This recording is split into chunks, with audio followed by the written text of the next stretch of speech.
Good afternoon, everyone. Welcome to Economic Matters. Today is Thursday, February 19th. Welcome to our 1 p.m. bill hearing. We have 3, 4, 5, 6, 7, 8, 9, 10, 12 pieces of legislation on the docket today. One of them has a big number of witnesses. In total, we have 91 oral witnesses. So with that said, I would respectfully request here in Economic Matters, we have, except for the bill sponsors, the legislators, everyone who will be coming before us will have 2 minutes to testify. Should you get caught by the clock, we respectfully request that you summarize and not continue on with the pages of script that you may have. We actually encourage that you just speak from the heart because it usually gets the point across better, especially if you have submitted written testimony, which all members have a copy of your written testimony that will be reviewed prior to our voting sessions. With that said, because we have 91 witnesses, we'll probably be in here for several hours. If anyone in the committee, including myself, rises to listen, it's not out of disrespect, it's just very hard to sit for hours on end. So we are listening. Also, with that said, we encourage decorum here in the committee. Sometimes issues can be heated. We actually, we prevent that from happening. So we respectfully request decorum, you to us and I and we you. With that said, let's get started. We have House Bill 405, Delegate Terrassa. If you have your panel here with you, you can bring them up with you. Okay. Oh, yep, we're well aware. Thank you.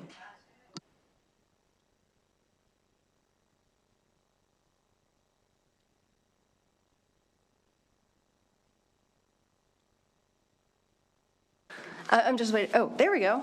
Okay. I wasn't on the mic before. All right.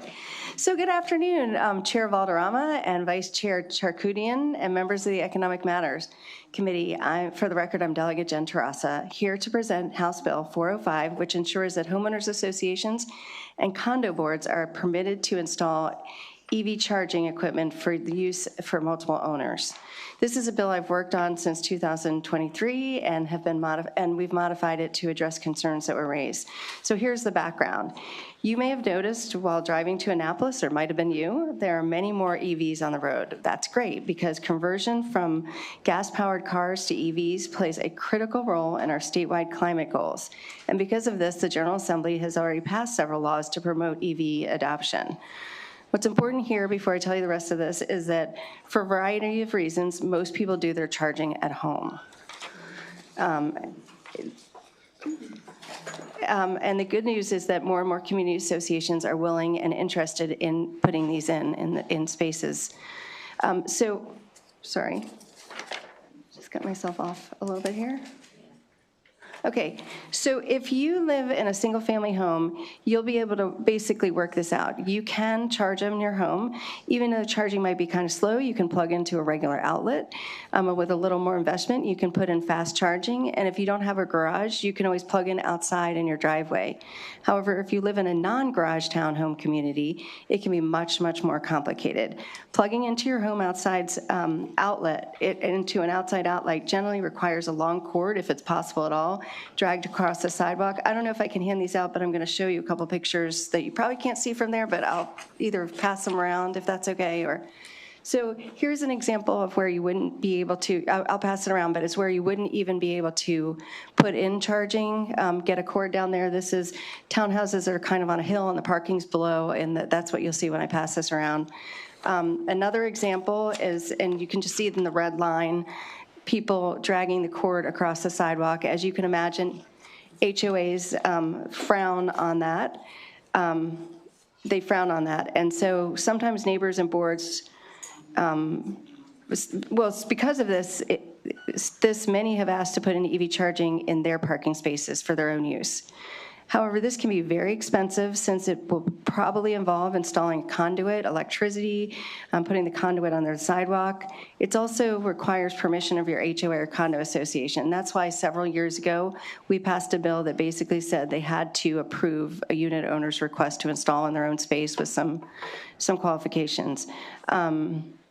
However, a much better solution for is for the association to install several commuting charging stations in communal properties, in communal spaces. So, sorry, I'm off the mic. let me get that picture really quickly, which I'm not finding.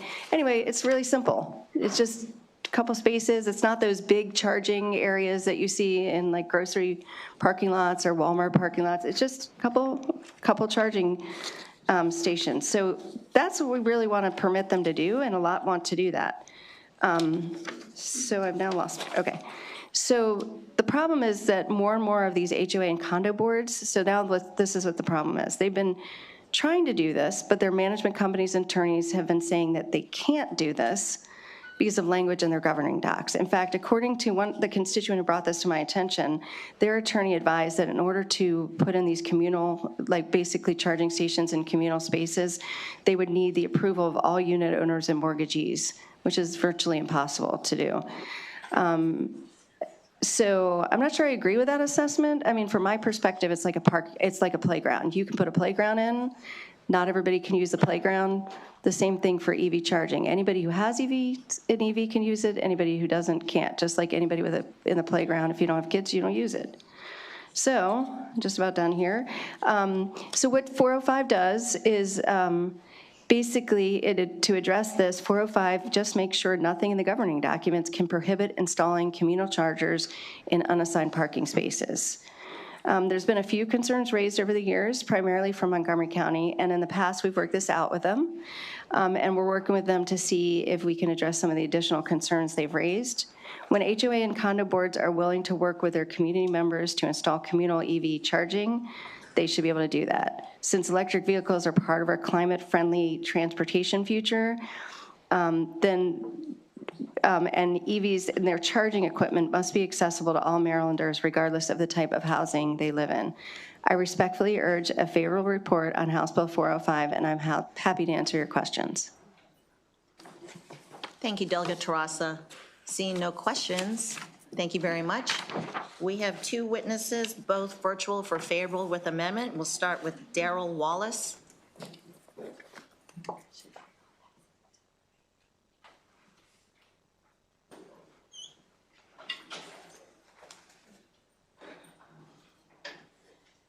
Hello, Madam Chair. Can y'all hear me? If you could speak up a bit and show your face on the camera. I'm starting my video. Hello, can you hear me? Yes, thank you. Good afternoon, Madam Chair, Vice Chair, members of the committee. Thank you for allowing me the opportunity to speak. My name is Darrell Wallace. I'm a lifelong Maryland resident and a tenant who, with the homeowner's permission, installed a safe outdoor receptacle to charge my electric vehicle using a Tesla mobile charger. I took several precautions to minimize my risk. That includes using a protective cable cover, secured electrical connections, and I charge overnight when pedestrian traffic is minimal. I provided photos of my safety measures so the committee can review it. Despite these precautions, my condominium association ordered the setup to be removed, citing a potential hazard. I appealed and explained that the installation is temporary, safely controlled, and the appropriate measures for my situation as a renter who does not plan to remain long-term. It works. Concluding the hearing, the association upheld its decision and offered only a permanent infrastructure option that is costly, uncertain, and impractical for short-term residents. This highlights a gap in access. Many renters and short-term residents cannot install permanent charging, yet temporary charging may be their only practical option. My question is, does HB 405 protect reasonable temporary charging methods such as portable chargers or RV heavy-duty extension cords used with appropriate safety measures? If not, I respectfully ask that the bill can be clarified to include temporary non-permanent charging solutions. At its core, this bill is about access. Without this clarification, many Maryland residents may remain excluded from the transition to electric vehicles. At this time, thank you for your time and consideration. Thank you, Mr. Wallace. Seeing no questions, welcome. Thank you for your testimony this afternoon. We'll move on to the next virtual, Steve Horvath. Good morning, Steve Horvath from HOA United, Chair and members of the committee, testifying in support of this bill, and with the only amendment being one thing that you might not necessarily consider, which is this. Condos and HOAs are not in the business of, or shouldn't be in the business of, making capital improvements to install EV charging or any other equipment. They should, anytime they want to spend their members' capital, new money, this isn't reserve funds, these aren't things that exist, they should ask their members if they want to do that. And Maryland's concerned, across the legislatures across the country are concerned with the cost of housing. This bill includes the words, the board can do this subject to the ordinary budget process. The problem is really that the ordinary budget process isn't a great process. It doesn't, in Maryland and in most states, limit the board's authority to make capital improvements. And so I would ask that even though this isn't, it's sort of a tangent to the bill, that you really consider what the board's authority is to make these improvements. Should they be able to install $30,000 of EV charging equipment to theoretically benefit all the owners, 10 or 20% of whom have EV vehicles? And I know that you'd love for them all perhaps to have EV vehicles based on the state legislature's intent to use more electric power. But is that the best outcome in terms of housing affordability? That's the only thing I'd ask you to consider, and I know that the prime sponsor is also considering that further. Thanks very much. Thank you, Mr. Horvath. Seeing no questions, thank you for your testimony this afternoon. Seeing that there are no other witnesses or questions, that concludes the bill hearing on House Bill 405. We'll now move on to House Bill 543. Delegate Guyton.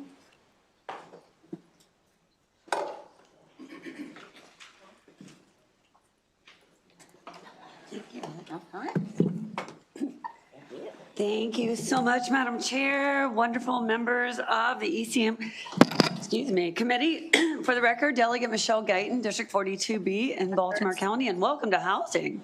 You guys got it from us this year. And you took energy. Don't ask me which I prefer. So I'm here to ask for your consideration of House Bill 543, which contributes a solution for many of our state's most pressing problems resulting from a severe shortage of child care spots. And I know that I don't have to convince you all that this is a problem. It's one of the priorities of our Legislative Women's Caucus. It's one of the priorities of our comptroller to improve this system for women. Most of the 25% of our licensed child care spots that we have actually lost since the COVID epidemic have been family child care programs. And those are the ones which are home-based programs run, then have more flexible hours than others. They can serve folks at night. They can serve families who may have different working hours. And they also tend to be particularly an important economic opportunity for women, and particularly women of color. So sorry, I lost my place. The lack of licensed childcare right now is an epidemic and a problem in our state, and it has forced a lot of families to make do with unlicensed and sometimes dangerous childcare situations, and certainly not legal childcare situations. And that's one of the things that this bill is trying to prevent.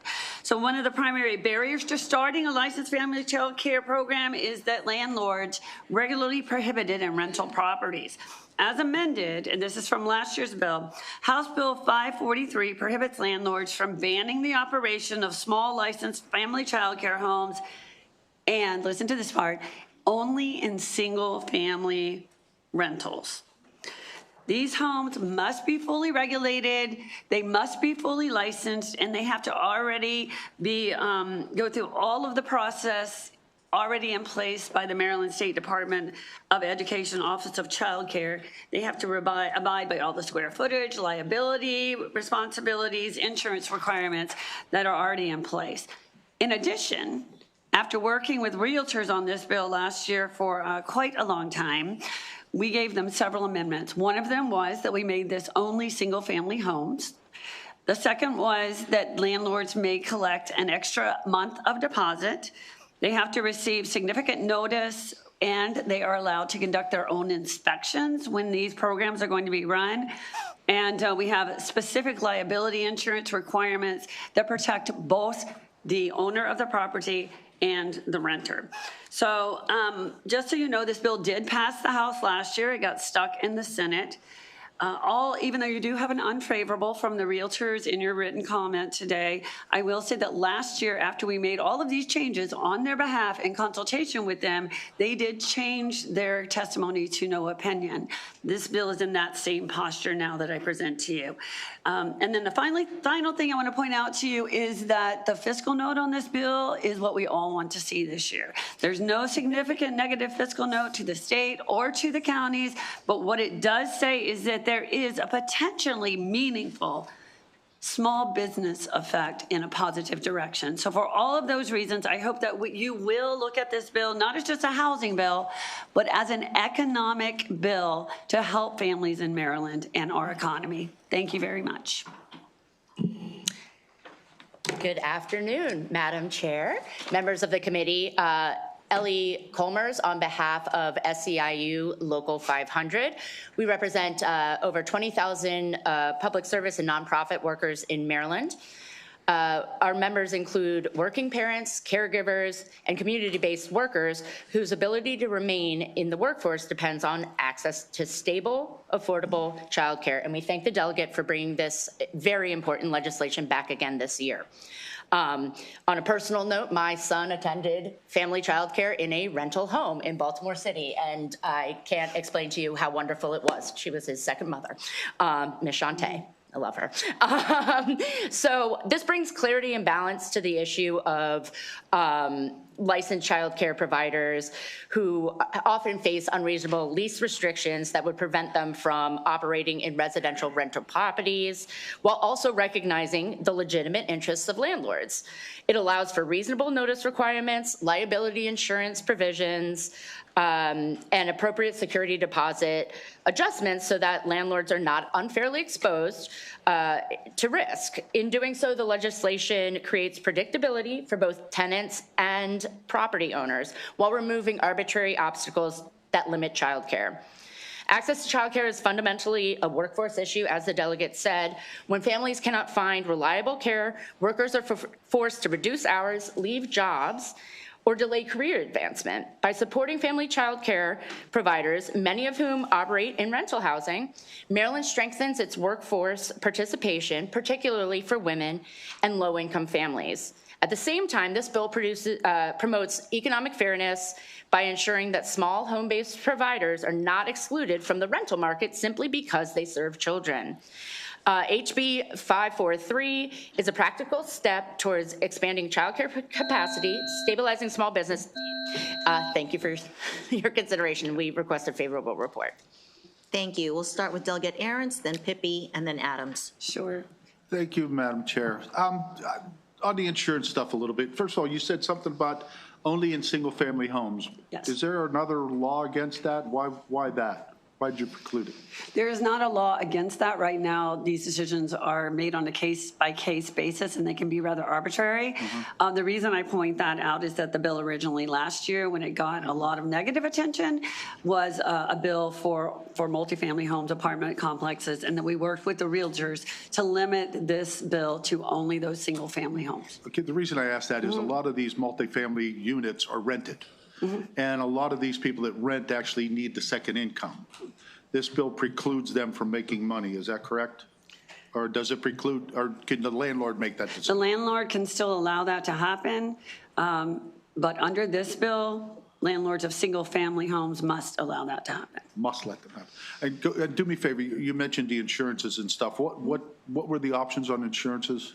So I don't have the exact insurance information in front of me right now, but I do believe, if I recall, that the realtors wanted to have an extra $1 million liability insurance, and that they wanted to make sure that both the family child care home itself was covered, and also that they were covered by that insurance as the owner of the property. And those were the changes that we made last year, as suggested by the realtors. Okay, let's say I own the Sure. property and you came in with, you want to do that.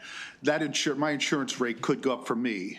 No, this is insurance that the owner of the family child care would have to provide. So that's an additional, you pay that as the. Correct. That rent. And then you said something about a month's rent for what? They can collect an extra month deposits just to make the landlords feel more comfortable with this bill. So the bottom line is the landlord is held harmless no matter what happens in that Correct. house. Okay, okay.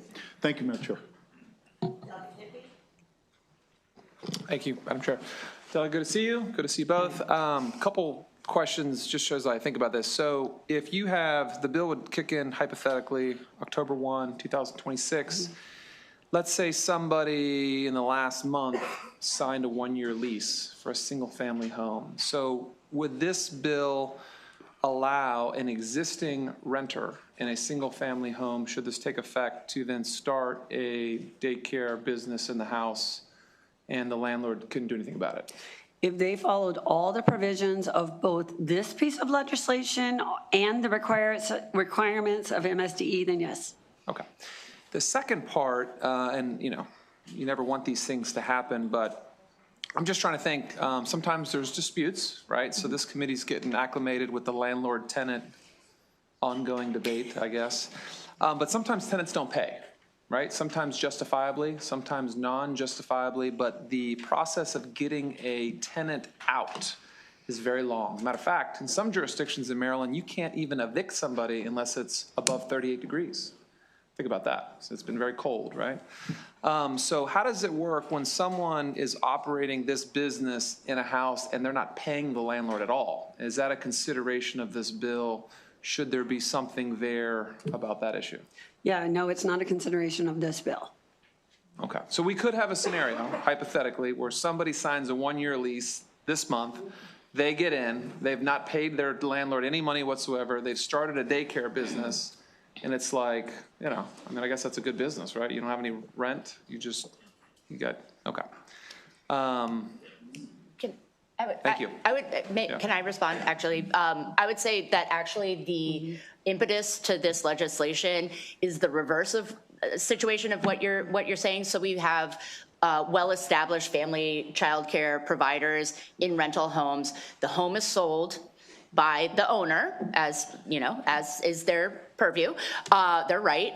But then the new landlord will come in to this family childcare that's been around for however many years and say, no, you can't do this anymore. And then not only is the business gone, that small business owner no longer has that business, the ability to have that business, but then also all of the families of those children who are there are without care. So I understand where you're coming from, but the impetus to this was actually the opposite. And I just want to say, so just for the record, so I have two young kids, and we rely on daycare quite a bit. It's a big thing. You can't go on date night without daycare. I mean, there's a whole bunch of things involved. So I certainly want to make it easier for people that want to open a daycare business.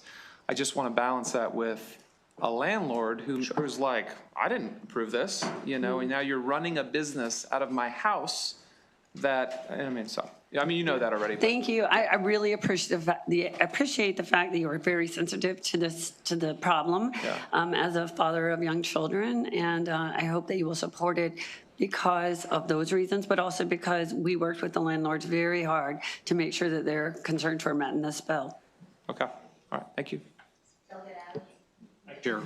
So the first question I have, and thank you for the bill. I'm going to have problems with the bill, but it's as Delegate Pippi says, the nature of the problem is real. And as a father of three who are now adults, the financial contribution that me and my wife had to make this work was difficult at best.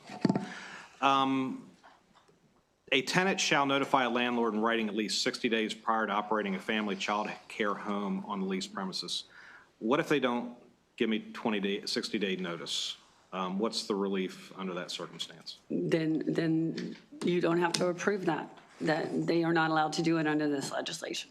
We don't want any landlords to be surprised that all of a sudden there are small children in their rental property. So this is protecting them so they can prepare for that. So one of the first concerns I would have in a single family on the Eastern Shore, properties on septic systems, 3-bedroom house, we'll call it 3-bedroom. So occupancy could be like 6, 2 children per bedroom plus the family unit in the 3rd bedroom. And so, literally this would, for a daycare setting of maybe say 10 kids that come in every day of the week, you're going to threaten or risk the usability of that house virtue of the septic system. So we've had those conversations literally yesterday. And are you concerned that you're making a commercial enterprise out of a single-family residential property and how that may affect that sort of scenario? I'm sorry, your question is? Septic systems are only built for or are designed for certain occupancy, single-family uses. Putting a childcare system in is a commercial enterprise for which the system doesn't allow for it. It'll fail, is the point. Are you asking me whether I agree with that statement? I'm saying that the bill, I'm still waiting for the question. I'm sorry. landlords have many good reasons why to not support a bill like this. I'm sharing probably one of the top ones that I would have. Okay, thank you. Thank you for sharing your thoughts. There's no way, so it is a question. You're trying to pass a bill for which landlords will disagree with, and one of those is that you're putting a commercial enterprise in a residential setting. It's not just about kids out in the backyard running around and getting hurt. It's about, are the systems in place to support a commercial enterprise? MSDA has very strict inspection requirements, and they would not approve a place for a family childcare. And I also want to point out, I think you mentioned 10 children. This one's limited to small family childcare centers, so they would be 8 or less. 8, okay. So they would not be, if that space did not fit the requirements that are already in place with MSDE as far as square footage, number of bathrooms, inside and outside space, fencing, there are a lot of requirements, then it would not be approved. So I think those things would be addressed under that process. Okay, So, my last question. so I disagree with your statement. Okay, fair enough. My last question is on lapse of coverage. So in our business, we have subcontractors, so it's not directly the same thing, but we require ongoing insurance being in place when you do business with us. It's not unusual for people to have their coverages lapse. And so, as Delegate Pippi said, we don't like to think about the worst case scenario, but the worst case scenario would be a death or severe injury to a person in the house, and all of a sudden you realize that the tenant who's running a commercial business doesn't have coverage. Now, I know how insurance works. They subrogate, they look for money wherever they can find it. If there's a lapse in coverage, they will come to me anyhow. So the question is, how does a landlord protect themselves against a likelihood, in my opinion, of having insurance coverages lapse that are aimed to help against these worst case scenarios? Yeah, thank you for that. I'm not an insurance agent or an expert in that field. I do know that the realtors last year put this into effect and felt that they would be held harmless by what is in this bill. And I don't know that that process would be any different for this scenario than for, another scenario where you own a property and someone is hurt or someone is injured. I wouldn't think so. I think you have to have insurance in the state of It's not far removed from having car insurance. There is Right. uninsured motorist coverage for people that don't have insurance because they let it lapse. There would be no similar version of that in this setting. So I'll leave it there. Thank you. Thank you. We'll go with Delegate Weigel, Ampry, and then Chi. Thank you, Madam Chair. I guess my questions were similar along the lines of Chris's, but, and you said you're not an insurance expert, but don't a lot of the landlord policies prohibit commercial activity on the property, and how have you addressed that? I don't address that in the bill. I don't believe that that is an across-the-board insurance issue because many landlords do allow childcare to operate out of their rental properties. This one is aimed at those who do not. So obviously many are also already doing that with the comfort that they're protected. So I'm sure that there is a way that we would be comfortable with. I'm not so sure that's true. I think that some policies do prohibit commercial activities on the property, and you're in violation of those covenants, and then they could potentially drop your policy. But so how does the bill cover the landlord in a situation like that? The owner of the child care, the person who's running the child care talking about center, the person who owns the property. is required to cover the landlord under their policy. That's how the landlord is covered. All right, so going back to the And that was lapse, suggested by the going back to the realtors. lapse in coverage then, are they required in the bill to provide coverage, notice of coverage and ongoing coverage to the landlord? I'm not sure we specified that in the bill, but it would not be a bad amendment if you wanted to add it. I would consider that friendly. All right, and then, I mean, I know there's a ton of regulation because we live in Maryland on rental properties. So you know, all the health department issues, the lead-based paint regulations, zoning and all that, who is responsible for that? I know if you have a child under 6, there's certain lead-based paint regulations that are different if there's only adults live in the property. So is the landlord then required to have additional compliance measures taken to comply with the child care center now being in his house? Well, I think as far as lead paint, we do have a lot of regulations regarding that, whether or not you have a child care center in your property. But I'll leave that aside because that doesn't really speak to this bill. The answer to, I believe the question you're asking is MSDE does. MSDE is the one who has a lot more restrictions on what the child care space needs to look like and feel like, and the requirements that are required to make that safe space, that space safe, and they would be the ones doing that inspection to make sure that it did. If that space were not safe for any of those reasons or any others that you mentioned, then it would not be the responsibility of the landlord to fix them, unless under current housing law, they would already be necessary to fix them because they were breaking the law, but not because there's a child care being run out of there. In fact, if it were determined that that space was not appropriate for a child care, then MSD would not license that center. So it is not the landlord's responsibility, unless he's already, not adhering to laws that we put in place for child safety. Okay, all right, thank you. Thank you, Madam Chair, and thank you for bringing this bill forward. We know that we have a housing shortage and we have a child care shortage. I have 2 young kids, so I know this is trying to tackle the child care piece, but one of my concerns is like how does this affect the housing piece that we need? So it's kind of a weird conundrum that we're here in Maryland, but we got to find some solutions. So I appreciate you all trying to find a solution. I have 4 questions, but I'm going to try and make this rapid fire so that we can get through this as quick as possible. Are there any other states that have this in effect?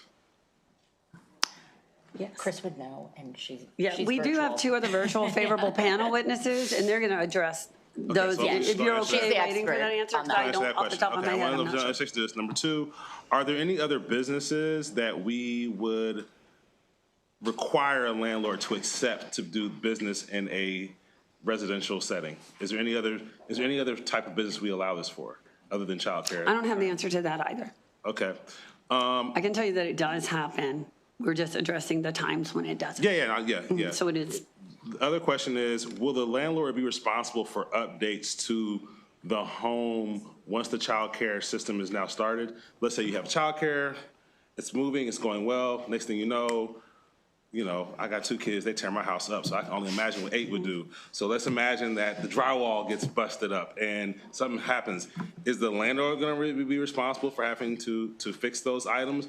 Absolutely not. Okay, so I understand there's insurance, but there's a different, so the responsibility would be on the tenant to take care of all damages that happen to the property. Yes, loss. and if those things continue to happen, and if they did not keep that space safe, it's likely they would lose their license.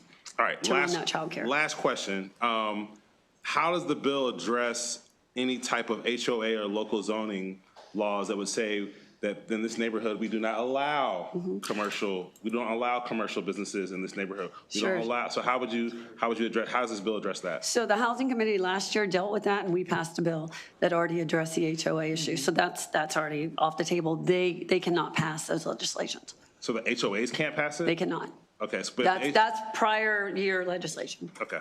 All right. Thank you. I appreciate it. Yeah. Before I ask the next question, I just want to piggyback off Delegate Amprey's question. You mentioned, Delegate Guyton, that the unfavorables would cover the question about, is this in other states? No, I'm sorry, the favorable. I don't have any unfavorables today. Okay, I thought you said the unfavorable. We have 2 favorable panelists that are on virtual. That will answer that question? Yeah. We believe so. Okay, thank you. Delegate Chi? Thank you, Madam Chair, and good to see you, Vice Chair. I fully appreciate the spirit of this bill, and I think it's addressing a pressing issue. So I have a couple of questions. One is, do we exempt the owner-occupied single-family homes, or does it apply to everyone? Yes, we do. Okay, thank you. And I heard Ellie mention earlier the impetus of the bill was because of the switchover when there's a sale of the property and the new owner decided to discontinue, right? And I can appreciate that scenario. So have you considered perhaps to limit the bill to just grandfathering in those existing ones instead of requiring all homeowners to have to grant the rights regardless of the situations? I appreciate your thinking outside the box in that way. I have not actually, as you heard, this bill started out as a more expansive bill, and we whittled it down to a very small percentage of rentals from where we began. We have lost a whole lot, 25%, more than 25% now of our childcare spots. And even if we were just to grandfather those in for future changes, we're affecting very few spots that way.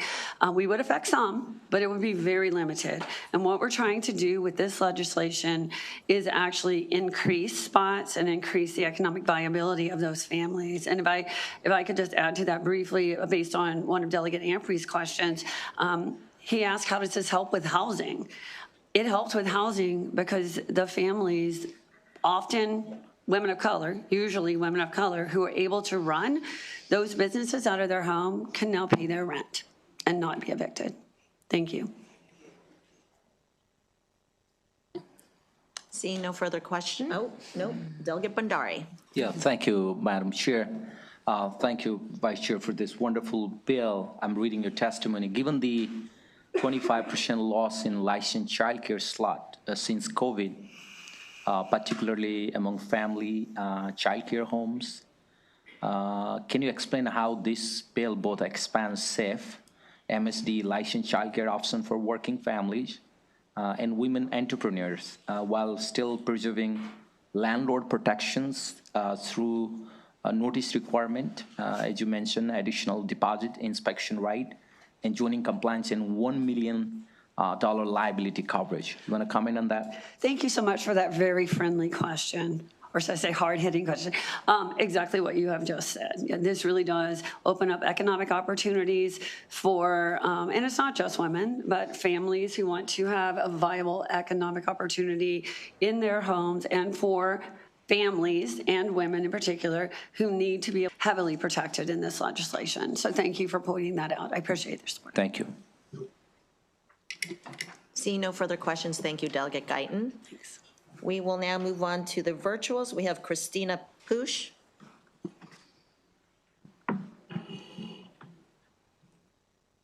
Hey, I'm not sure if I'm started. Okay, can you hear me? Yes. Okay, great. Thank you. It's a great, robust conversation. Thank you, Chair, Vice Chair, and the members of the committee. And thank you for the opportunity to testify. My name is Chris Push. I'm here on behalf of the Maryland State Child Care Association, co-chair of the Office of Child Care Advisory Council, and strong support of House Bill 543. Maryland is in the middle of a child care shortage. As you heard, that is hurting families and our economy. We've lost more than 1,200 providers, businesses, and over 12,000 child care slots in recent years. Parents are struggling to find care close to home, and employers feel the impact when workers must cut hours or leave the workforce. Family child care homes are the fabric of communities and are one of the most effective ways to rebuild that supply. They serve infants and toddlers where shortages are most severe, offer non-traditional hours for nurses, first responders, and shift workers, and provide culturally responsive care in neighborhoods where no other options exist. But many of these providers, who are often women, immigrants, and small business owners, face barriers simply because they rent their homes.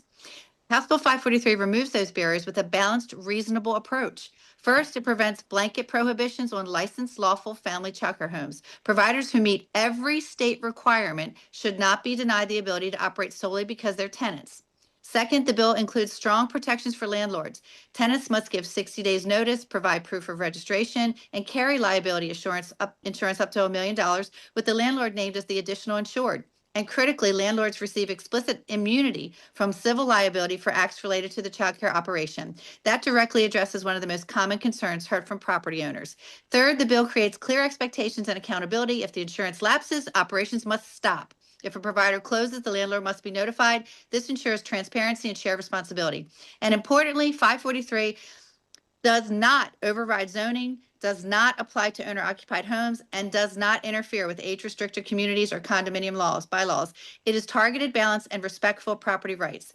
At its core, House Bill 543 strengthens Maryland's workforce and economy. Thank you. Ms. Poosh, I'm sorry, you didn't have to rush and lose your breath. I appreciate your testimony. I thank you for your passion. You're welcome. Yeah. Seeing there are no questions for you, thank you for your testimony. We'll now move on to the next virtual, Ms. Ruby Daniels.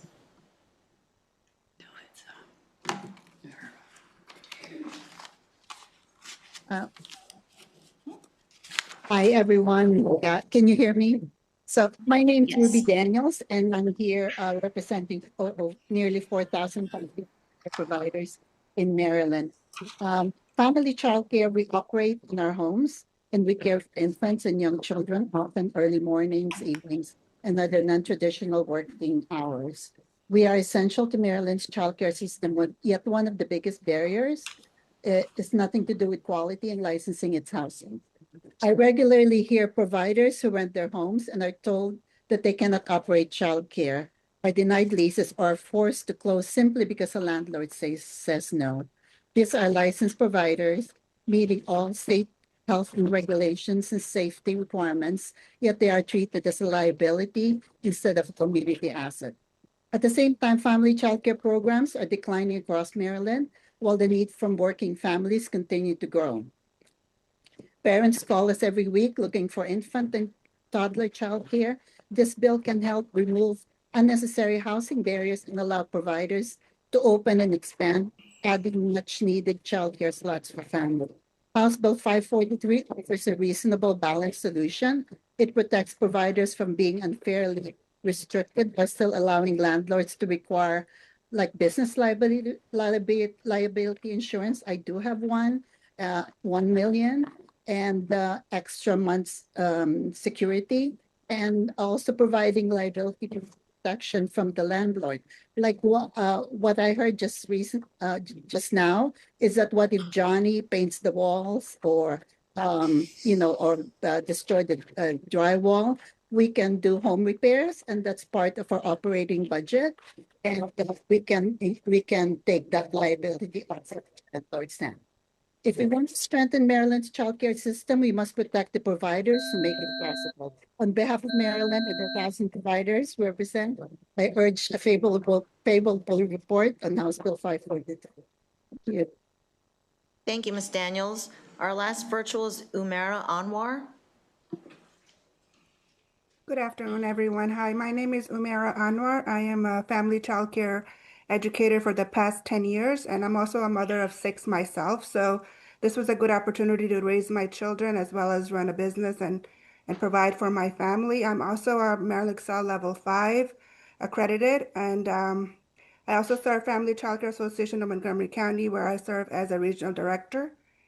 We have been living in this current home for approximately 7 years and have successfully operated our family childcare business from this residence throughout that time frame with full enrollments. When we renewed our lease last year, our landlord informed us that he had planned to sell the house within the next 5 years, and at that time we expressed our intention to purchase the home when it became available for sale. Our landlord had generally been very cooperative and was very responsive, but this response was unexpected for us. He stated that he did not want to go through the additional process and subsequently revised his timeline, indicating that he now plans to sell the house within the next 2 years. During this time period, we were actively pursuing a forgivable loan, relying on the understanding that we would be able to purchase the home within the originally stated 5 years time frame. This plan was central to our long-term business strategy, including expanding our licensed childcare capacity to a large family childcare program. However, our ability to move forward with this expansion is entirely dependent on receiving written approval from the landlord, which has now become a limited factor in our future business plans. As a result of this change, we are now scrambling to either purchase the home within the next 2 years using the limited savings we currently have available for a down payment, or relocate to another rental property and rebuild our family childcare program from the beginning. Both options create significant financial and operational uncertainty for our family and for our business. I thank you for your time. Thank you, Ms. Anwar. Seeing no questions, thank you all for your testimony this afternoon. This concludes the bill hearing on House Bill 543. We will now move on to House Bill 691. Delegate Lopez.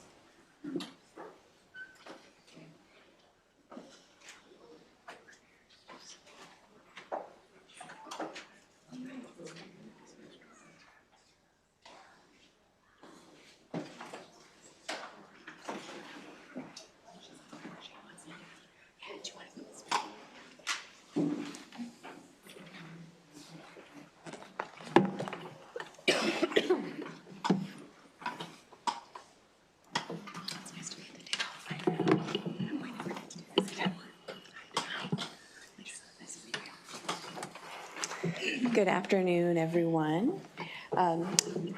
Madam Chair, Madam Vice Chair, members of the committee. For the record, I'm Delegate Leslie Lopez, representing District 39, here to present HB 691, Permitting Efficiency for Housing Development Projects, a bill that has no fiscal note and no opposition. When we talk about the housing crisis, we often talk about what gets built and where it gets built, and that's important. Across Maryland, communities have stepped up to modernize their zoning codes and remove outdated barriers to housing production. But zoning reform alone does not produce housing. It simply makes housing possible. What we're seeing now is that once projects move forward, they encounter a new bottleneck, permitting, especially at the state level. So that's what this bill takes on, the red tape and bottleneck, and it does it in 3 ways. Number 1, concurrent filing, 2, reprioritization of projects, and 3, ending duplication. A single housing development may require approvals not just from a city or a county, but from agencies like the Maryland Department of Environment, Maryland State Highway Administration, and the Maryland Department of Transportation. Each has its own timelines, procedures, and priorities. Too often, these reviews happen sequentially rather than concurrently. That means a project waits for one approval before it can even apply for the next. The result is cumulative delay, rising financing costs, and ultimately higher rents and higher home prices for Maryland families. This bill addresses that by requiring processes that allow concurrent filing and review whenever feasible, not to cut corners, but to cut unnecessary waiting. This bill also recognizes that not all permits are equal in urgency.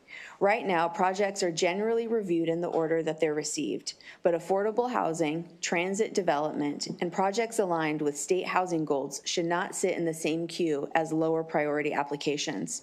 If housing is a priority in our policy, it should be a priority in our processes. Finally, HB 691 expands delegation authority.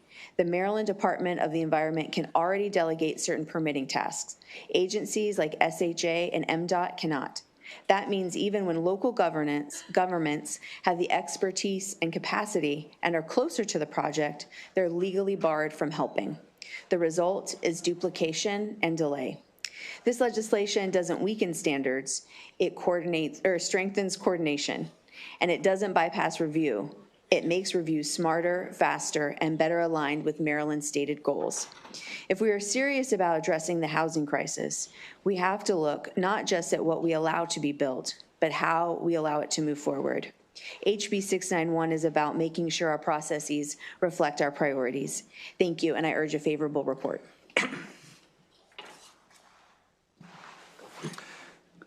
Good afternoon, members of the committee.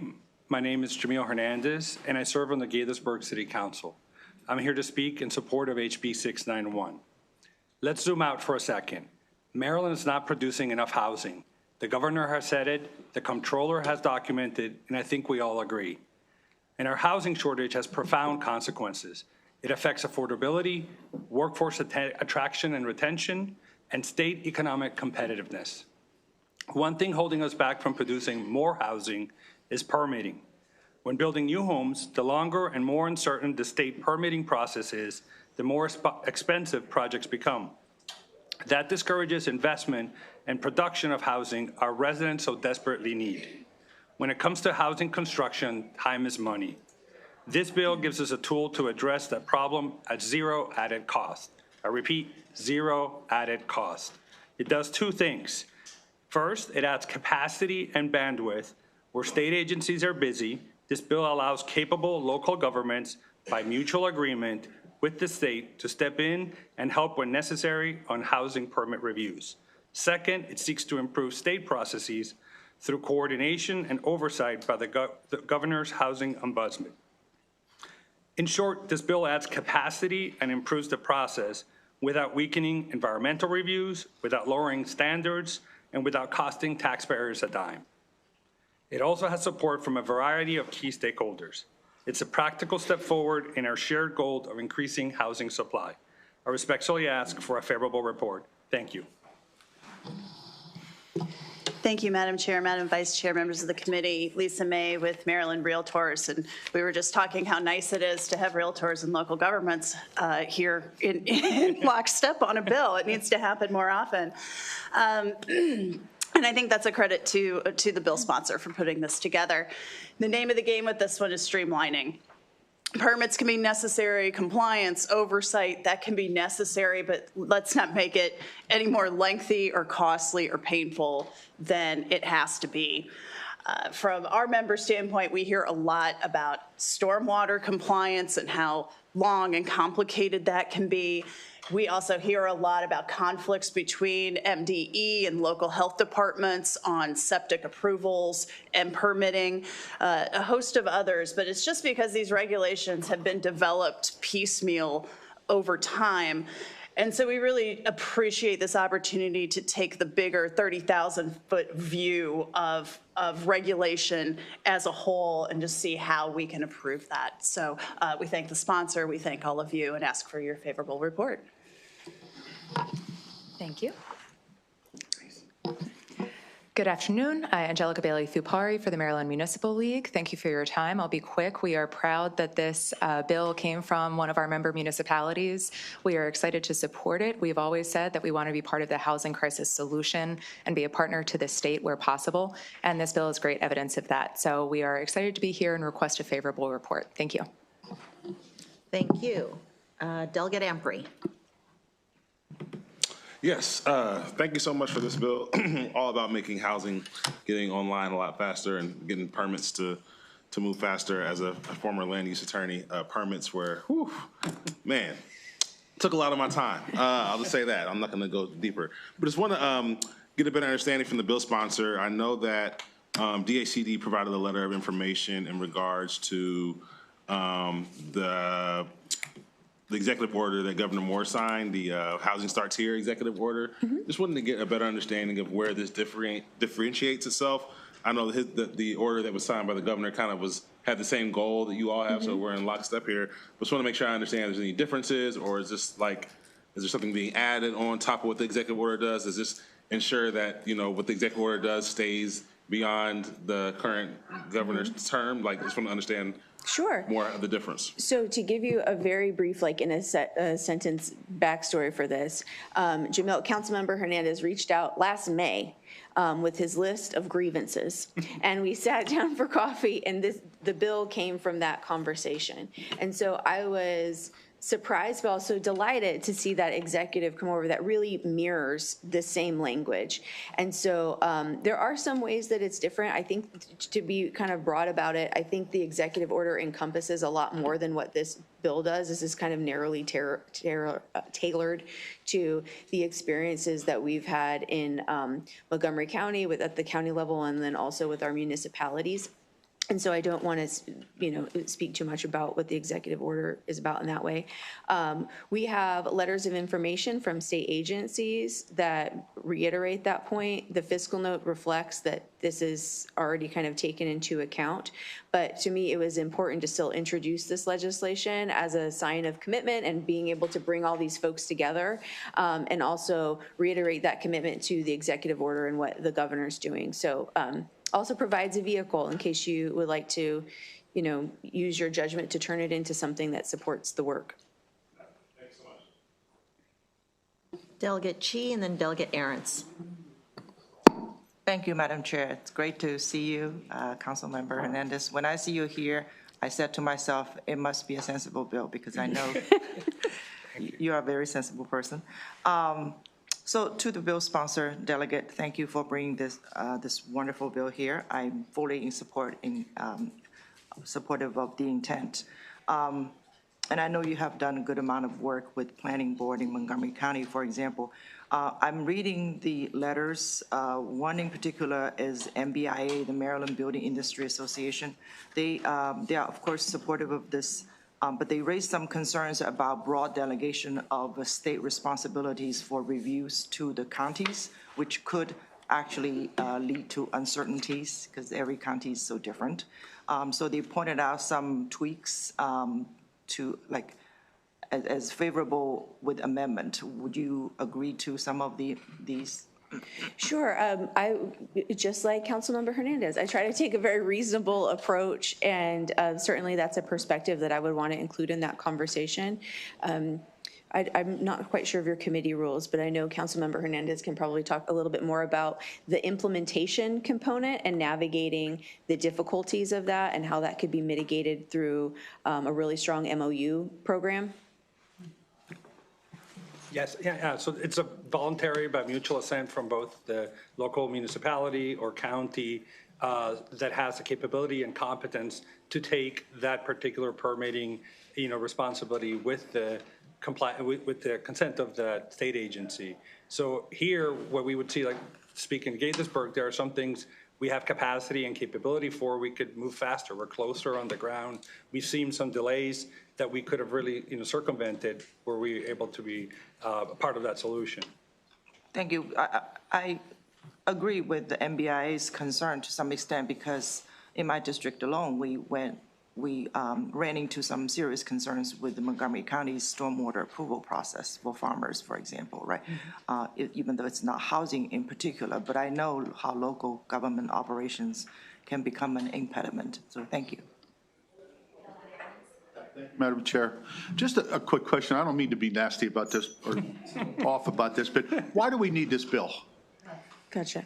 Well, I mean, when I talk to folks in my district, these are the priorities that are encapsulated in 3 points. So to me, that's why it's needed, because even with the executive order that's only been in place for a little bit, there still needs to be codified language around things. When things are executive orders and they're not codified, they're not fully transparent, they're not fully enforceable, and in a lot of ways, we're seeing so much red tape in government, and part of that stems from lack of agencies coordinating. So by codifying things, it forces agencies to talk together. It enforces people coming to the table, and that's something that's needed.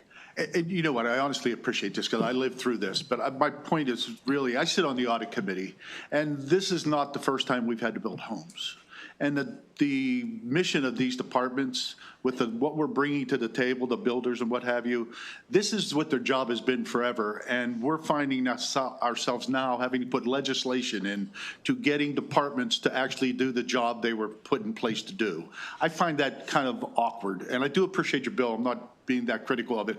It's just that we're doubling down on something that should be done. It should be easy. The amount of revenue these things bring, the jobs, they pay for these jobs, yet we're now doing this. And I find that a little bit concerning as we move forward. But I do appreciate the bill. I'll probably end up voting for it.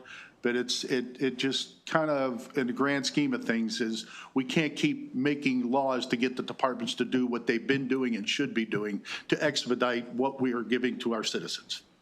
Wouldn't you agree?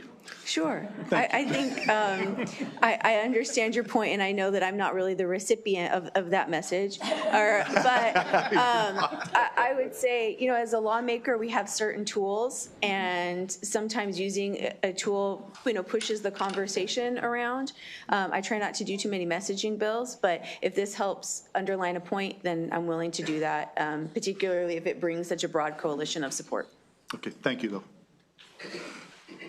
Thank you. No further questions, Delegate Lopez, for your panel. Thank you very much. Thank you. We do have a favorable virtual, Ms. Monique Ashton. I'm sorry, Mayor Ashton. It didn't say it here. Welcome, everyone. Thank you so much. I want to thank Chair Valderrama and the esteemed members of the House Economic Matters Committee. I've been following your work, and you're working extremely hard to try to improve our state, and I appreciate it. My name is Monique Ashton. I am the mayor of Rockville, and I want to thank Delegate Lopez for sponsoring this legislation. Our mayor and council, together with the Gaithersburg Mayor Council, support HB 691. I will say that for us, permitting is economic development. We know that we want to see increased housing in the state. We want to see economic development in the state, and this helps us along that. The legislation requires the agencies responsible for issuing the construction permits to adopt procedures and streamline permitting processes. In the city of Rockville, we have undergone some efforts to really improve our permitting process to make it faster, more streamlined, and also to align concurrent filing. And that has made a tremendous difference in our reputation and the speed of which projects can get done effectively and efficiently. While Rockville does have the state delegated authority for some of the reviews, including stormwater management, erosion, and sediment control, it's likely that other jurisdictions may benefit from this additional state delegated authority and to help streamline those housing permits. HB 619 also supports that concurrent filing, which is critical in terms of reducing the amount of time projects take, and also encourages collaboration. So we do know that, and we respect the good work of the state leaders in this space, but we're here to help and collaborate and support. They may be busy and have a lot on their plate, but there's projects that are very important to local jurisdictions that we can help to speed along. So, and I will just note for the city of Rockville, we have a number of housing areas that are right on 355 on state roads where we can see access to transit-oriented development. And this kind of bill would help to strengthen and streamline as well as reduce costs and help us meet all of our goals for housing and economic development. I strongly encourage a favorable report. Thank you so much for your time. Thank you, Mayor Ashton. Seeing no questions, thank you very much for your testimony. That concludes the bill. I'm sorry, that does not conclude. We have a favorable with amendment. Lori Graff.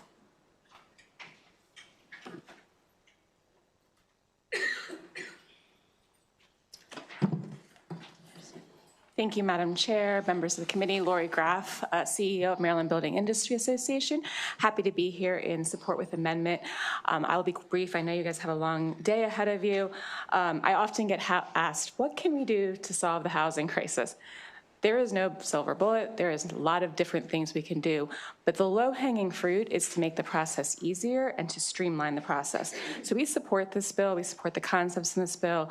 As was mentioned earlier, we did submit some written testimony. We do have concerns with the part about delegating authority to the local jurisdictions. We've seen this as by example.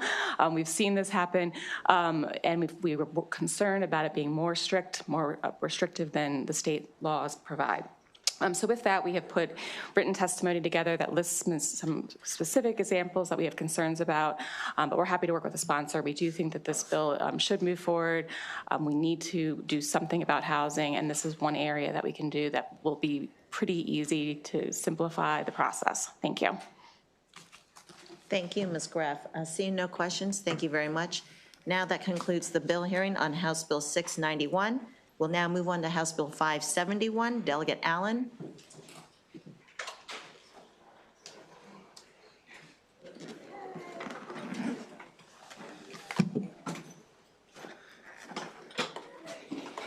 Madam Chair, am I good to bring up the rest of my panel?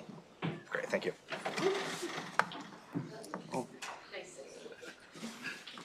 All right. Madam Chair, Delegate Bhandari, members of the committee, thank you for having me. I gotta give my district mate a shout out, Madam Chair. I'm Delegate Nick Allen. I'm here today to testify in support of my bill, House Bill 571. This bill is cross-filed in the Senate as Senate Bill 369 with your friend and mine, Senator Shelley Heddleman. As I know you guys have heard several bills today, and you guys are all well aware, we're in the midst of a pretty severe housing shortage in general, but especially a severe affordable housing shortage. Families are being priced out of their communities, seniors on fixed incomes are struggling to remain in their homes, and teachers, healthcare workers, first responders are finding it increasingly difficult to live in the communities which they serve. We cannot address this crisis without accelerating the production and preservation of affordable housing. But even as we invest significant state resources through housing programs, we leverage federal tax credits and partner with local governments, the financial feasibility of these developments is under constant pressure, and we all know costs in general are rising. And one of the most significant ongoing costs threatening long-term affordability when it comes to these kind of housing developments is local property taxes. Current Maryland law recognizes that housing authorities provide a vital public service. For that reason, their properties are generally treated as exempt from local property taxes through an automatic payment in lieu of taxes or pilot structure.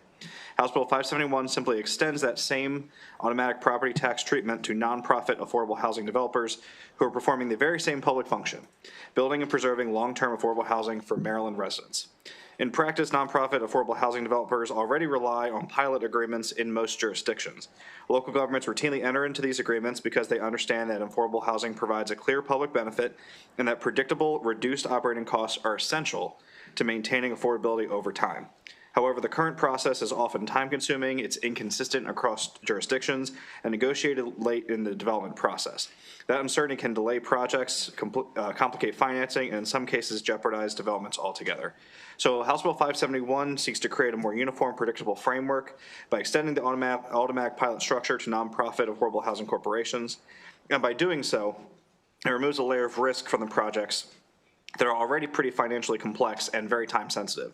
And as we've heard again today, when it comes to things like permitting and a lot of things at different jurisdictional levels, again, it's just very complex. So this allows mission-driven developers to underwrite projects with more confidence and move forward more quickly to develop housing our communities urgently need. And I just want to be clear that this is not a new subsidy program. It's not a mandate on local governments to negotiate individual agreements, but it's a pretty straightforward, practical alignment of policy that recognizes nonprofit affordable housing providers nonprofit housing providers deliver a important public good, and we're ready to do that for housing authorities, just as we already do that for housing authorities. So if we're serious about confronting this housing crisis, we need to take concrete steps to make it faster, easier, and more financially viable. House Bill 571 does exactly that. I respectfully urge a favorable report. I'll turn it over to the rest of my panel, but we look forward to answering any and all of your questions.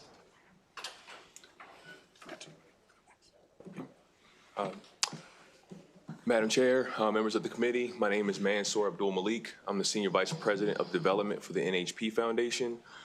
We are one of the nation's largest nonprofit affordable housing developers with presence in 16 states and over 10,000 units. This bill really will get housing built quickly. And we say that by working in competing jurisdictions that Maryland is currently losing population to, namely the Carolinas. This bill brings it in line with best practice. This bill allows for a streamlined process for timing to be able to get housing built. It also will reduce costs as far as legal, in order for us to be able to structure these complicated pilots that are so disparate that a transaction that we're working right now in Baltimore, across the street from each other, there are two totally separate pilots. That just shouldn't be. Furthermore, in getting housing built right now, we have about a 100,000 unit deficit in housing. Much of that is going to serve not just low income, but middle income as well. This would help to bring not just housing to those folks that most need it, but those folks that are also starting to be squeezed, which is our middle class. So this bill is important, and strongly urge that you please approve this bill. Thank you. Good afternoon, Chair Valderrama, and members of the committee. Sorry. Do I get my 5 seconds back now? Good afternoon, Chairperson and the committee. Really appreciate the opportunity to speak at today's hearing. My name is Ned Howe. I'm the Vice President of Development Sourcing and Structuring for Enterprise Community Development. We are a nonprofit housing developer, owner, operator of multiple properties, actually 81 in the state of Maryland and over 14,000 residents. So as a nonprofit developer, we have a tremendous interest in this bill and see it as a tremendous benefit to affordable housing and to the creation of additional affordable housing.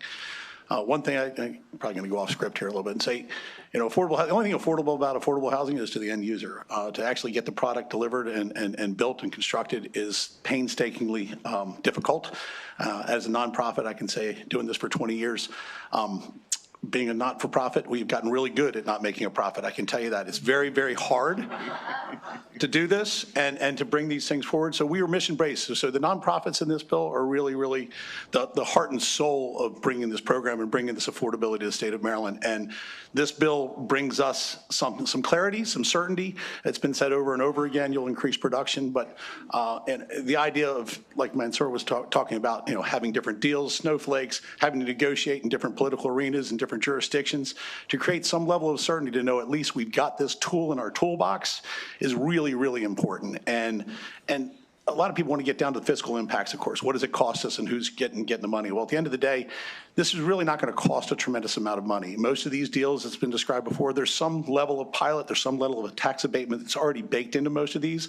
Some jurisdictions don't necessarily support it, some actually legislate it, but it's a tool that we use and have used for a very, very long time.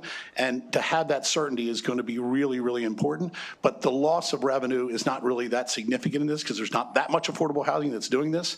And what it creates is by reducing those costs, we can put more debt on the properties and bring additional resources to these and build additional housing units with that. And the fact that there's any money left over at the end, being cash flow, the state of Maryland actually recoups that with their soft debt on these things and gets 75% of that roughly on all these deals. So there's a recycling aspect to this to where maybe the state doesn't collect it up front, but it ultimately go back and produce more housing at the end. And I've used my 2 minutes, so thank you very much. All right. Good afternoon. My name is Kevin Felt. I'm the Senior Director of Institutional Advancement at Healthcare for the Homeless. Healthcare for the Homeless is both a affordable housing developer as well as a provider of supportive housing services in Baltimore City. In my role, I oversee the development and operation of our housing projects. As a nonprofit housing developer, we're mission-driven to expand access to affordable housing for people experiencing homelessness. We've completed one project, have a second one closing in the next 2 weeks, and a third recently received an award of low-income housing tax credits. Together, our projects total 229 affordable apartments with 155 reserved for people experiencing homelessness. The households that we serve tend to have low fixed incomes due to disability or frequent experiences of income instability. Many of our residents are navigating with disabilities, have histories of trauma and chronic health conditions.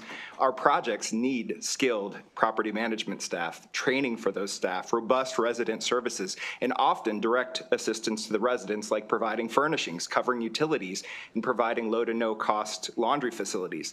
These measures are a natural extension of an evidence-based approach to housing particularly vulnerable households called permanent supportive housing.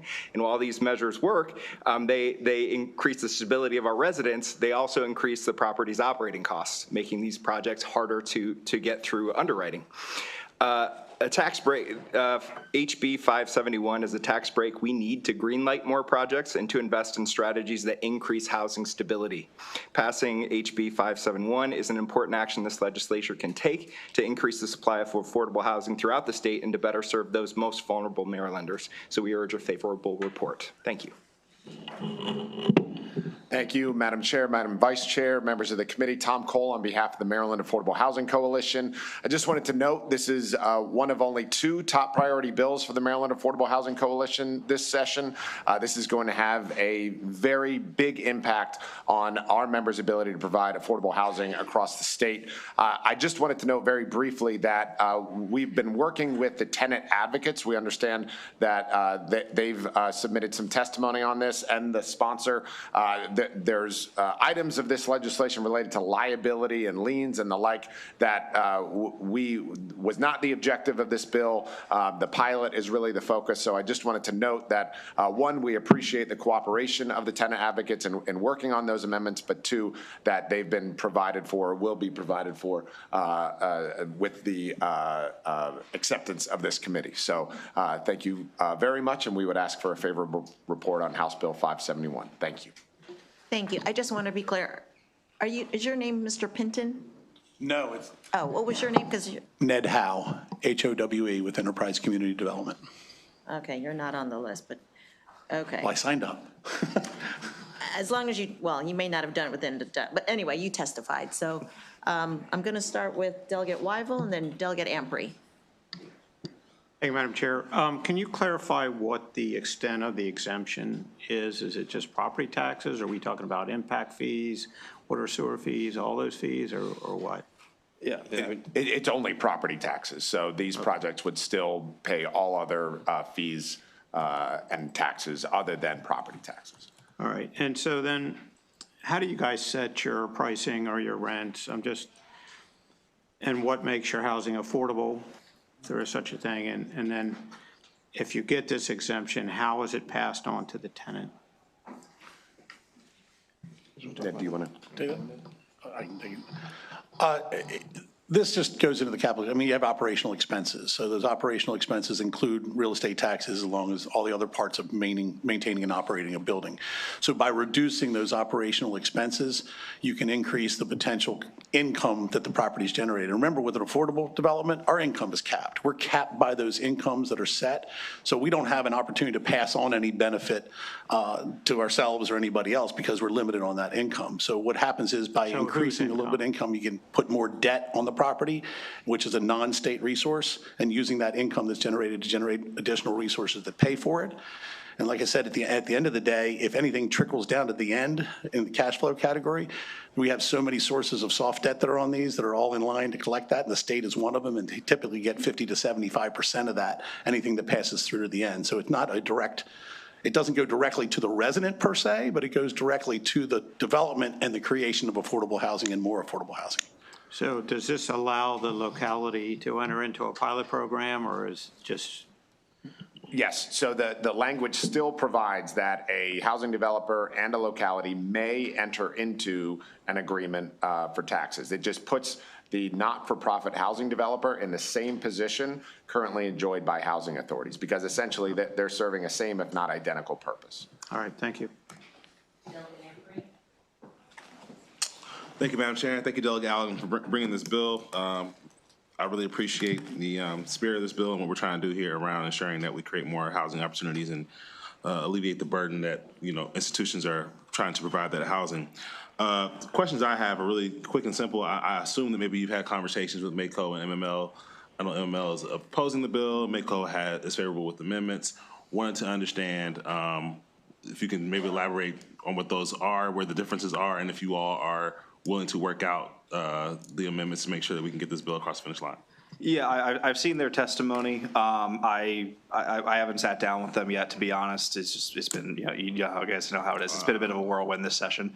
But I'm more than happy to work with them. I'm more than happy to work with the committee. I think, this committee understands my intent and our intent of this bill.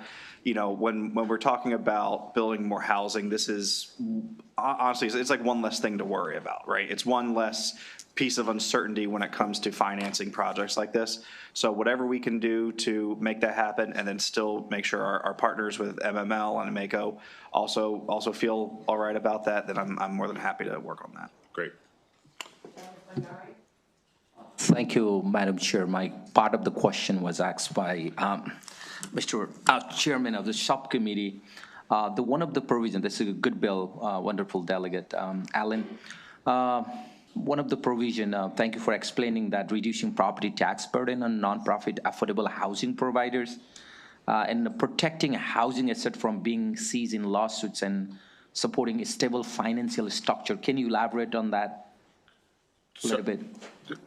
Delegate Mayor? Yeah, please. So that is the provision that we are going to be working with the sponsor and this committee to remove. We do not need that provision. That was something that, when we were looking to put the nonprofit housing developers in the same position as the housing authorities, that's what came with it, but it's not the purpose of the legislation. And one of the concern of MML is they said that SB, this 571, extend tax benefit to private nonprofit housing corporation without equivalent public oversight and transparency, and limit municipalities' ability to enforce health and safety codes. Do you think that we can work on that with MML? There would be, with this provision revised and removed, all of the concerns regarding accountability to those other offices, including the tenant advocates, because again, that was their concern as well. All of that would be retained. This is really looking to narrow the scope of the bill just to the tax treatment. Thank you. Seeing no further questions, thank you, Delegate Allen. Thank you, Madam Chair. We do have another in favorable, Mr. Luke Pinton.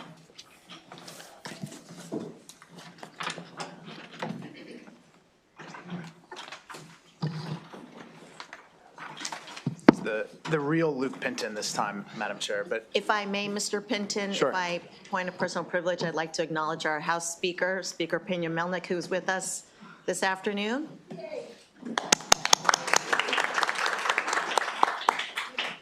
Okay, Mr. Pinton. All right. Good afternoon, everyone. Madam Chair, members of the committee, Luke Pinton of the firm Funk & Bolton here on behalf of Fellow. Across Maryland, Fellow is building communities where people belong and expanding opportunities for people to live in the lives they choose, including offering safe, accessible rental housing that provides stability and choice for residents across all income levels. Today, Fellow supports more than 5,000 people with disabilities and owns and operates more than 80 housing units and is developing another 155 additional units to meet growing demand statewide. This bill is introduced as a practical measure that strengthens the state's ability to address its ongoing affordable housing shortage and preserve aging properties. By reducing operating costs, this exemption frees up critical resources that can be directed to long-term capital needs and to expanding the development of additional affordable housing units. And just as important, property tax exemptions improve the financial viability of nonprofit housing projects by allowing these organizations to better leverage private capital. This reduces reliance on limited public loan funds and helps maximize the impact of the state's investments. And at a time when our state faces a significant shortage of affordable housing, this bill removes unnecessary barriers and provides a high-impact policy tool to support responsible development and long-term affordability, further advancing the state's mission to increase housing accessibility. And for those reasons, Fellow respectfully urges a favorable report. Thank you, Mr. Pinton. We have a question from Delegate Chi. Sure. Thank you, Madam Chair.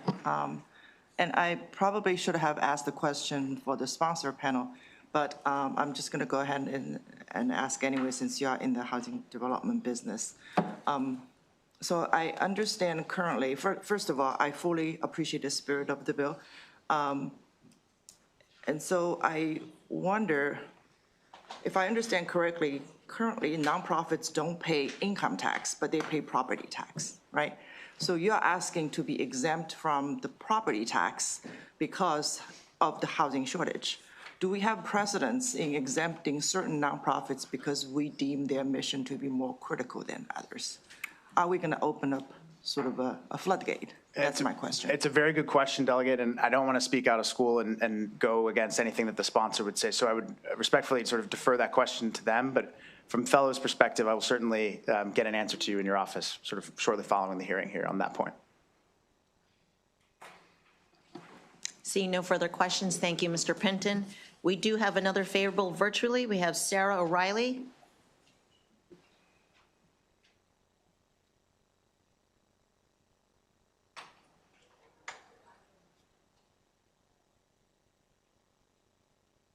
Hi, how are you? My name is Sarah Riley, and I'm here to speak on behalf of Victory Housing. Victory Housing is a nonprofit, tax-exempt organization that serves as the housing development arm of the Catholic Archdiocese of Washington. Since our inception in 1979, we've been providing affordable housing and related social services to low and moderate income senior citizens and families. We've built or rehabilitated over 2,800 units of housing across 37 affordable and mixed income communities in the counties of Montgomery County, Prince George's County, Charles, St. Mary's, and Washington, D.C. We really see House Bill 571 as providing crucial support to nonprofit housing corporations and their subsidiaries in two meaningful ways. First, the exemption for the low-income housing tax credit structures that are wholly or partially owned by a subsidiary is a key component. This provision unlocks enormous potential for developing new communities and preserving existing communities by focusing those scarce resources on the physical assets themselves. Second, the bill eliminates the need to secure those payment in lieu of taxes agreements in each local jurisdiction. While Victory Housing greatly appreciates the support it's received from our local government partners, the tax exemption provided by House Bill 571 provides more predictability for the affordable housing owners. Without certainty about a pilot agreement, whether it will be extended or renewed after expiration, the property owner faces a difficult choice as significant expense items have to be incorporated into the operating budget. For these reasons, we ask you for a favorable opinion on this bill. Thank you. Thank you. We do have a question from Delegate Weigel.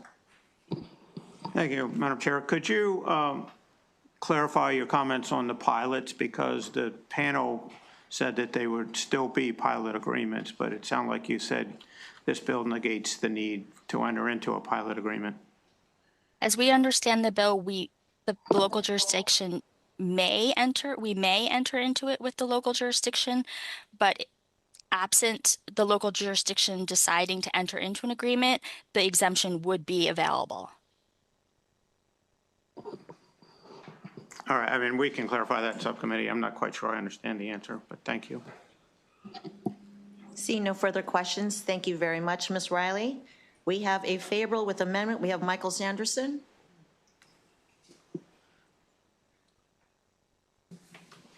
Thank you, Madam Chair. Committee members, I'm Michael Sanderson with the Maryland Association of Counties. I want to work my way to the favorable with amendments by way of a little bit of context. We know we've had some issue shuffling across the committees. I mean, you can tell now that this bill, even though it's written in the housing article, is effectively a tax bill. And for most of you who don't have the benefit of lovely afternoons in the Ways and Means Committee debating tax policy, some of this would be kind of new territory, but I will assure you, we have a pretty long-standing, I don't know, tradition, handshake, however you want to say it. As far as tax policy, for the most part, when the state tries to dictate tax policy, matters that are local taxes are usually left as a matter of local discretion. So an answer to an earlier question, are there different sort of nonprofit and meritorious enterprises that get tax breaks on their property taxes? The answer is yes. Almost all of them are in the form of local option tax credits. So this bill goes further than that. It takes the properties off the books. These are great projects, and most communities want them, and we want to advance affordable housing. So our amendments on this bill are not singled out because this is about housing. This is testimony that MACO brings to the table, particularly in Ways and Means, literally dozens of times every session. So our point of view is make this a local option rather than a mandate. On the previous question about what does this do to pilots, this is the way I would try and explain it. Under current law, the pilot is a negotiation from full taxes to some partial payment. Under this bill, you start at zero unless the nonprofit organization would agree that they should have some responsibility for some share of the services that would otherwise be provided through property taxes. So it inverts the process, even though it leaves it intact. So our request would be give us clear authority to do the pilots and the tax break, but make that a local matter. Thank you, Mr. Sanderson. Seeing no questions, thank you very much for your testimony. That concludes the bill hearing on House Bill 571. We'll now move on to House Bill 573. And members, after 573, we're going to jump to 502 and 537, which is Delegate Holmes. And then we'll return to 523, which is Delegate Holmes, and then revert back to 523, which is Delegate Jones. I'm sorry. Holmes next, or am I? You're next. Okay, just making sure.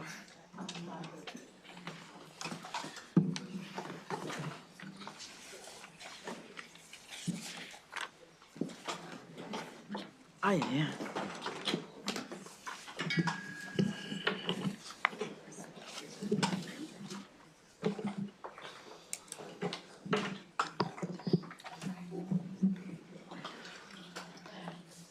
Thank you, Chair Valderrama, Vice Chair Charkoudian, and esteemed committee members.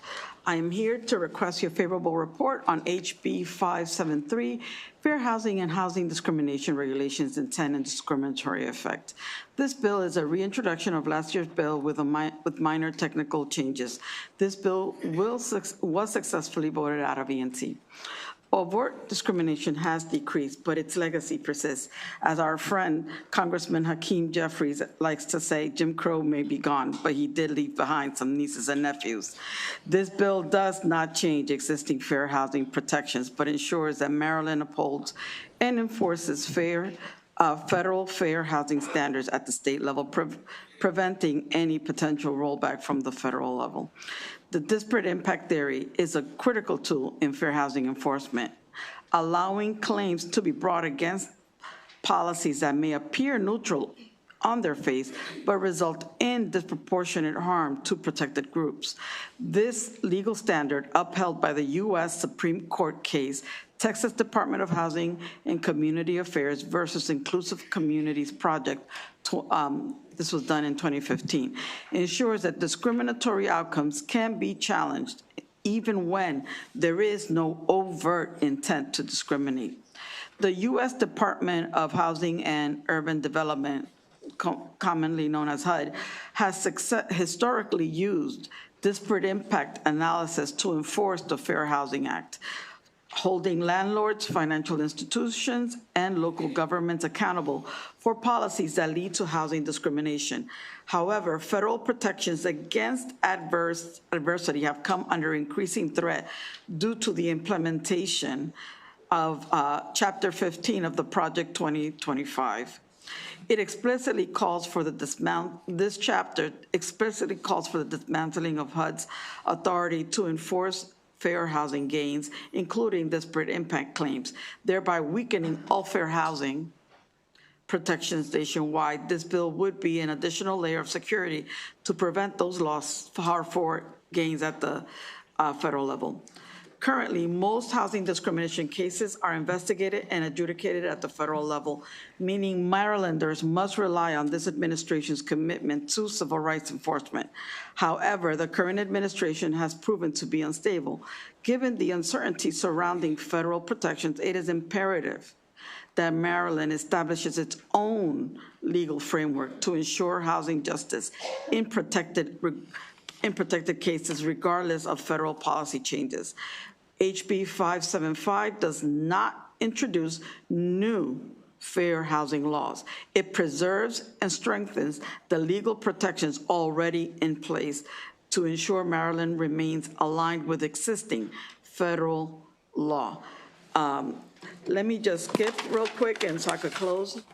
I have spoken to my good friend, Matt Celentano, and some of his colleagues who expressed a desire to amend the bill to protect the homeowners insurance industry from disparate impact claims.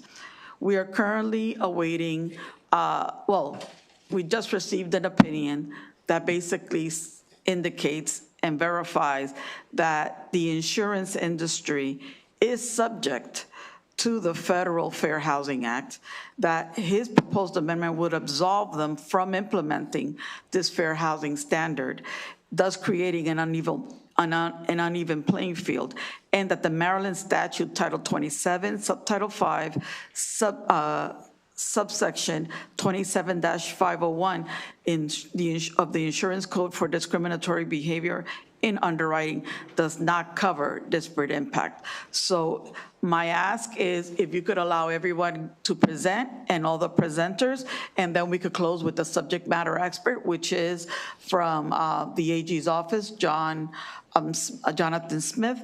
And so my ask is, in closing, I ask this esteemed committee for your favorable report for HB 573. Thank you. Great. My name is David Wheaton. I'm an attorney with the NAACP Legal Defense Fund. Founded by Thurgood Marshall in 1940, LDF is the nation's oldest racial justice legal organization. And I'm here today to testify in support of Maryland House Bill 573, which would strengthen state fair housing laws and provide guidance to Maryland cities, counties, and housing authorities on proactive steps to combat housing discrimination and overcome patterns of housing segregation. LDF urges a favorable report out of committee. Every Marylander should have access to safe, affordable, and accessible housing in thriving neighborhoods, free from discrimination. Unfortunately, the Trump administration has rolled back key federal regulations that prevent housing discrimination and encourage local housing authorities to create thriving neighborhoods for all people. HUD's decision to roll back its disparate impact regulations are designed to help enforce the law, makes it more difficult for marginalized communities to address systematic housing discrimination, and leaves them vulnerable during a fair housing and affordable housing crisis. Also, HUD's decision to weaken affirmatively furthering fair housing rules deprives local governments of meaningful planning tools needed to identify and address fair housing challenges. House Bill 573 pushes back against the Trump administration's blatant attempt to undermine housing discrimination and weaken regulations related to reducing housing segregation. House Bill 573 explicitly codifies the disparate impact liability into state law, and additionally, House Bill 573 allows the Department of Housing and Community Development to issue regulations related to affirmative furthering fair housing to fill in the gap left in by the Trump administration's weakened AFFH rules. So House Bill 573 will help remedy decades-long exclusion of Black Maryland residents and other residents of color, people with disabilities, and other protected classes who have experienced historic and present-day discrimination.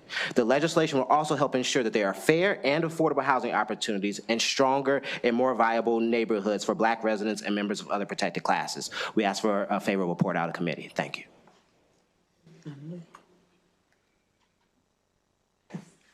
Sasha. Good afternoon. My name is Sasha Legagner, the State and Local Advocacy Fellow of the Poverty and Race Research Action Council, also known as PRAC.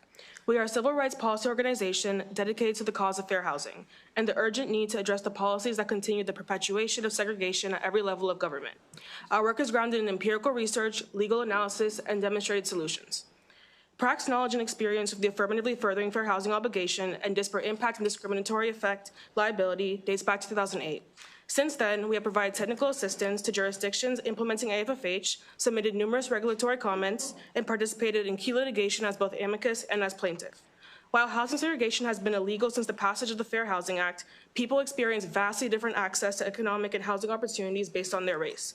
A person's zip code can determine their chances of graduating from high school or college, getting arrested, net worth, income, ability to own a home, credit score, and even how long they will live. Segregation creates a built-in inequitable environment that deprives communities of color of the resources and opportunities found in the neighborhoods of their white counterparts. Although many policies and guidelines may not be explicitly discriminatory on their face, they generate widespread disparate outcomes which disproportionately disadvantage Black families and other communities of color. To combat this, jurisdictions must implement, clarify, and uphold their Fair Housing Act obligations. To be clear, this bill does not create any new framework. It merely codifies existing law. Disparate impact liability has been recognized consistently for decades through legislative, regulatory, and judicial precedent. Despite the Trump administration's attack on disparate impact, executive orders and regulatory rule rescissions cannot overturn binding Supreme Court precedent which recognizes discriminatory effects regardless of intent. The Maryland Supreme Court has also recognized this principle. This bill will bring the Maryland Fair Housing Act into alignment with existing legal precedent and offer clarity on how to address complaints. Therefore, PRAC is strongly in favor of House Bill 573 and applauds the Maryland General Assembly for continuing to be at the forefront of civil rights progress.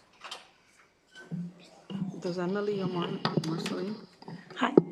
Good afternoon, Madam Chair, Madam Vice Chair. For the record, my name is Marceline White, Executive Director of Economic Action Maryland Fund, here in strong support of House Bill 573. I won't repeat what my colleagues have said. I'll simply make a few key points.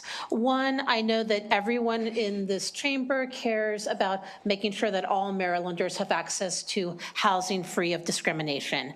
Passage of HB 573 will allow us to do that. Secondly, this bill is needed at this time. In the past year, we've seen cutbacks at the federal level at HUD, both funding and staff cutbacks, which has made it harder for HUD to enforce fair housing regulations and enforcement. So it's very important for Maryland to step up and strengthen our fair housing and enforcement laws right now. At the national level, as HUD's been cut back, we've seen fair housing complaints rise nationally, particularly fair housing complaints around access for individuals with disabilities, fair housing discrimination based on housing and on origin. Our fair housing program, we can say, also has seen an uptick in complaints, particularly around accommodations for disabilities. This is important. The one thing I want to mention is the three-pronged test. And what that does is ensures that the focus remains on the bad actors and allows people who are, and businesses that are pursuing legitimate concerns to do so. So that test is very important so it doesn't sweep up people who are not bad actors. This allows Maryland to shore up and strengthen fair housing at a time when it's desperately needed in the state and allow us to continue our strong record of promoting fair housing. So for these reasons, we support HB 573 and urge a favorable report. Thank you. Ms. White, Delegate Tavares, before we proceed, I would just, Ms. White, you are a regular here. We honor your testimony. I would just respectfully request that we follow the protocol here in process. You're not signed up for the testimony, so I just want to point that out. So I just respectfully request that everyone follow the process. Oh, I'm so sorry, Madam Chair. I thought I had signed up I assumed you were because you're here very often, so I allowed it, but I just want to make sure I point that out. My apologies. I had tried to sign up for oral and written, so I apologize. Thank you. Go ahead. Good afternoon, Madam Chair, Vice Chair, and honorable members of the committee. My name is Emily Hovermail, here today on behalf of the Baltimore Regional Housing Partnership in support of House Bill 573. The Baltimore Regional Housing Partnership administers the Baltimore Housing Mobility Program, which was born from the historic fair housing lawsuit, Thompson v. HUD, where a federal judge ruled that federal agencies had failed to confront and reverse patterns of racial segregation in Baltimore's public housing and failed its obligation to affirmatively further fair housing. The court ruled HUD must take affirmative steps to implement an effective regional strategy for promoting fair housing opportunities for Black families in public housing in the Baltimore region, and required HUD to provide incentives for development of affordable housing units for families and communities of opportunity. Our organization is a testament to the need for communities in Maryland to conduct the analyses of discrimination and take proactive steps to combat segregation in their jurisdictions. Despite progress since the Fair Housing Act, discrimination and segregation still shape the lives of thousands of Maryland families. The legacy of redlining, racial steering, and neighborhood exclusion continue to limit access to high-quality schools, green space, and economic opportunity. HB 573 strengthens Maryland's commitment to fair housing at a moment when federal protections are weakening, as you've heard, and ensures that Marylanders do not lose protections because federal enforcement shifts. By providing clarity and stability so that residents, agencies, and housing providers alike all operate under clear, consistent rules, and Maryland remains committed to fair, inclusive communities where all families, regardless of race, income, or voucher status, can live in safe and thriving neighborhoods. For these reasons, BRHP respectfully urges a favorable report on House Bill 573. Thank you. Thank you very much. Delegate Amprey. Thank you, Madam Chair, and thank you, Delegate, for bringing this bill forward. Given the restrictions, given what's happening in Washington, it's important that we find more ways to protect our people here in Maryland. Just wanted to give you the opportunity to provide any feedback you may have based on your ability to, if you've had the chance to look at some of the favorable amendment comments from the HABC Baltimore, from the housing authorities there, AOBA and MMHA. They have several technical changes they would like to add. Wanted to see if you had any feedback for the committee to consider, and if you had, please let us know if you've had any conversations with those entities about the amendments that they're requesting. Yes, we have. Those were the comments that I was referring to.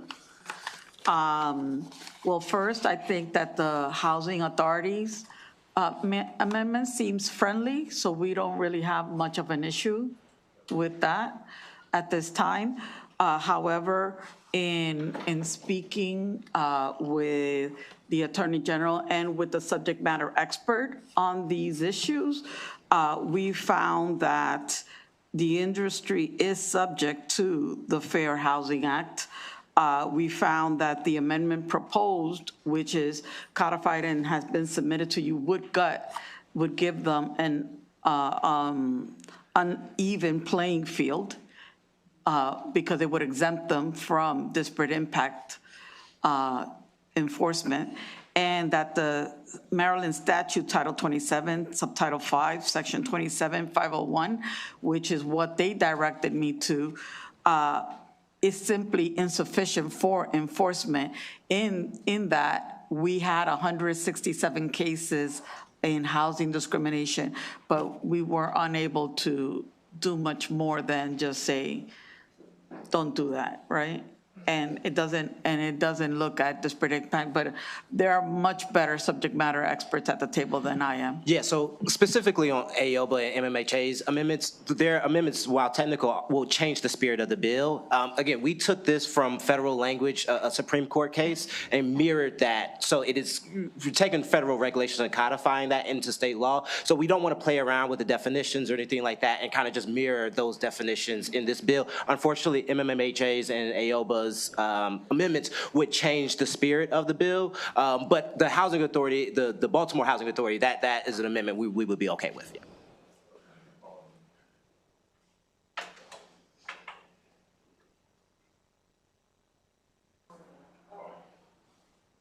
Thank you. So just so I can understand, just to be clear, so what you're saying is, let's say 3 or 4 years ago, we were already under these rules nationally, so it's not even like it'd be a change. It won't just be to clarify. any change. So it's a federal law we already had that's been taken away from this administration.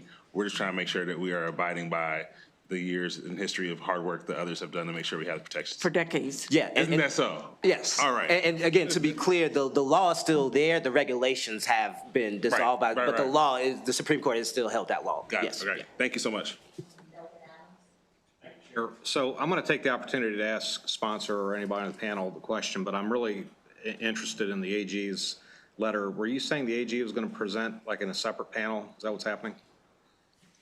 Okay, so no. I'll just ask the sponsor, but I'll probably end up asking a similar question of the AG. So in the letter that they sent, they give examples that might fall in line with this, but one of them is a policy that imposes a limit on the number of people who can occupy an apartment to match the number of bedrooms. So I'm just going to pick one. So if what you have is a 3-bedroom unit and a HUD HAP contract says the voucher only allows people who are on the lease, you have to be listed on the lease, and that you can only have so many people living in a unit. Those are federal regulations that have existed long before, 6 years ago. Are you saying that if a landlord imposes restrictions and/or says, hey, you got to follow the rules as it relates to occupancy limits, that could be not intentionally discriminatory, but the act of a landlord, enforcing that provision could be in violation of a? No, it has to fall within one of the protected classes. What are the protected classes? Race, sex, gender, but I mean. Yeah, so I think that would possibly fall under the familial status protected class. And just to, I guess, to answer that question, technically, possibly yes. You would have to, again, Marceline from Economic Action talked about the burden shifting framework. So that possibly could, if the landlord was able to show that it was for a legitimate business purpose and there was no other less discriminatory alternative, then that policy could stand. But if there is a less discriminatory alternative, then that could be a disparate impact violation, yes. I literally am interested as a business owner in having clear, bright line paths to compliance with laws. Yes. What I have said in the past, and I believe I may have said this on the House floor last year on this bill, is that you are providing the exact opposite for the business community. And so if I'm just taking one example, and I could probably sit here and the chair is not going to allow it, but I could come up with dozens of examples just off of the AG's letter that allow me to make the following statement, that just on this one thing on occupancy, that's a requirement that the federal government has for HUD vouchers, that you have to have two things happen. You can only allow people who are on the lease that are listed, okay, and that as a receiver of that voucher, you can't over-occupy a unit. So if you have a 3-bedroom unit, you are required by law, by federal law, to abide by those conditions. So forget about the race conversation. That's what it is. And so, but you're saying I can't forget about the race conversation because that may, while not intentional, lead to a disparate impact because they are violating the federal contract. And it is a landlord's obligation to enforce those provisions. I'll ask the AG, but I'm asking from just a business perspective, clear, bright line paths to complying with the law. Give me a simple reason why I shouldn't have to comply with federal law when I'm renting to people that have to do this. Yeah, so we think this actually helps businesses. Again, this gives people and businesses a clear framework. One of the reasons why we want to codify this and having a statutorily codified standard, it creates predictability rather than having courts figuring out how to best address complaints on a case-by-case basis.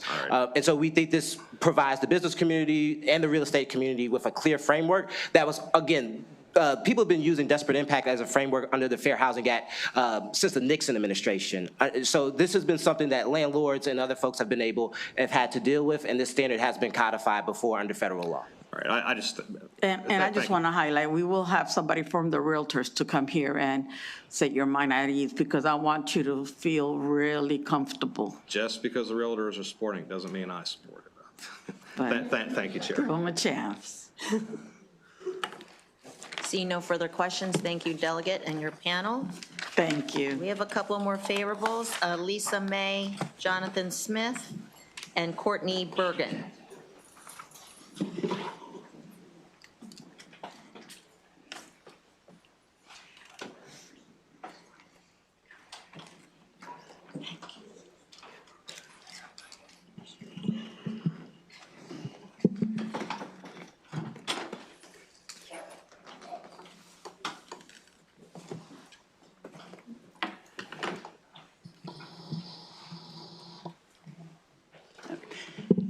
Thank you, Madam Chair, Madam Vice Chair, members of the committee. Again, Lisa May with Maryland Realtors.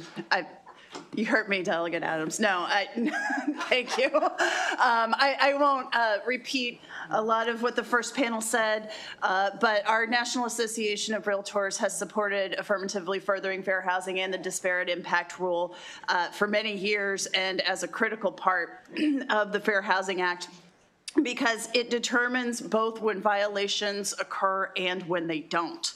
That goes both ways.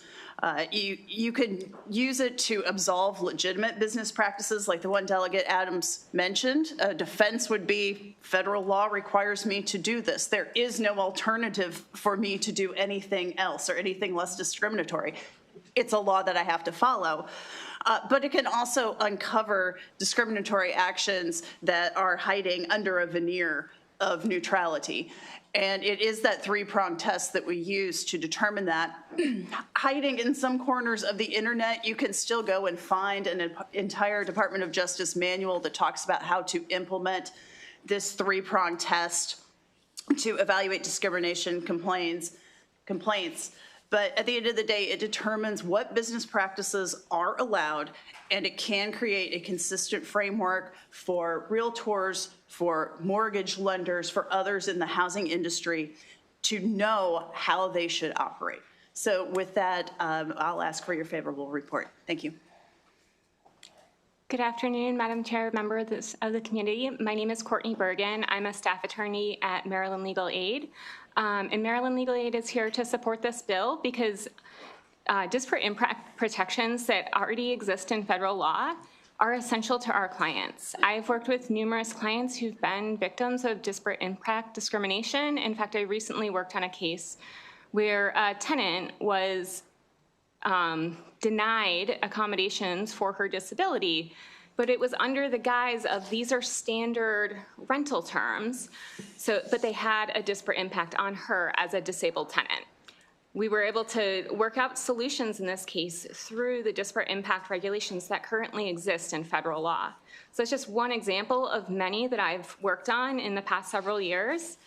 And I wanted to speak to a few things that have come up in opposition testimony. One is the bedroom occupancy standards. If you look at Maryland Code State Government 2703, bedroom occupancy standards are actually explicitly excluded from the Maryland Fair Housing Act. So those are not a concern with this bill, and this would do nothing to change that. It's an explicit exclusion, not going to be an issue. I know there was also concerns raised about insurance regulations. Federal law actually already addresses that. It's not going to change this. Again, this is maintaining the status quo amidst a tumultuous federal landscape, and we're just trying to maintain consistency in the housing market amidst a dire housing crisis that's really impacting all of us. So for all those reasons, Maryland Legal Aid supports this bill to maintain consistency in the housing market and to protect our clients and the tenants we work with on a regular basis. And for those reasons, we ask for a favorable report. Thank you. Good afternoon, Madam Chair, Vice Chair, my delegate. Good to see you. Members of the committee, Jonathan Smith, I'm Chief of the Civil Rights Division of the Office of the Maryland Attorney General, and pleased to be here to testify in favor of the bill again the last couple of years. I think the disparate impact liability strategy, which you've heard about, is an incredibly important tool. You've heard some of the reasons why it's been useful, and it is a strategy that is used by the Civil Rights Division of the Office of the Attorney General. We have brought cases and settled cases using disparate impact theory. I think it's important. We've talked about the three-part test. I think it's important in the few minutes that I have to explain what that test actually is so that you can understand why disparate impact is from the perspective of someone who's alleging discrimination is actually incredibly difficult to prove. The first prong of the test that is articulated by the Supreme Court of Maryland and the Supreme Court of the United States is you must show a robust, a neutral policy in which there's a robust statistical disparity for a member of a protected class. If you cross that threshold, which is actually not a particularly easy threshold to cross because you need a lot of evidence in order to show that robust statistical relationship, it turns to the housing provider to show whether there's a legitimate business interest at stake. If the housing provider here, if there's a federal law that requires you to do something, if it affects the profitability of the business, whatever, you can raise that as a defense. And then finally, the burden shifts back to show that there's a less restrictive, non-discriminatory mechanism to achieve the same business purpose. And so it's a really tough standard in order to win these cases. This is not going to be a free ride. I think the other thing that's really important to say is to why are we here if the Supreme Court of Maryland last summer upheld disparate impact as under Maryland law. And that's the threat, and if I could have just 10 seconds, that's the threat that the federal government is attacking disparate impact across the board, and the Maryland court relied very much on interpretation of the federal analog in terms of reaching the result that Maryland law covers disparate impact. I'm happy to talk further in response to questions. Thank you, Chair, and I'll try to be brief.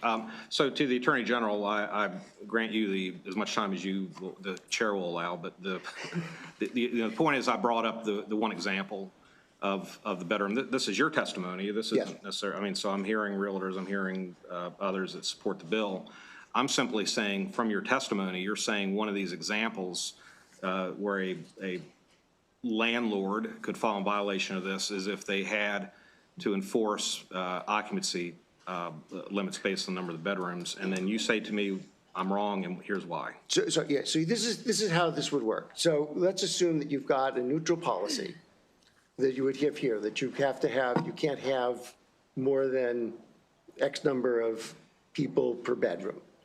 And that neutral policy, you'd have to show that there's a statistically significant impact on familiar status as a result of that policy. That's the sort of the threshold that you would come across. The landlord would come forward and say, well, I've got a legitimate business interest in maintaining that. Either I need to comply with federal law, or I have a legitimate business interest in maintaining a certain, kind of maintenance of the property. Overcrowding has consequences on both the maintenance of the property itself or neighbors, any other legitimate business, they would come forward. Once the landlord asserts that, the burden shifts back to the tenant who's asserting the claim to then show that there's a less restrictive way to achieve that business interest. So it's not just crossing that first threshold of showing that there is a statistical consequence. So another example, which comes from the work that the Civil Rights Division has done. If you have a policy that says anybody who's ever been convicted of a felony cannot rent in my apartment. This is probably the most common way in which disparate impact is currently being used in housing, is a felony ban. Regardless of when it happened, how many years have passed, what the person has done to rehabilitate, take into account any of the considerations at stake, that is going to have a disparate impact based on race because of the racism that's built into our criminal legal system. If you're more likely to be convicted if you're black. You can show that robust statistical relationship. It then shifts back to the landlord to say, well, I've got safety concerns. I want to be able to show that my other tenants, that I have actually screened people in order to establish that they're not going to pose a risk to the other tenants in the apartment.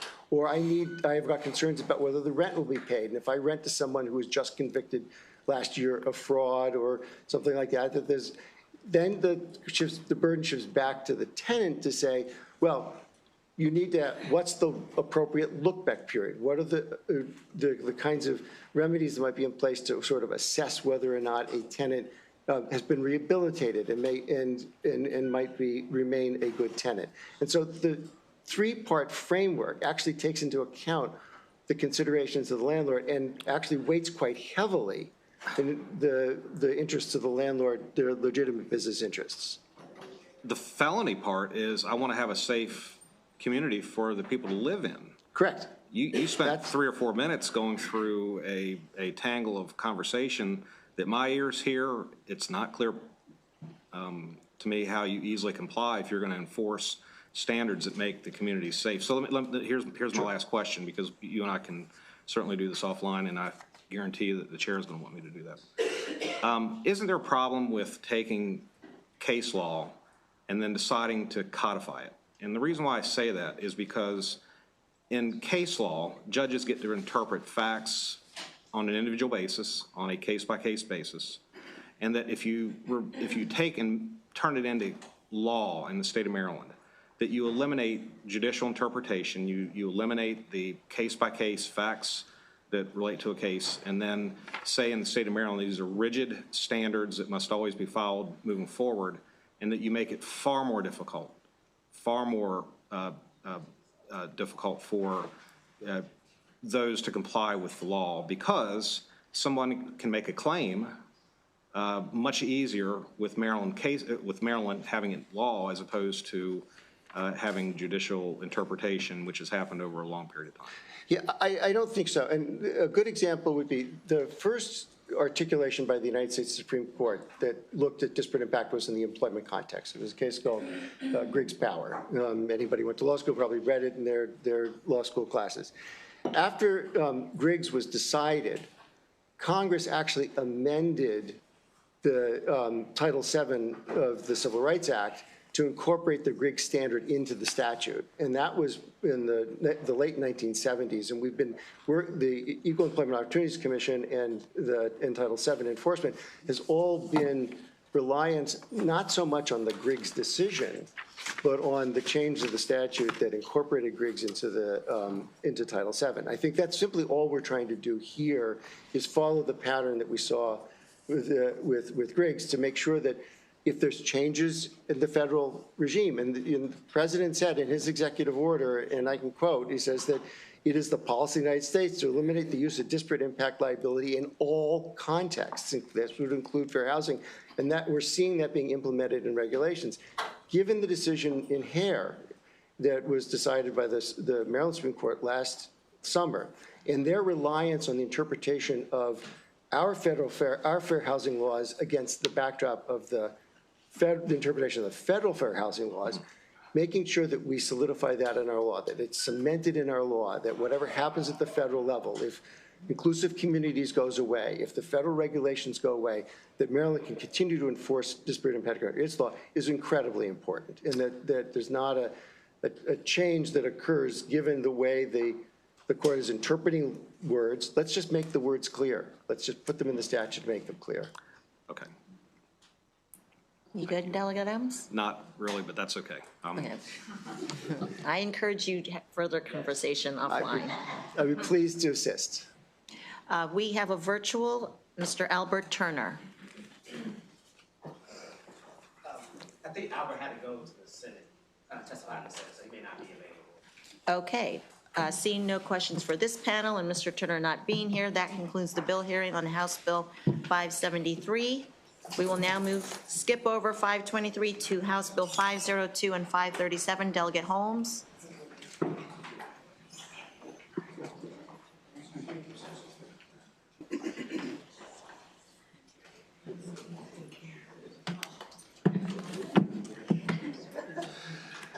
Good afternoon, Madam Chair, and before I get started, point of personal privilege, boy, it feels so good to hear a whole day of housing stuff, I'll tell you. Holy moly, man, I love this stuff. I'm glad somebody does.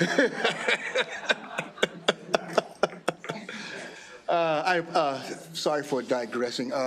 Madam Chair, Madam Vice Chair, and members of the committee, my name is Delegate Marvin Holmes, and I am here this afternoon, ladies and gentlemen, to discuss with you House Bill 502. House Bill 502, ladies and gentlemen, is a piece of legislation that is requiring that board members who are in charge of HOAs, condos, and co-ops take training. One of the things that we have understood is that if those who are in charge of these common ownership communities take training, they are more apt to be able to make decisions for the benefit of their communities.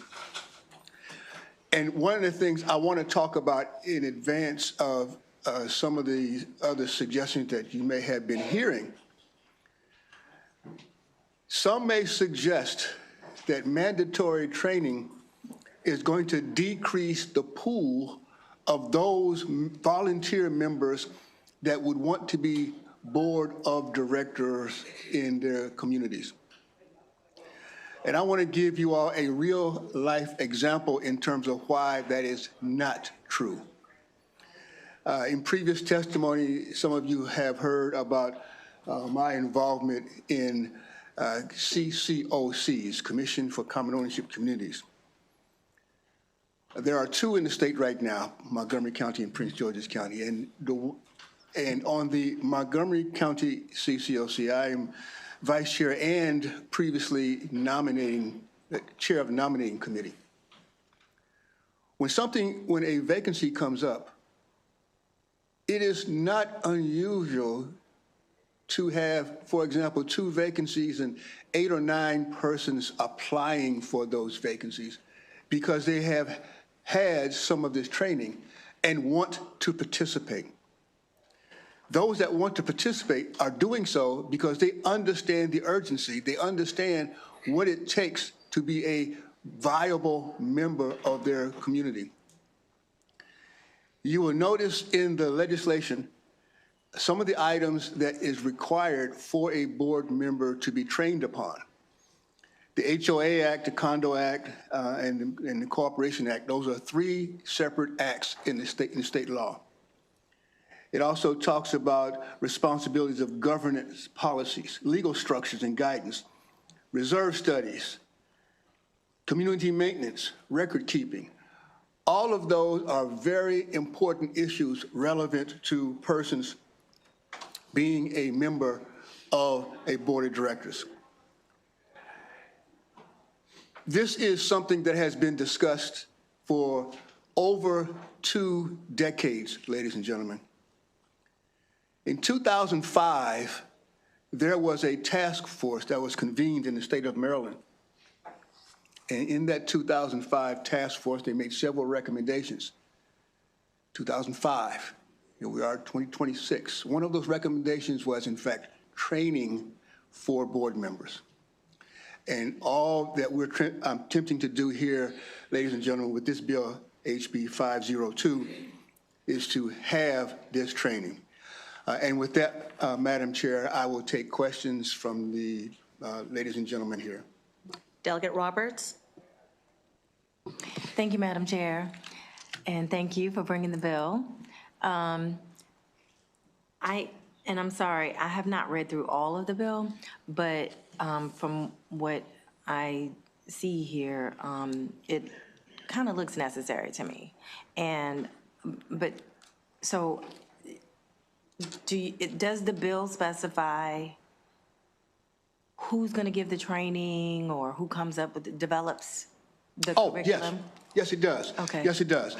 In the legislation, and I'll attempt to find the pages, but in the legislation, it talks about those organizations that can, in fact, provide the training. Mm-hmm. And I think that is on page, I can't scroll here very, very quickly. But all of that you're asking is in fact, in the legislation.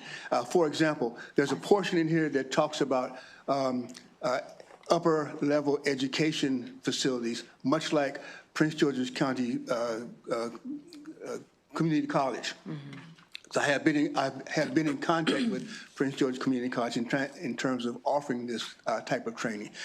In the bill, it also talks about organizations like the Montgomery County CCOC or the Prince George's County CCOC offering the training. Now, one thing I want to point out while I discuss that is that the training offered by Montgomery County and Prince George's County to the Board of Directors is free, F-R-E-E, free.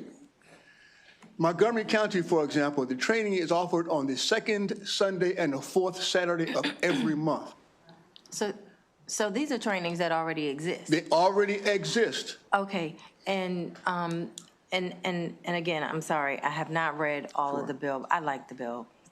You know, I know you know what you're doing. But so one of the things that you said is that it might be perceived that it would deter people from being on the board. I think I'm in the opinion that that might be a good thing, because not everybody needs to be on a board like that, because there are some fiduciary responsibilities.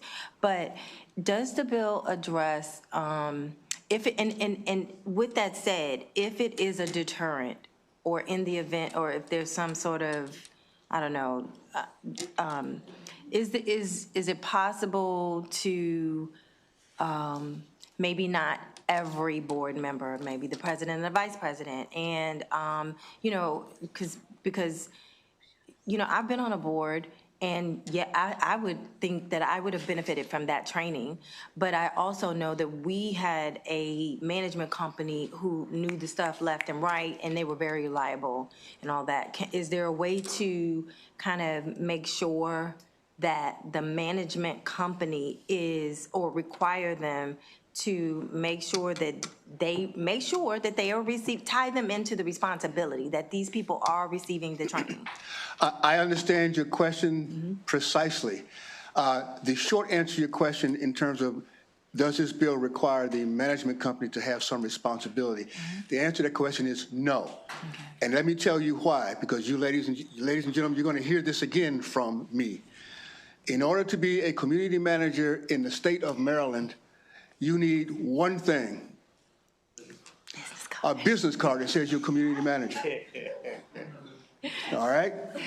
There are no license requirements for a community manager at all. This particular piece of legislation in front of you, HB 502, is only specific to the board members, because I think that if we have board member training, they can, if necessary, pull some of the restrictions that are being put on them back together per the law. Okay. All right, thank you. Thank you so very much for your question. Thank you, Madam Chair. We will go with Delegate Amprey, then Aaron's, and then Wyville. Good afternoon. Good afternoon, sir. Thank you, Madam Chair. Quick question. I see the CAI has some amendments in regards to like how the training can take place, or you can use digital, virtual systems or their systems.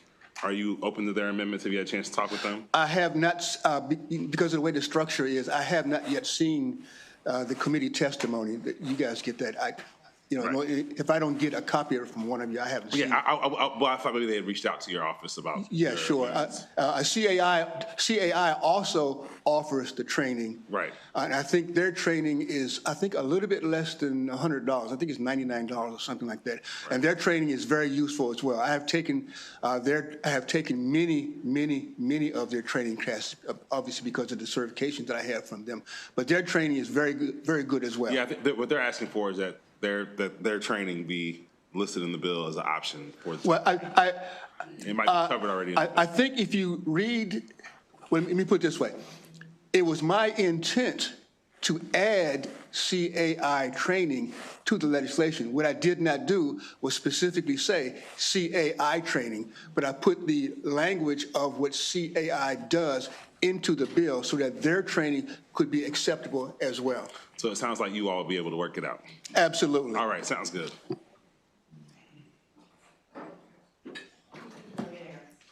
Thank you, Madam Chair. By putting that information in, are you steering people to that company? No. I'm kidding on that. On this thing, is there a size limit to the HOAs or the associations you're talking about? Size limit to the board of directors? Yeah. The size of the board of directors are up to the bylaws in each of the common ownership communities, HOAs, or the co-ops. The bylaws dictate the size of their board of directors. Okay, how long does this training take? Quick question. Thank you. The Montgomery County training for the board of directors, as I indicated, is from on second Saturday and fourth Sunday. It is from 9 a.m. to 1 p.m. I'm one of the trainers there sometimes, from 9 a.m. to 1 p.m. The training that is offered by the Prince George's County CCOC is all virtual. You can start the training pause, come back another day, and take the training at your leisure. How long does it take, though? How many hours, let's say? I'm going to maybe 3-4 hours, something like that, because the topics are pretty in-depth, and they're about 3 or 4 hours. I'm saying that only because you have some really strong HOAs and then you have some really weak HOAs that really aren't as involved. And I'm concerned a little bit about, because I know I sell a lot of homes, and I know when I'm dealing with an HOA, people aren't jumping up and down necessarily to say, gee, I want to be a board member. That's not exactly what they're doing. So as we sit down and we put some constraints on it, these are typically people like you or me that volunteer to do this and actually try to work through it. I like what you're saying, because we are running into troubles and a lot of these people are uninformed. It's just I worry about the commitment level. Wouldn't you agree? And let me tell you one quick example in reference to your experience as a realtor and mine as well. I had to go, which you have to get the resale package. The resale package, the members of the boards were not trained. They did not understand some of the requirements for reserve studies and the resale package. I suggested to them that they take the training. After the training, they really called me up and thanked me for suggesting to them that they take the training, because they understood what they were missing. You don't know, if you don't take the training, you don't know what you don't know. Well, that's my point. And they don't know when they come into it. It's a little different when they sit back and say, oh, I got to take training too now. I thought I was smart enough, but I think it's going to slow the process to get good board members. But you're right. You're probably right. Once they learn, they sit back and have an aha moment. That is correct. All right. Thank you.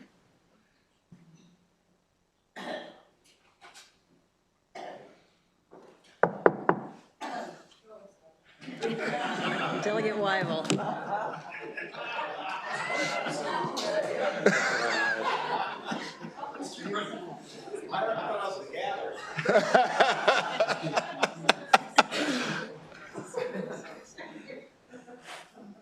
Thank you, Delegate, for the bill. Question on page 12, line 3, it says, this subsection applies only to a member of the governing body of a homeowners association that consists solely of residential for sale housing. So we had a bill earlier that talked about mandating childcare in single-family residential. That's not residential use only. That adds a commercial component. So if I have a childcare facility in my HOA, this doesn't apply to me? That what you're discussing is not in this legislation at all. You're talking about a previous bill talked about child care facilities, and that's not part of this legislation. But your language says that this only applies to HOAs that consist solely of residential use. That is correct. And the reason why that residential is in there, because there are communities that are commercial and not just residential. This applies, board of directors. So if there's some commercial use, it still applies? Because the word says solely, of solely residential use. This is only for residential. Yes.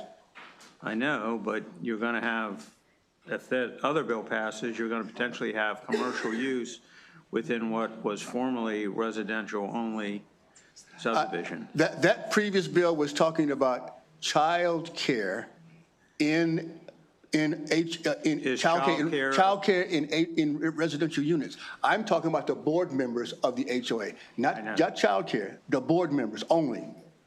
But is child care commercial or residential use? I don't know, and I don't know, and I don't want to add that discussion into this particular bill, because it's two separate things altogether. All right, I'm just playing devil's advocate, maybe see I do appreciate around it. your training.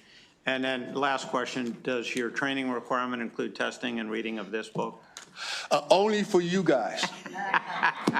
All of you are mandated to read this book. And if I don't see it on your desk next time I'm in here, it's going to be a price to pay. I'm pretty sure Vice Chair Charkoudian read it in its entirety already. Delegate Howard. Thank you, Madam Chair. So it says, each member of the board, this is page 3, section 3, says each member of the board of directors or officers of the council of unit owners shall successfully complete the training curriculum required under the subsection within 90 days after the individual, 1, is first elected or appointed to the office, and 2, for an individual who is in office on October 1st, 2026 begins. Is this annual training?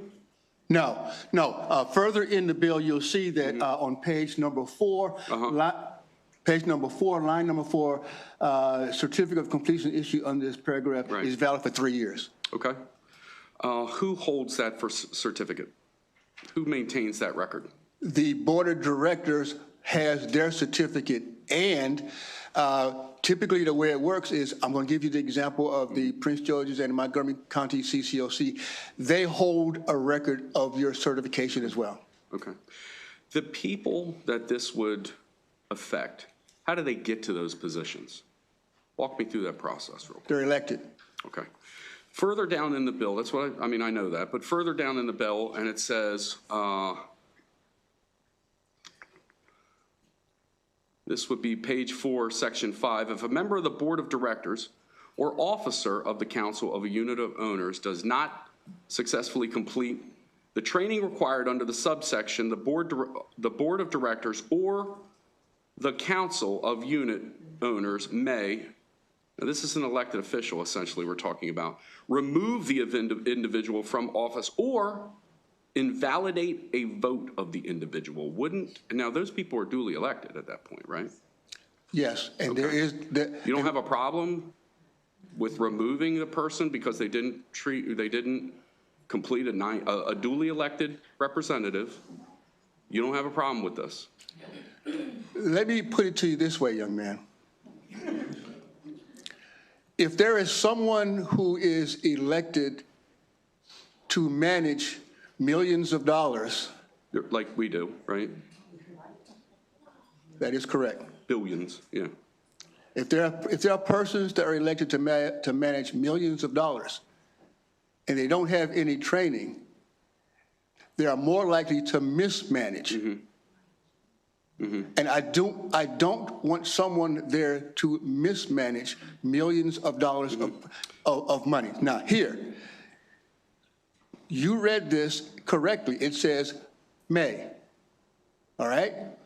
So, and this is something that is most prevalent in the Montgomery County areas, to be removed, okay? If a board member is not trained and is removed, then I'm hopeful that that member that is removed is replaced with someone who does have the training. Replaced by, how does that go? Are they elected also? So we just removed a duly elected officer, right? If you look, contextually by their constituency, if you look, elected, we removed them, and now we're going to. If you look at the section in here relevant to elections, it shows you specifically how those board members are elected. And I'm not trying to, I am dictating, I'm not saying that you do anything that circumvents the state law in terms of elections, but you can re-elect someone else in the place where that board member was removed. Or invalidated the vote by the actual duly elected official. Yes, sir. The irony is astounding. Okay.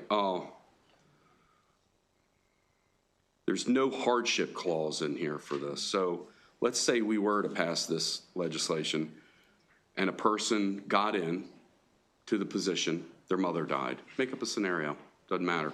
And there's a hardship clause in there. They did not complete the training. Well, no, there is not a hardship clause. I mean, you're going to fall back onto they may be removed, but there might be a conflict of interest, not a conflict, there might be a personality conflict. There's a myriad of reasons that this person could be removed at that point, even though there was a hardship. There's no provision in the legislation relevant to hardships. Well, thankfully we meet every 90 days, or I'm sorry, we meet every year. Okay, thank you. I think that pretty much clears it up for me. Okay. Seeing no further questions, thank you, Delegate Holmes. Certainly. We have several more favorables. Jeannie Hyatt, Jeannie Polhaus, Lori Graff.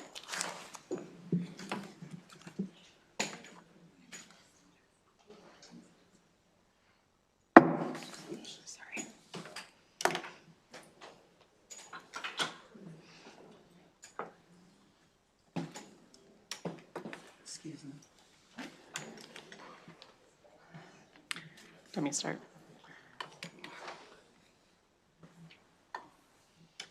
I'll go ahead and start. Lori Graff, CEO of Maryland Building Industry Association, and I apologize, we did submit testimony that was support with amendments, just dealing with the developer role in the board. But we've talked to the sponsor, and I think we can work that out. But we support the concept. We do understand that we think that there's a lot. You saw the big book, but we do have some concerns of how the developer, because the developer is on the board at the very beginning of the process, and how they fit into the training. So we'll work with the sponsor on that to fix that. But thank you. And you're correct. My apologies that it was favorable with amendment.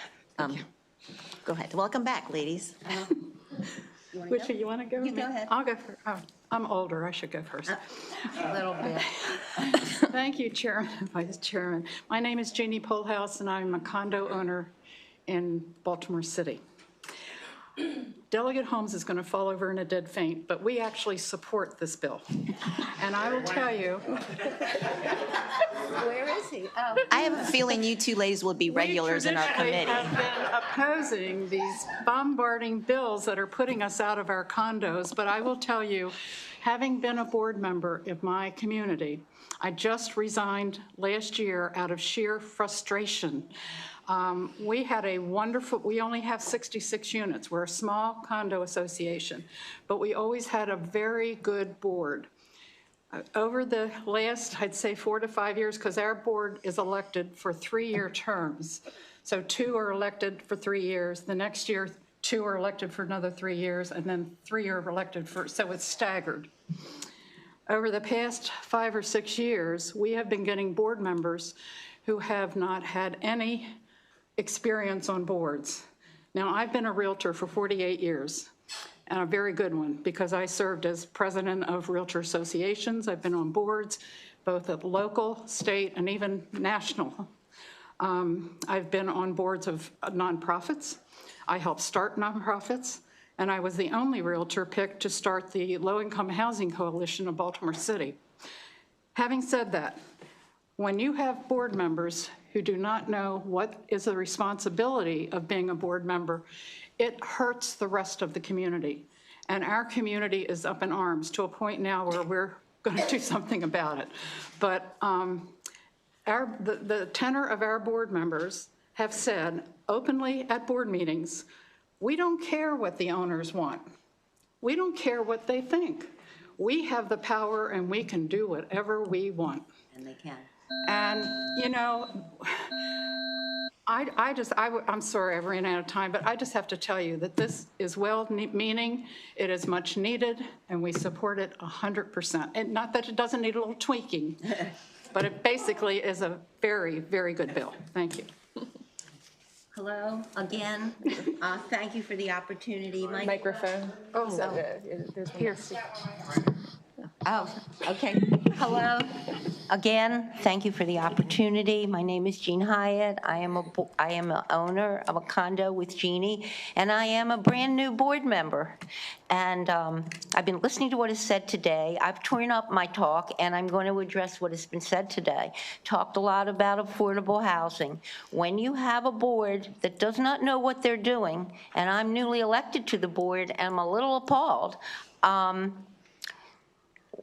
that affects everybody, and it affects the fees you pay, which is affordable housing, because you can't make informed decisions when you don't know things.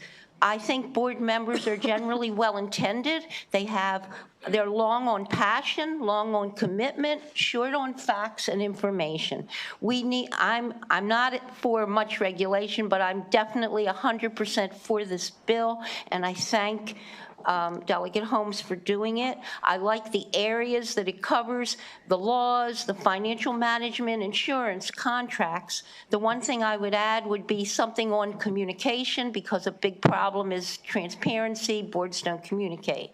But other than that, I think it's a great bill. We need it. In answer to the question that was raised just now, well, what about people who can't do the training or they have a hardship? I say, then maybe they shouldn't be on the board at that moment, because they make decisions that impact our lives, and a bad board can make a decision that can cause unnecessary expense, unnecessary lawsuits, all of that driving up your fees. We need people who know what they're doing. And as far as the management companies, sure, but too many boards say, we're just going to leave it all to the management company, and the board should be overseeing this. They need the information. Common sense is not enough. We need this bill. Thank you. Thank you. Delegate Roberts? Thank you, Madam Chair. At the risk of Seth being mad at me because I like being his friend. I just wanted to say thank you for coming out and supporting the bill. I just really had a quick question. Are you two best friends? We are now. We started 2 years ago. 2 years ago, we had an upward in Cross Keys where we live. We have 9 neighborhoods, and they're all totally different, but they're all separate associations. And everybody kept complaining, and we kept going to meetings and saying, you've got to do something about all these bills that Delegate Holmes was putting in, because they were increasing our fees. And he would put a bill in that was across the board. All condos are the same in the state of Maryland. Well, let me tell you, we live in a 2.5-story concrete building with no amenities, no open space, no common areas. We are hit with bills that penalize us as though we were a high-rise on the harbor of Baltimore City with all the risk and all the amenities and athletic rooms and social rooms. We don't have any of that. But we shouldn't, it shouldn't be a broad stroke. In Florida, they revised their bill and they split the styles up into types of condos.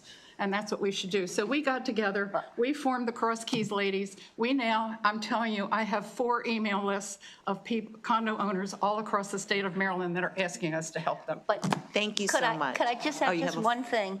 We have been so pleasantly surprised. So many people in our condo said, what are you doing? You can't change anything. Right. We said we have to try. And we came and we met with people. We're not lobbyists. We just had a lot of passion and believed that just like us, people are well-meaning. We have met so many delegates and senators that have helped us, and we're not even in their district. So we want to thank all of you. Yes, every one of you. Thank you for helping. For helping us, because Thank you for your advocacy.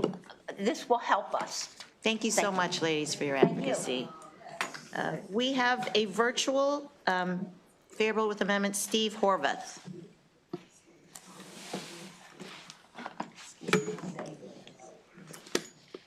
I'm sorry.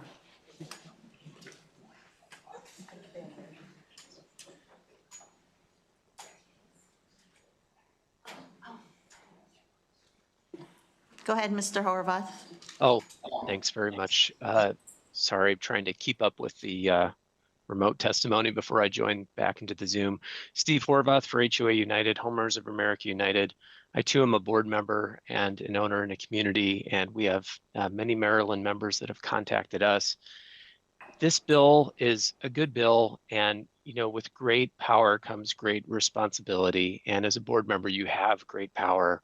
Board members are almost exclusively volunteer owners who frequently lack the relevant education, experience, and training to help ensure they govern, operationalize governance, and supervise management in a way that comports with state law, the governing documents, and best practice. Here are the amendments we would ask you to consider for this bill. You should prescribe a minimum amount of training. The bill sort of takes little pieces of this, but you should actually provide thresholds. For example, 4 hours of training or 8 hours of training. Other states have done that, like Florida. You should follow Florida's lead. Automatically remove or suspend directors who fail to complete and certify completion of the required training. Providing board discretion to remove individuals or invalidate votes is a woefully inadequate remedy. Again, other states have done this. Look at those states, look at what they've done. If I'm on the board and the board just doesn't want to do the training, the other members of the board aren't going to remove me or invalidate my votes. You need automatic provisions. Pursuant to number 2, you should remove all references to invalidating votes. It's not the correct remedy. Would you pick which votes to remove? Why wouldn't you just remove me? Finally, as required in Florida and New Mexico, require certification from board members that they've actually read the documents and will uphold the documents and will faithfully discharge their duties. It's something all of you do. You take an oath of office, have an oath of office. And in response to Delegate Weivel's remarks, the section that specifies solely residential housing could be improved by simply excluding commercial-only condos. Many condos are mixed use. I commend this bill to you in the spirit of the bill. Ask for you to pass it favorable with amendments. Thanks so much. Thank you so much. Seeing no questions, thank you very much, Mr. Horvath. That concludes the bill hearings on House Bill 502. Delegate Holmes will move on to your House Bill 537. May I bring up my panel, please? Yes, Madam Chair? please. Thank you very much. As long as they're all signed up. So.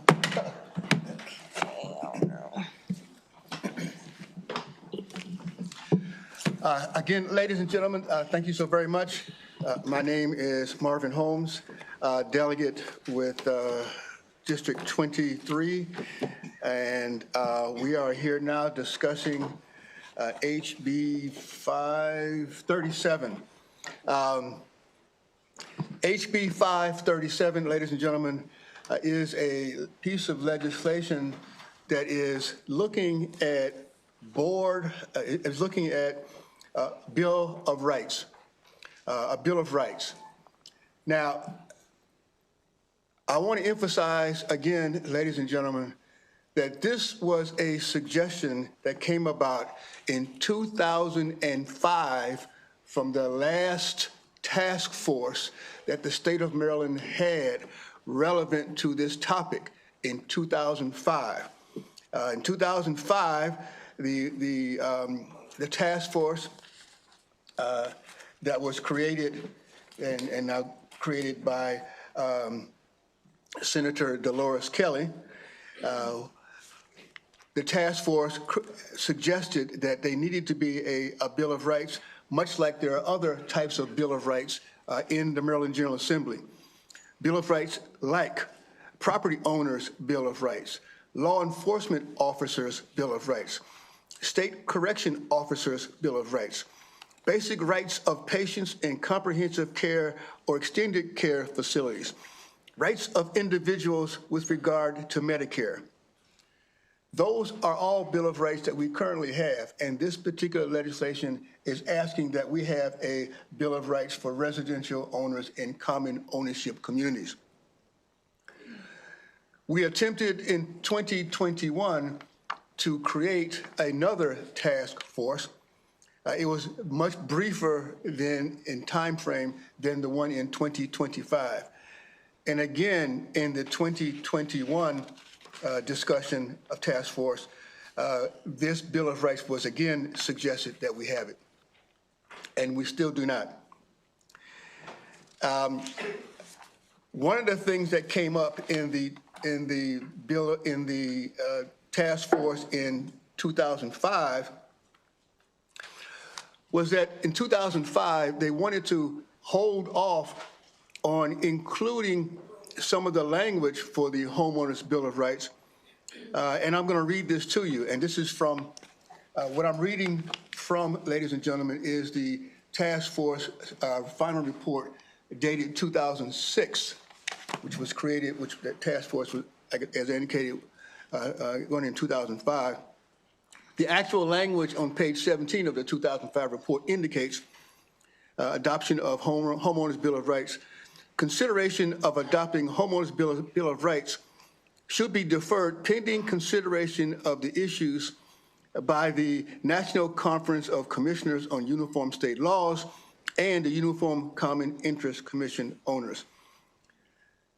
Those decisions were made, ladies and gentlemen, in 2008. And here we are still in 2026. And we still have not yet completed some of the things that were discussed and recommended for us in 2005 and in 2008. And I want to give you just a little bit of information about that Uniform Common Interest Ownership Act that was talked about in the 2005 task force. That was done, as indicated, back in 2008. It's a national conference that did this. These were persons that were in, and I'm going to read you some of the states: Vermont, Oklahoma, Texas, Connecticut, Vermont, Kentucky, Idaho, Colorado, Hawaii, California, Pennsylvania, Virgin Islands, Pennsylvania. Those are the recommendations that they have put forward for this Bill of Rights. And what I'm trying to indicate to you is that this is not something that was just created out of thin air. It has been decades-long discussions to try to get this put together. What other states have done this? I think you're going to ask that. Alaska, Colorado, Minnesota, Nevada, West Virginia, Connecticut, Delaware, Vermont, and Washington. Now, I'm asking, ladies and gentlemen, that you kind of peel back this onion and take a look at this.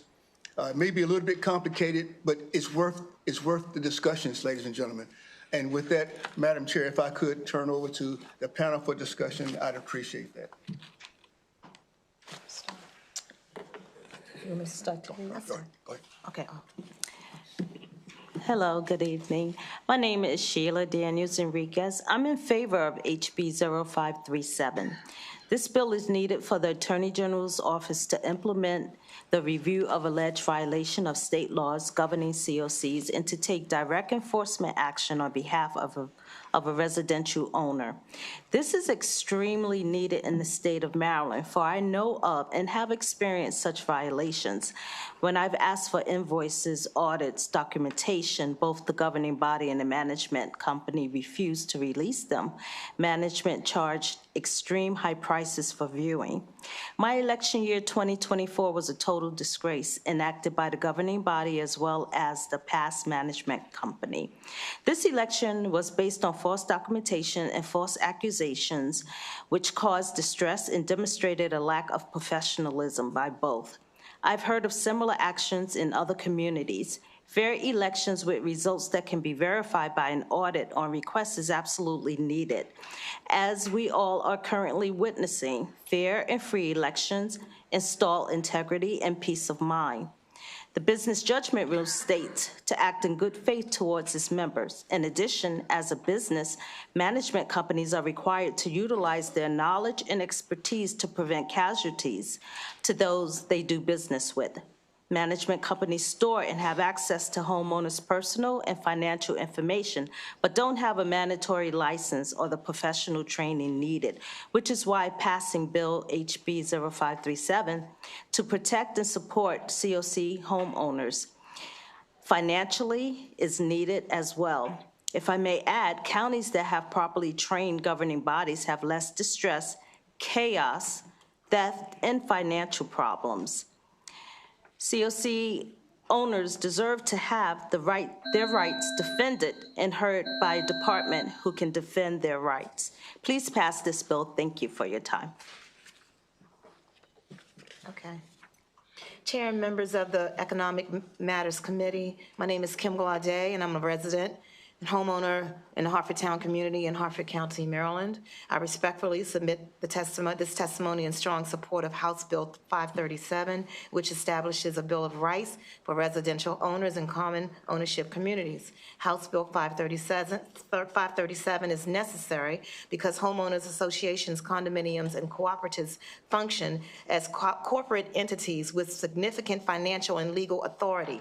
These governing bodies collect mandatory assessments, approve and manage community budgets, levy fines, impose liens on homes, and make decisions that directly affect property values and residents' financial stability.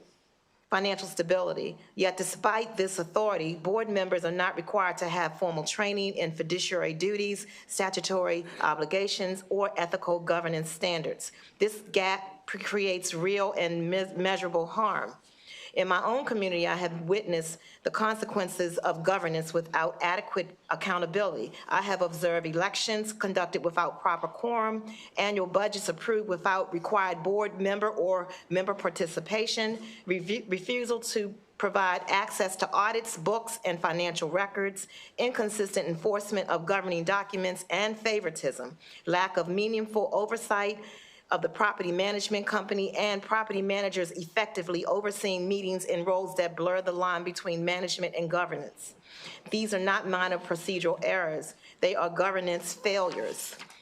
HB 537 directly addresses these systematic weaknesses by clearly establishing enforceable rights for residential homeowners. The bill affirms fundamental protections, including the right to secret ballot elections and fair recall procedures, the right to advance notice of meeting and meaningful participation, the right to timely access. Please pass this bill. Ma'am, what is your name again? My name is Kim Glaudet. Okay, you're not signed up either. Oh. So I would just respectfully request that everyone sign up. There is a process. Thank you. Okay. Hi, I'm Rochelle Lyons. Is it okay if I speak before? Am I signed up? Okay, thank you. Hi, my name is Rochelle Lyons. I would like to express my full support of Bill 537. I believe it's important for us to take a step further and be transparent with this. A lot of communities are losing homes because of the lack of knowledge that these board members have. You work hard for your home, and you want things to go smoothly, but that a lot of times that's not the case. One of the most meaningful things about this bill is the commitment to ensure every resident have a right to see the budget. Even you want to see where your money is going. A lot of communities stress that board members will spend $20,000, $50,000 and $80,000 on swimming pools, and you go look at the swimming pool and like my 12-year-old could have did better than that. You know, and it's an ongoing thing with these HOAs and these COC communities. Another thing I would like to point out as well as the budget is, where was I? Because I don't want to, where was it? Well, I do support this bill and everything that comes with it. Speak from the heart. You're good. Speak from the heart. I wrote everything down. Oh, COC community owners have the right to be heard, defended, and the department that's going to actually do something about it because we have nowhere to go. You know, we have nowhere to go. So, what'd you say? I ease. Thank you. Thank you. Delegate Weigel. Thank you, Madam Chair. A question for the bill sponsor. The fiscal note, the $316,000, I guess due mainly to pulling in the AG's office and handling complaints and representing members. Is that necessary for the bill to work? I know people can go out and get private counsel and address it through other means. It's got a pretty high fiscal note, I think, because of this section pulling in the AG's office. You have a thought on that? Or? Yeah, I did see the fiscal in reference to the amount of funding, and I'm hopeful that we can find another solution around the staffing requirements that is required in the AG's office. Maybe one of the things that we can do is have some shared responsibility between the AG, maybe Department of Housing or something. But I really want to see how I can find a methodology to decrease the fiscal, because I know we're in some fiscal turmoils here in the state of Maryland. I don't want to cause any additional problems. Okay, thank you. Delegate Rogers. Thank you, Madam Chair. Just a point of personal privilege, I want to acknowledge my constituent Sheila Daniel Enriquez for the staunch advocacy that she's been doing for HOAs and COCs for years. Even before I started down here, she's been someone who's been out there where the rubber meets the road. So just wanted to thank you for all that you do. Thank you. You're welcome. Isn't that so, Delegate Rogers? That concludes the questions for your panel, Delegate Holmes. Thank you very much. We'll move on to Ms. Pohlhaus.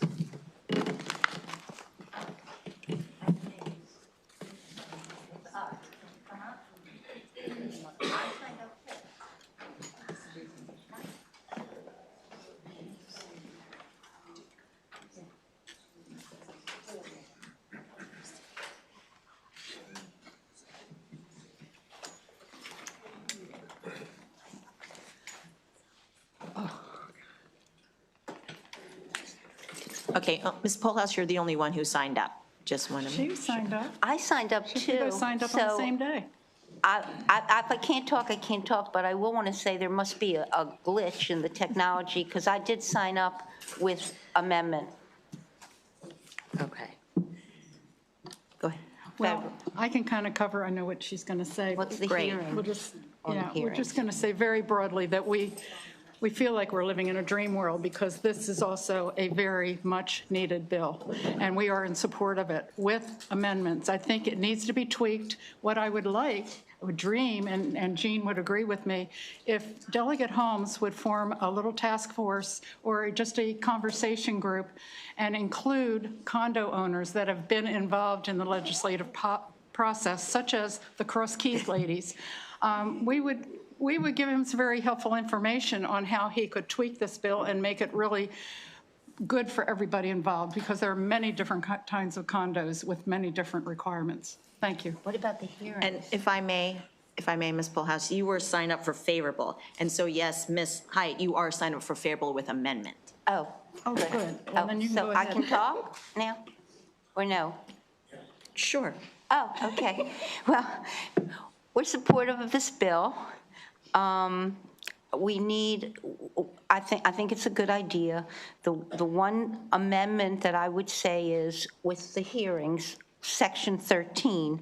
Right now, a board has tremendous, I would say, absolute power. They can say that you have violated a bylaw, alleged violation. You do have the right to go and have a hearing. You have a right to hire an attorney, which you pay for, and you also pay for the board's attorney, and you can cross-examine witnesses. The problem, of course, is that the board is the judge and the prosecutor. So the board decides whether the board was correct in leveraging this. So if I were going to make an amendment, I would make an amendment to make these hearings fair and impartial and have an impartial judge to judge whether this fine, this lien of the board was correct. Because often they act on a complaint of one owner against another. Just need an impartial judge. That would be my one amendment, and we hope you'll support this bill. Thank you. Thank you. Seeing no questions, thank you very much, ladies. We have several more favorable with amendments. We have Karen Strawn and Lori Graff.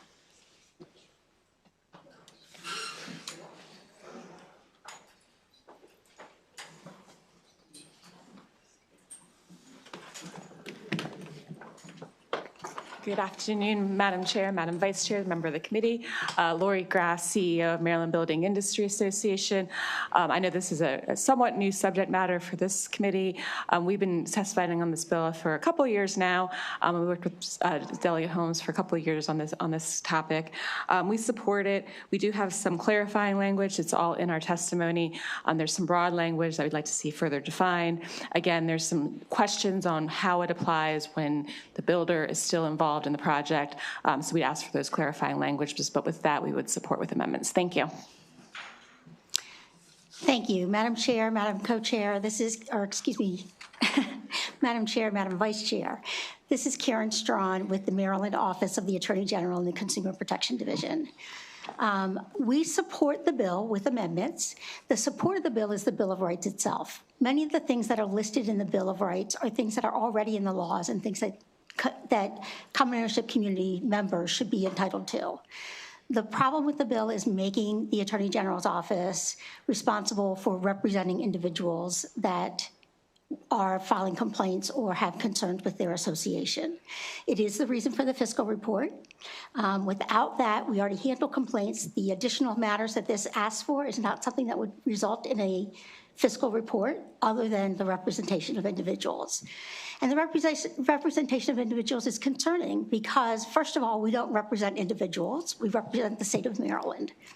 But secondly, and most importantly, the fact that someone owns a common ownership community or lives in a common ownership community should not be the basis by which someone is given representation. It should be because of the matter at hand or because of economic reasons, and not just because they belong in a common ownership community. The concern is that you will be asking the Attorney General's office to represent people who are in some cases not correct on the law. You will be asking the Attorney General to represent people who are seeking something very minor that is going to result in a lot of costs for the association, which transfers back to costs for each individual member. And for those reasons, we feel that this is not a good idea, and we would ask that you take out that portion of the bill.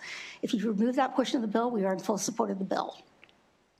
And we urge a favorable report other than that portion. Thank you. Delegate Roberts? Thank you, Madam Chair. And thank you, Ms. Strawn. I have never met you before. I'm very curious because you said that your job is to represent the state. Any type of issue that I've ever heard of that has to do with common ownership communities, I and others have, it's always been, you need to take it to the Attorney General's office. And the Attorney General's office, that would be in my area, which is Prince George's County, would be you. And so, just from my own personal experience, any issues that were brought to you, there was never any resolution. So if, from the standpoint, because you just said you don't represent individuals, so I get that, right? So what are we supposed to do, and what would you recommend for individuals who do have issues do? I mean, because you just opposed the bill, so what would you suggest or recommend to be more helpful to owners? Okay. Well, first of all, I didn't oppose the bill. I know. Okay. But what we do is we mediate complaints and we try and resolve them working with the association and the individual member. We are successful overall with all the types of cases that we handle in about 60% of the cases that we handle. I don't have specifics separate to common ownership communities, but we handled 175 complaints involving condominiums, HOAs, and co-ops last year. We are able, in many cases, to work with those associations to correct problems that have happened, because anytime you take an enforcement action against an association, it's going to result in money being owed by that association that gets passed down to the members. So when we take an enforcement action against a condominium association, for example, we generally don't publish that, but it doesn't mean that we're not doing it. We have taken several actions against condominium associations, homeowners associations. We've come up with assurance of discontinuance. We have required them to do certain things. We've taken actions against individual board members who are taking action that is not in compliance with the law and doing it despite our letting them know that that is not in compliance with the law. So there's a lot of opportunities. Those individuals do have a right to file suit. It's just that their representation shouldn't be necessarily the Office of the Attorney General. Okay. All right. Thank you. Sure. See no further questions. Thank you very much for your testimony. We do have another fair bill with amendment virtually. Steve Horvath. Hello, thank you, Chair, members of the committee. Steve Horvath for HOA United once again. I am going to let the wise minds that have come before all of us prevail and read a few quotes I hope that stick with you. The first one is from Evan McKenzie. He's probably the foremost author and researcher on common ownership communities. He published a book called Privatopia. If you haven't read it, after getting through Delegate Holmes' manual, I definitely think it should be next on your reading list. Residents and COCs commonly fail to understand the difference between a regime based formally on rights, such as American civil governments, and the COC regime, which is based on restrictions. This often leads people being angry at board meetings and claiming that their rights have been violated, rights they wrongly believe they have in the COC. The absence of rights has important consequences because the balance of power between individual and private government is reversed. And that is what Maryland and every other state has created by creating common ownership communities, a scheme that dates back over 100 years, but it's just proliferated over time. That's why you're seeing so many more bills. That's why Delegate Holmes is so busy every year. I'm going to read just a couple more quotes to you. there's an intersection of a need and opportunity with respect to access to civil justice. Lack of access to justice is a problem that has serious social, legal, economic, and political consequences. And finally, this is from the former ombudsman in the state of Florida. By the way, you don't have an ombudsperson. You don't have an office to actually adjudicate these things. As you just heard, the AG's office can help mediate, but you don't have a process to do this. The ombuds, and this is before Florida added more teeth to the process and millions more dollars. The ombudsman's office is a toothless tiger. I think it's quite confusing to have a 120-page law filled with requirements there is no enforcement for.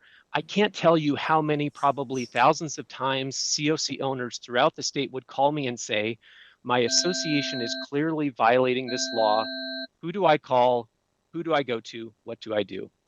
Thank you very much. I hope you strongly consider this bill. Thanks again. Thank you so much. Seeing no questions, thank you for your testimony. We will now move on to the opposition. Cynthia Kent.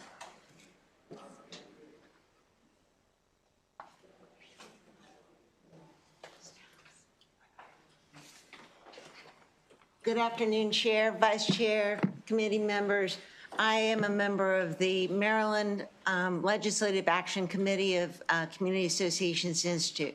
I've also been a homeowner in the state of Maryland for more than 40 years. I've also been living in community associations all of those years, both condominiums and homeowner associations. The Bill of Rights, while it is a very laudable idea, is this particular bill, it has very significant problems in that it has a fiscal impact and there are fiscal notes. But when you look at those fiscal impacts, please understand there's also concomitant fiscal impacts on the homeowners in the homeowners associations that will be trying to interpret or implement these bills of rights. As Karen Strong said, they already exist very much in the law. We have a written testimony that gives you line by line where many of these rights are already in the law or in the governing documents of the associations. I'd like it to note too, it could have an adverse impact on 36,200 homeowners who volunteer on their boards and on their committees. What if these boards say over and over again, this is a really hard job. How are we supposed to interpret this law? What are these ambiguous terms that are in this bill? And they have to go to their attorney, they have to go to their management company, and they have to spend those dollars to get that advice and get that implementation.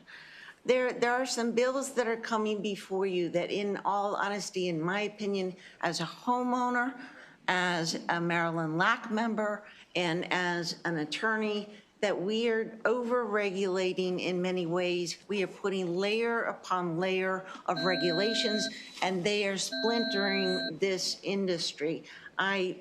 Respectfully, I have great respect for Delegate Holmes. I work with them often, but I have to oppose this bill on behalf of the Maryland LAC. Thank you. I have a question from Delegate Adams. Sure, and real quick, you know, I've listened to both of the bills that are in front of us. The first concern I have is these are usually volunteer boards. I imagine they're all volunteer boards, and that they probably, HOAs are already having, I would think, a difficult time getting people to show up and volunteer for these sort of things to begin with. Would you generally agree with that? I absolutely agree with that. Okay. I would like to do the historical research for you, but No. 36,200 is the volunteer base, and they, for the most part, they are not compensated. So I served on an HOA board before I got in politics. So I learned politics before I learned politics. What I will say is that I recall our HOA having to buy what was called director's insurance. In other words, to protect the directors if they make a mistake. And what I would say to you is that looking at this piece of legislation, asking a volunteer to comply with what appears to be on a first read substantial rules and rights that we're contemplating here would make it difficult for a volunteer to do the job. Would you agree with that? I would agree that this will become even a more difficult job because there are terms and conditions in the bill that are ambiguous.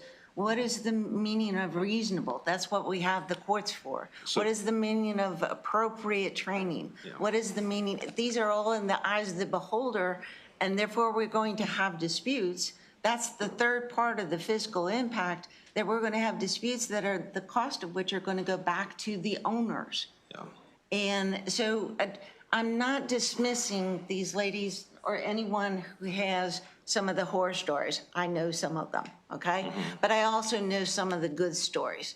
And what I'm trying to let you all know is that there's 1.1 million Marylanders who live in community associations. They're not all bad actors. They're not all bad apples. They do need training. I totally agree with that. But there is a fiscal impact that I don't think anybody's looking at. So the last question, I guess, goes to when those of us that choose to buy property in HOAs or in a condominium association, you're buying into heavily regulated, deed-restricted covenants, restrictions, and that a property owner is doing that for an intended purpose, and that purpose is to not be broad and progressive and liberal in interpretation. It's meant to be strict and within the condition of rules and regulations. Those members that are serving on the board have the ability to interpret very strictly what it is that should and shouldn't happen in HOA. If somebody doesn't like that, here's my question. If somebody doesn't like that regime or that nature, do they not have the choice just to say, I'm not going to buy property in an HOA? I mean, isn't that the resolution to this? Or maybe they buy and then they find themselves in that position. They can work with the board to try to make changes, because all of the documents do allow for amendment.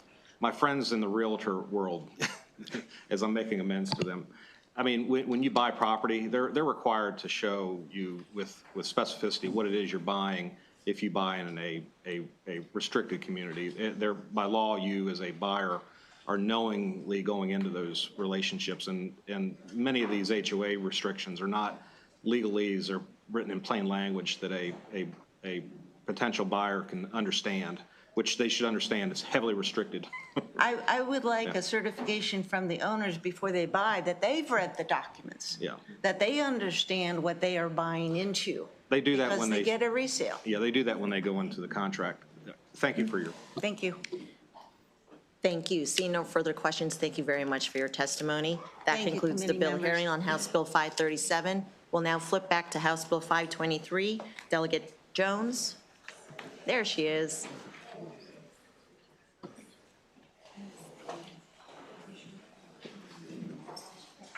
Chairwoman, may I bring up my panel? Thank you so much. How are you?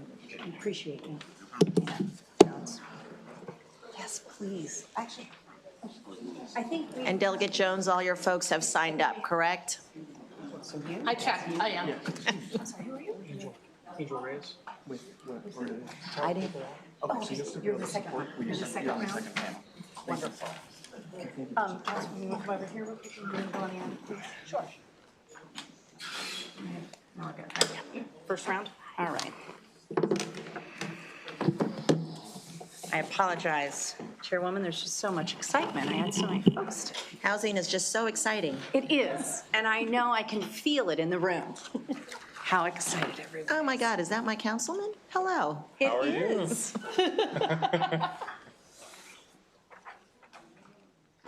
You ready, team? All right. Well, good afternoon still? Yeah. Good afternoon, everyone. For the record, I am Delegate Dana Jones, representing District 30A right here in Annapolis and the surrounding Anne Arundel County area here in the House of Delegates. Chairwoman, Vice Chair, and members of the Economic Matters Committee, I'm here today to introduce HB 523, titled Real Property Residential Foreclosures Commencement Restrictions. This bill seeks to establish a mortgage foreclosure statute of limitations and much-needed protections against sudden foreclosure procedures that disproportionately impact Maryland's most vulnerable communities. Importantly, it also would make Maryland finally off the list with Alabama as the only 2 states without statute of limitations mortgage foreclosures in the nation. I want to thank all of you for your support, as last year this bill passed the House 139-0 on the House floor. First, I want to explain the reason for the bill and a term that you may have heard in a widespread reporting on this issue and this bill, which is zombie mortgages. Zombie mortgages are very old mortgages that have typically been written off or charged off by the original lender and then sold, often multiple times, to debt collectors. Many of these debts originated before the 2008 mortgage crisis, before Dodd-Frank, and before the Consumer Financial Protection Bureau, when it was common for lenders to qualify homeowners at an 80-20 mortgage. These loans were structured with 80% first mortgage and second mortgages to cover about 20% for the down payment. These loans were irresponsible, predatory at their origin, and now they're predatory in collection. After the financial crisis, the federal government stepped in with a variety of relief measures to make lenders whole. I think we all remember the term too big to fail, right, from our federal government, and keep homeowners in their houses. As a result of the actions, the second loan was charged off, discharged, or otherwise modified to take this burden off the homeowner. In many cases, homeowners even received an official IRS cancellation of debt form known as a 1099-C.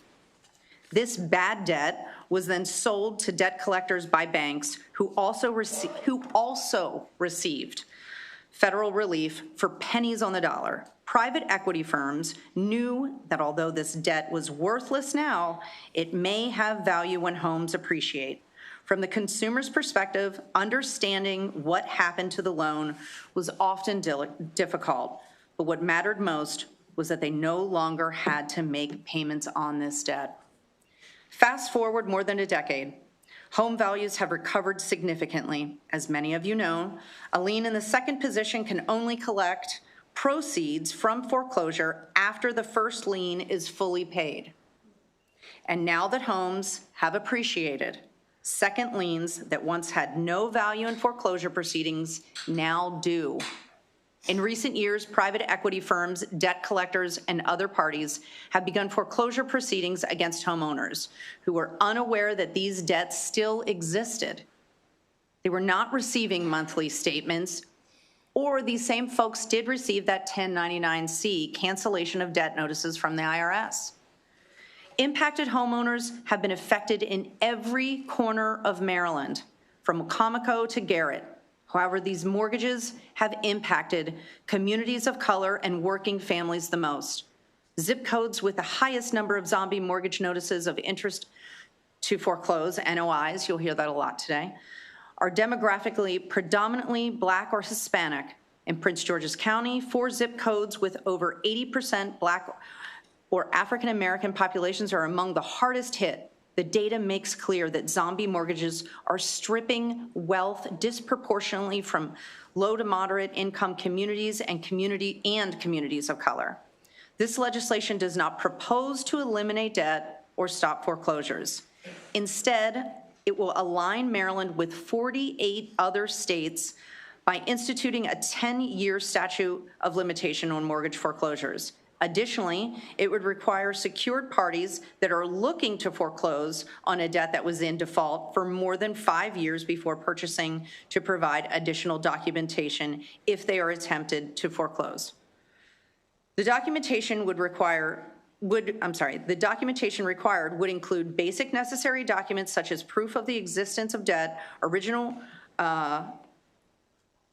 documentation, and the itemization of fees and interest being charged. Together, these simple provisions would provide sorely needed protections to at-risk homeowners. Over a dozen other states have passed legislation to regulate second mortgages specifically. 2 years ago, the Virginia legislature unanimously passed HB 184, with which significantly addresses these zombie mortgages. According to data from the Office of Financial Regulation, since 2018, over 3,000 mortgages in Maryland have received an NOI, notice of intent to foreclosure, for a zombie mortgage. The impact on these homeowners is significant.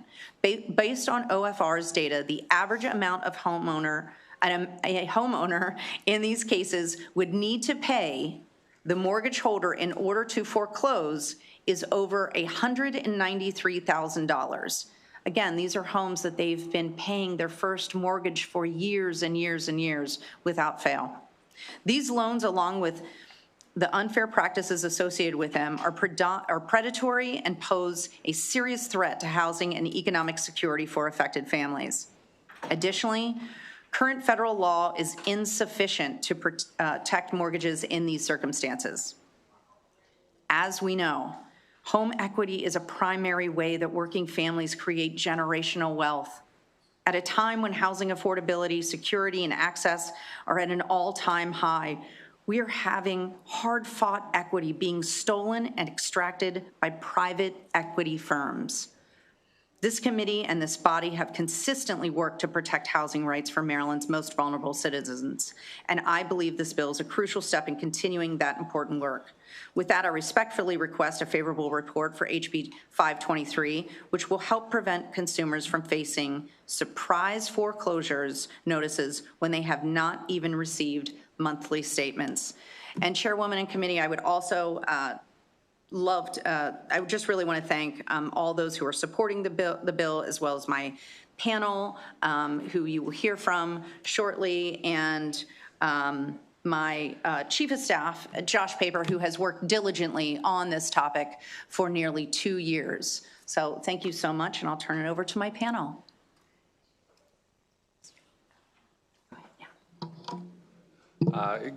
Good afternoon, and great to see you, Madam Chair, and members of this esteemed committee. To the chair, to the vice chair, to the members of the community and the committee, thank you for allowing me to testify in support of House Bill 523. This bill establishes a 10-year statute of limitations on foreclosure actions and addresses what homeowners are experiencing as zombie foreclosures. Second mortgages that sat dormant for 10, 15, even 20 years, only suddenly to resurface with inflated balances and foreclosure threats. After the Great Recession, thousands of second mortgages were sold on the secondary market, often for pennies on a dollar, to debt buyers. Many borrowers believe that these loans were modified or resolved. In most cases, the last payment was made more than a decade ago. Servicers changed, records are incomplete, monthly statements were never issued, and families reasonably assumed that the matters were closed. Instead, these liens come back to life. Homeowners who are currently paying their primary mortgage, have built up equity, are suddenly facing foreclosures. When this happens, the homeowners can lose all accumulated equity, even after years of responsible payments. A $60,000 loan from 2007 can balloon to $120,000 through compound interest and excessive charges. Maryland is an outlier in this regard. It is one of only 2 states with no statute of limitation on foreclosure actions. 48 states impose reasonable limits. The urgency is real. According to the Advanced Transaction and Ownership Model, foreclosures are up 26% year over year, with completed foreclosures up nearly 59%. Maryland is ranked in the top, Maryland is ranked in the top for our state, for our country, 3rd in the nation for foreclosures, and Prince George's County is #1. Despite only representing about 15% of the population, in January 2026 alone, 2,111 notices of intent to foreclose were issued in our county. It impacts Fort Washington and Oxon Hill significantly. Thank you for your time. Councilman Kim, for the record, can you state your name, please? I know who you are, but not everyone else. Yes, hi, I'm Councilmember Edward Burrows, representing District 8, Prince George's County. Thank you so much, Councilman. Thank you. Good afternoon, Madam Chair, Madam Vice Chair, members of the committee. For the record, my name is Marceline White. I'm Executive Director of Economic Action Maryland Fund. We're here in strong support of House Bill 523 and thank Delegate Jones for bringing it forward. This will do a couple simple things. As you've heard, it will establish a 10-year statute of limitations for foreclosures, bringing Maryland in harmony with 48 other states that already do this. Those 48 other states already have a competitive mortgage and secondary mortgage market, so it will not harm our market. Secondly, it will establish a chain of title for debt buyers who are seeking to foreclose on properties that have been delinquent 5 years or more. And I want to note that that is very important because the chain of title and the requirements are things that debt buyers are already required to do under Maryland law. So it simply brings these foreclosures under that part of the statute. The 10-year foreclosure statute of limitations is similar to Virginia and longer than other surrounding states. This provides clarity and transparency for homeowners facing foreclosure and for banks and lenders in terms of meeting the timelines they need. The requirements for additional documentation provide important guardrails. And importantly, we believe that lenders and debt buyers should be able to prove that they own the loan before they foreclose on a home. It's that simple. While the number of homeowners who are affected, you may hear, is small, for those who are affected, it's devastating. They owe $30,000, $100,000 that they didn't know of suddenly. It's an enormous amount that they cannot afford to pay, and we cannot afford to have homeowners losing their homes, their equity, and intergenerational wealth at this point in time. They simply won't be able to move. It's also a small enough number that the debt buyers should be able to comply with this chain of title requirements because it should not be an enormous administrative burden. Thank you. We have your favorable report. Good afternoon, Madam Chair, Madam Vice Chair, and members of the committee. My name is Amy Hennon, and I am here today on behalf of the Maryland Office of Financial Regulation, or OFR, the state's Consumer Financial Protection Agency. OFR is testifying in support of House Bill 523, which addresses residential foreclosures involving very old mortgage debt. This bill is designed to protect homeowners from foreclosure on mortgages that have been in default for many years, sometimes a decade or more, often without any communication from the lender during that time. From OFR's data, this is a very small portion of the foreclosure system. Since 2018, out of the more than 464,000 notices of intent to foreclose filed in Maryland, only about 3,400 of those involved mortgages that were 5 years or more delinquent, less than 1%. And in 2025, only 130 filings involved debt that was 10 years old or 10 years delinquent or more. So this bill affects a tiny slice of the market, but for the homeowners involved, the impact is enormous. As Delegate Jones mentioned, our analysis shows that the average amount required to avoid foreclosure in these cases is over $193,000. It's an overwhelming sum for families to raise, especially when the foreclosure comes with little to no warning. At the federal level, the Consumer Financial Protection Bureau has issued guidance in what it calls zombie mortgages, meaning old, silent second mortgages that consumers thought were long gone. The CFPB warns that collecting time-barred debt may violate federal law, but in Maryland, foreclosure does not have a statute of limitations, which limits the practical effect of that guidance. As a result, OFR continues to receive complaints from homeowners who thought these collection attempts were scams, who did not recognize the creditor, who believed the debt had been resolved years earlier. And we have seen cases where collectors have sought interest and fees they were not legally entitled to collect. House Bill 523 provides a reasonable, targeted protections for these homeowners without disrupting the broader foreclosure system. It brings transparency, fairness, and due process to a very narrow category of cases where the risks to consumers is especially high. For these reasons, the Office of Financial Regulation respectfully requests a favorable report. Thank you. Thank you. May it please the Maryland House of Delegates, Economic Matters Committee, Madam Chair, Madam Vice Chair, my name is Philip Robinson. I did receive a confirmation email that I was on the list. I provided written testimony, but for my oral testimony, I want to provide some, address the arguments made by my friends on the pro-foreclosure bar who are going to come next. First, you are going to hear wild claims that this bill will destroy Maryland's secondary mortgage market. That is patently false. We know that to be false since other states, including New York, Ohio, New Jersey, and Maine have shorter limitations than what is proposed in the bill, 10 years. I propose that you should move that to 8. Those other states' limitations are 6 to 8 years, and we know their markets have not collapsed. You have not gotten any messages from your friends in those legislatures that their secondary markets have collapsed. In Texas, the limitations is 4 years. That's Texas Civil Practice Remedies Code annotated section 16.035. 10 years ago, the bankers told Maine when it changed to a 6-year limitations that its secondary mortgage market would collapse. That's in its written testimony, as you have before you in this committee. That has never occurred. Maine has a secondary mortgage market. They will claim that foreclosure is not debt collection. Our case law says it is. The Supreme Court of the United States says it is. Our friends will say it's unconstitutional because it takes away a remedy. Our Supreme Court has said that is not true. That case is called Dua versus Comcast. They will say that the bill will interfere with mortgage agreements, but every standard mortgage agreement published by Fannie and Freddie Mac provide the law will change. The remedies may change. So that's already baked into the contracts that your constituents, you and I, have each agreed to with our mortgage companies. I urge a favorable with amendment as proposed in my testimony on HB 523. Thank you, Mr. Robinson. And ma'am, what is your name?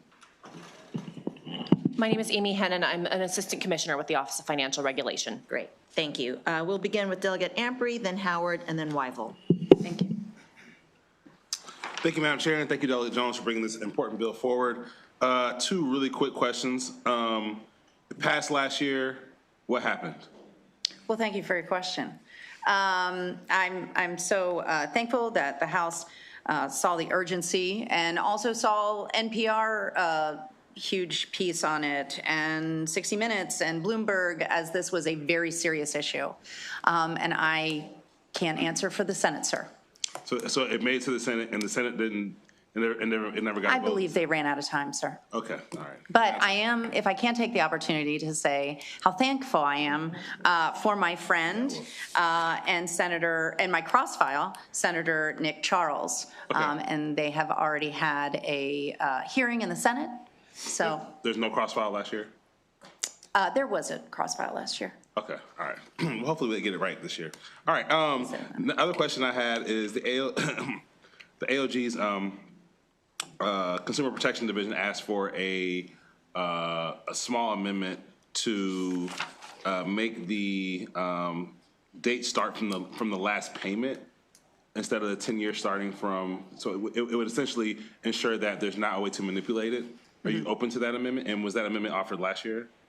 I don't think it was on, it wasn't offered last year. Yeah. I'm completely fine with and open to that if the committee sees fit. We did a lot of work on this bill last year in another committee that had housing last year. And so, no, we don't object. It seems like a fair amendment. They're trying to catch a possible snag in the law. So, all right, thank you so much. Well, thank you so much. Thank you, Madam Chair. Just a minor point. You made reference that the bill was passed last year. I tried to look at the previous year's language in comparison to this year, HB 769 of 2025 and SB 682 of 2025. This is not you, this is the system, is saying those bills do not exist. So get with, yeah. Maryland General Assembly. Yeah, I can't answer for the website, but I can say that. I'm not asking you to answer for the website. I'm letting you know. Yeah, no, dear friend, we did pass this 139. Is there? Yeah, it's there. Delia, I totally believe you. Yeah, I was just looking at the language, and I know others are going to too. Sure. And I don't want you to be caught short. Sure. And because we have it, is it under a different HB? No, it was 769 from last year. That granted it was amended in committee, so they had to look at it. Yeah, 769 from last year. So did you say 69, sir? 769 and 682 as listed in the fiscal note. That's all. Okay. Yeah, it's That's weird. really I just wanted to bring you because it's important. Well, I will call them after this hearing and make sure they're pointing to the right place. Okay. Thank you. Thanks. Yes, isn't that so?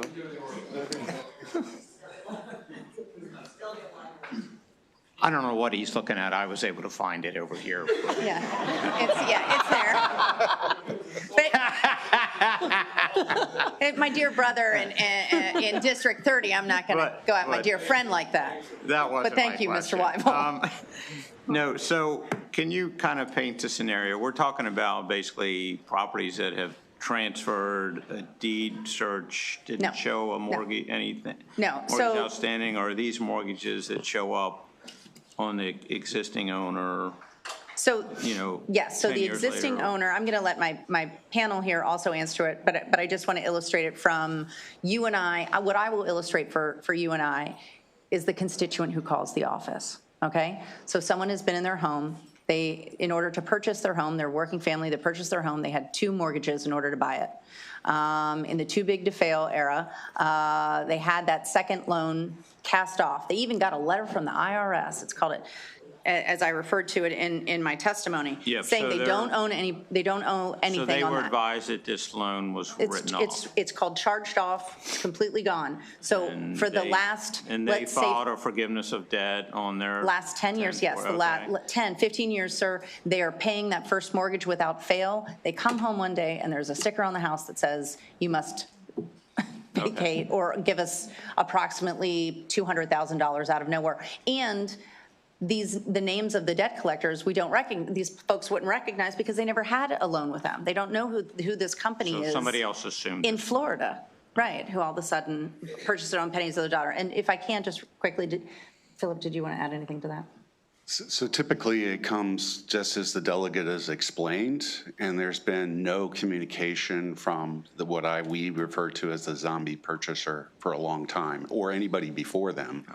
The GMAC, IndyMac, Washington Mutual, all those banks you remember from the 2000s that caused the crisis, so they're all out of business. That's who the people know. They don't know the people who came next because they never got a letter saying your loan's been sold, which is required, by the way, by federal law. But typically those don't go. So, but the mortgage or what we call the deed of trust is still of record, hasn't been released. But the homeowner doesn't know that until they try to sell the house or refinance. Okay, all right, thank you. Thank you so much. Seeing no further questions, thank you, Delegate Jones and your panel. Thank you, Councilman, for visiting. We have several more favorables. Claudia Wilson Randall, Meredith Merchant, and Angel Reyes.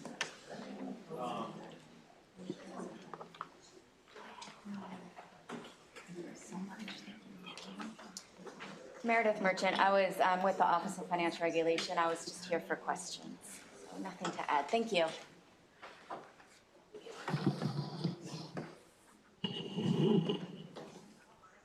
Go ahead, go first. Good afternoon, everyone. My name is Angel Reyes. I'm the founding attorney of the law firm Power to the People Law. Before I opened that firm, we're representing Marylanders that are facing foreclosure. I was an enforcement attorney at the Consumer Financial Protection Bureau and the Federal Trade Commission, and I'm here to urge a favorable report on House Bill 523. We've heard how the people that this bill affects, they've done nothing wrong. All the signs point to the debt not being there. Some got a letter from the IRS, others got no notice. And then one day, a debt buyer posts a notice on their door. I'm going to talk about one of those people today. And her name is Florence Cobert. Ms. Cobert is a 78-year-old. She lives in Capitol Heights. She's the primary caregiver for her husband, Larry. Larry is a veteran who was exposed to Agent Orange. She takes him to dialysis 3 times a week, and he has liver failure and heart disease. In 2001, Ms. Colbert took out a home equity line of credit. The principal balance on that loan is $2,100, and this number is important. $2,100 is a principal balance. There was decades of silence, no statements, nothing. Then one day she gets a notice on her door from a company she's never heard of, and they're demanding $12,000 on this $2,100 principal balance. She saw that notice and it sent her to the hospital. She had symptoms that were so severe, her doctor sent her for multiple rounds of testing because they thought she was having a stroke. To this day, she's taking medication to deal with the trauma of getting this notice and thinking that this mysterious company was going to take her home. We had to fight the company to get the transaction history, and we saw all these fees, interest for years, and all these other unsupported fees that don't make any sense. We fought and we got the assignments, and we saw that the chain of title, it was void on its face. And here we have a 70-year-old woman who's caring for a dying veteran, and they're trying to take her home over manufactured fees on a principal balance of $2,100. That can happen because Maryland does not have a statute of limitations on these loans. She did nothing wrong. She believed every reason the debt was gone. And, you know, House Bill 523 is the guardrail for situations like this. We urge a favorable report. Thank you. Good afternoon. My name is Claudia Wilson-Randall. I am the Executive Director of the Community Development Network. As part of our network, we have a network of HUD-certified housing counseling agencies across the state, and they often see cases like this where it's not a normal foreclosure prevention case. It's being reported to us as, hey, this person didn't even know they had this debt. And there are a lot of patterns that my colleagues before me have spoken about that people should be aware of. This happens a lot to Black women in the state of Maryland. We see this as a recurring pattern in Prince George's County, in Baltimore City, in Somerset County. That's where many of those troubled loans were taken out, and that's where they continue to be exploited by debt buyers. And so it's really important, I think, to also think about this as prevention, foreclosure prevention, and how do we help by passing this House Bill 523, how do we help folks sustain home ownership? And there have been lots of reports. There was a big story on NPR. There was a big article about the defense attorney, Warren Brown, in Baltimore City, also had this in his family. But I would just urge you to consider this as a not only guardrails, but as a foreclosure prevention strategy in the state of Maryland. Housing is a serious issue that's before this committee. We don't have a lot of extra housing. There's no place for folks to go. And this group has done everything right. So I urge you to strongly support a favorable report for House Bill 523. Thank you so much. Thank you. Delegate Pippy? Thank you, Madam Chair. And this could be for either. So certainly appreciate the heartfelt story. My only question is, isn't there a federal law that requires tracking monthly payment statements for mortgages? So you made a comment, just to recap, that this lady, bless her, had no idea that payments were due. And so my question is, if there's a federal law that requires the tracking of mortgage monthly statements and billing and all that, help me rectify this story. Right, so what we've seen is, you know, the federal laws here, like one you're mentioning, I believe it's the Truth in Lending Act you might be referencing, they're just wholly inadequate for situations like this. I mean, these laws, I mean, there's stuff that I had used when I was in the federal government. They are very technical and apply in sort of very specific cases. These debt buyers read the rules, they find the ways to be excluded from these very specifically tailored federal laws, and then do things like this where a homeowner needs to find a lawyer. First, they need to contact me in time, because most of these people, by the time they get to a lawyer, there's very little we can do. They have to contact me in time. They have to have sufficient resources to actually bring and challenge the case. And it's not happening. I mean, you go to these foreclosure courts, 90-something% of them are uncontested. People are losing their homes on default, essentially. The courts just aren't involved. And the federal laws have not been enough. I mean, we've seen it in Maryland. We see it especially in Prince George's County. They haven't been enough yet. And we just need more tools in the toolbox to help prevent these cases. Yeah, the only reason I bring that up is I feel like in the specific scenario you described, that you would, you know, on the 200, you know, you owe me $20,000 on this $2,100 balance, but you would be able to find out if, in fact, that debt collector hadn't sent out those statements, because they're required by federal law to track payment statements sent out. And so I feel like that would be a quick fix. So either they sent it out or they didn't. So either it's been defended that way, right? So, but that involves getting an attorney, right? So when, as a matter of fact, there were attorneys previously up here, and I know the Office of the Financial Regulation hears from these cases all the time, right? So once it's challenged and they can prove, hey, that you haven't been sent, then they have a shot, then they have a defense. But in many cases, you wouldn't know that. Like the average person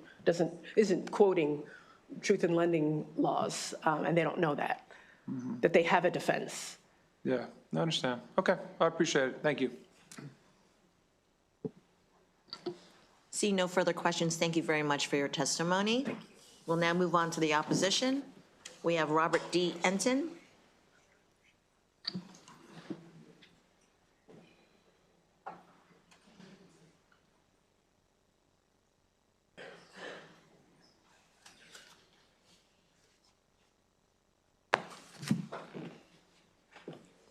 Thank you, Madam Chair. Robert Enton on behalf of the Maryland Bankers Association. You have a letter of opposition from the Maryland Bankers Association. You know, I've been involved, and I was involved up to way above my years back in 2008, 9, 10, when the foreclosure crisis hit.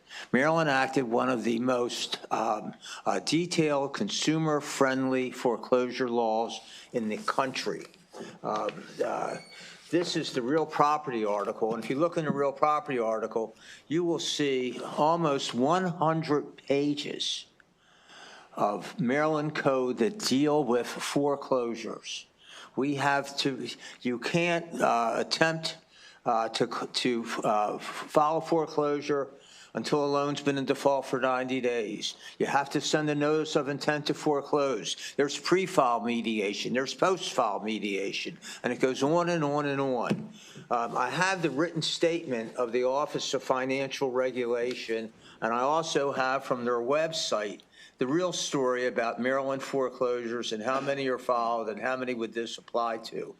If you look at the statement, you'll see that it says that from 2018 to the present, 3,400 mortgage borrowers received a notice of intent to foreclose for a mortgage on which the last payment was made 5 years or more than 5 years ago.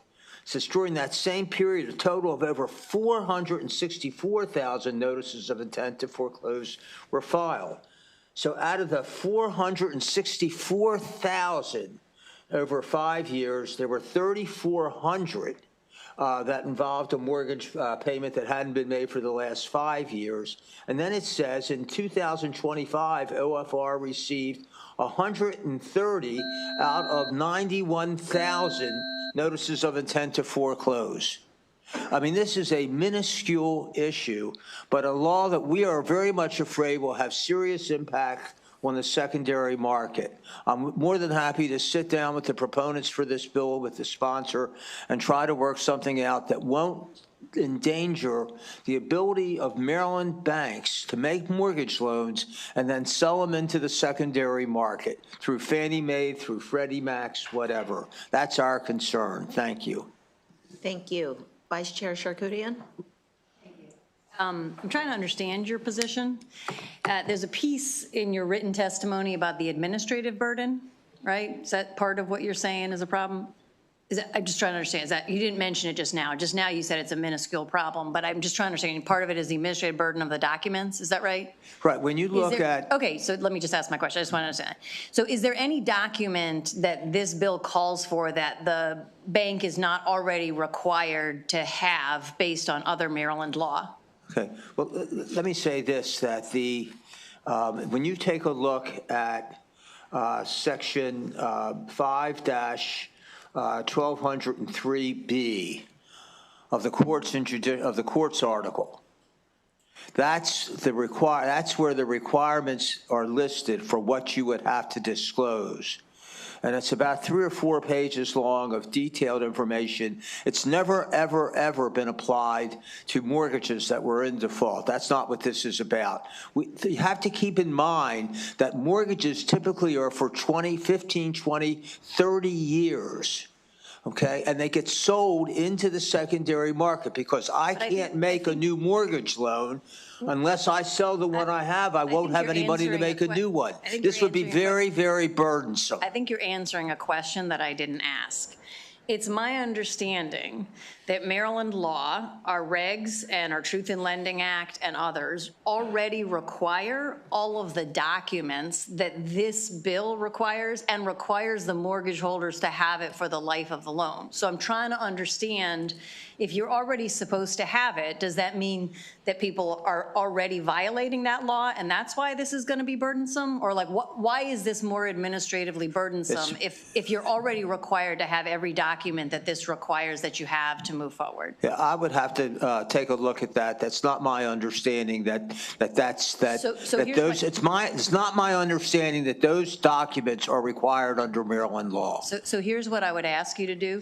If you can just get us a list, so like when we're looking at this for the amendments, get us a list of which documents you think are in this bill, but you're not already required to have it. That would be helpful, because I think they cross-reference. I won't go through the list right now, but if you can find one that doesn't cross-reference, then we can decide, is it reasonable or not to ask for that? That's fine. I will do that. And then I think the second question is, I'm trying to understand how an entire mortgage, if it is such a minuscule problem, massive for the person who just lost their home, but a minuscule problem, how is an entire mortgage, how is an entire secondary mortgage market going to collapse with an issue that addresses 0.1% of the mortgages in the state? Okay, so for a lender, now I represent the banks, okay? Yes, I'm aware. And I don't represent the non-bank mortgage lenders. Right. Of which there are many. Yep.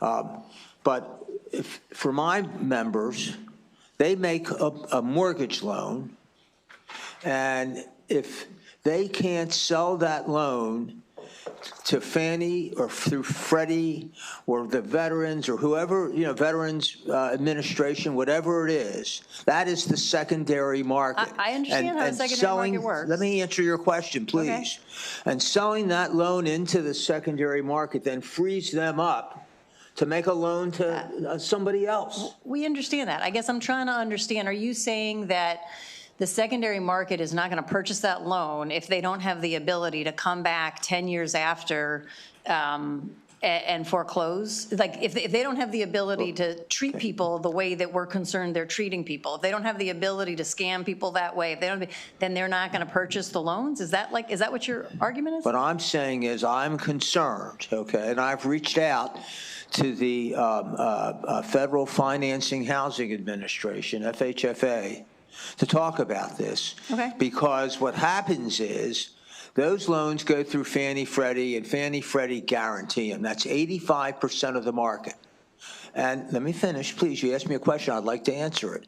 So those loans get sold from Fannie and Freddie into the secondary market. And if those loans go into default, what Fannie and Freddie do is they guarantee them. And those loans bounce back to Fannie Freddie, and then Fannie Freddie will auction them off. And they go into a trust. But there's every one of those loans continues to be subject to all of the consumer requirements that are in Maryland law for those mortgages. That never goes away. As it should not. As it should not. So I think, because it's our job to make sure we're protecting Marylanders. I have other questions. I think I'll get with you later just because of the time. I'd love to. I will just ask if you you can get back to us on this. To what extent has the secondary mortgage market collapsed in Maine and, Ohio and all the other places? Maybe you might need to look into it, but to what extent has it collapsed after these other states have put into place these protections? Then you can get back to me on that. Yeah, sure. I'll be glad to get back. Okay, thank you. Thank you. And just in response to that back and forth, a collapse of a market is probably not what you're testifying on, but what you have written here is that that it would discourage the secondary market participants from purchasing Maryland-originated loans. So what this really means is that our Maryland banks will have a reduced capacity to make future loans because the buyers would be discouraged. And we're not talking about collapse of the market. What we are talking about is the inability of banks to do what other, what banks should be able to do, which is readily sell for liquidity purposes so they can lend more money. That would be your testimony. This is hurting the bank's ability to conduct future business. Delegate, that's my primary concern, is to try to figure out, it's not easy to get the information from the federal government, but to try to figure out, would this bill have a negative impact on the secondary market? We saw legislation last year because of a concern about the secondary market. It went through this committee. You've got to make sure, and that's what I'm trying to do, to make sure that we don't do something which says to Fannie and Freddie, we are no longer going to purchase Maryland mortgages. That's what I want to make sure of. Now, other states have statute of limitations, and I get that. And we don't have a statute of limitations. This is the first time in my 42 years of representing the Maryland Bankers Association that we've ever had a bill to impose a statute of limitations on a mortgage loan. It's never come up. I'm not as concerned about that. What I am concerned about, though, is the fact that you've got, you put a chilling effect on the purchase of defaulted loans, and what impact could that have on the secondary market when Fannie and Freddie take those loans back and then go to sell them? They've been in default, and that's what I'm trying to get an answer to. So I'm happy to work on it, to continue to meet with interested parties, but that's our concern. Thank you, Mr. And no further questions. Thank you for your testimony. Thank you. We have one more unfavorable virtual, Mr. Scott Nadell.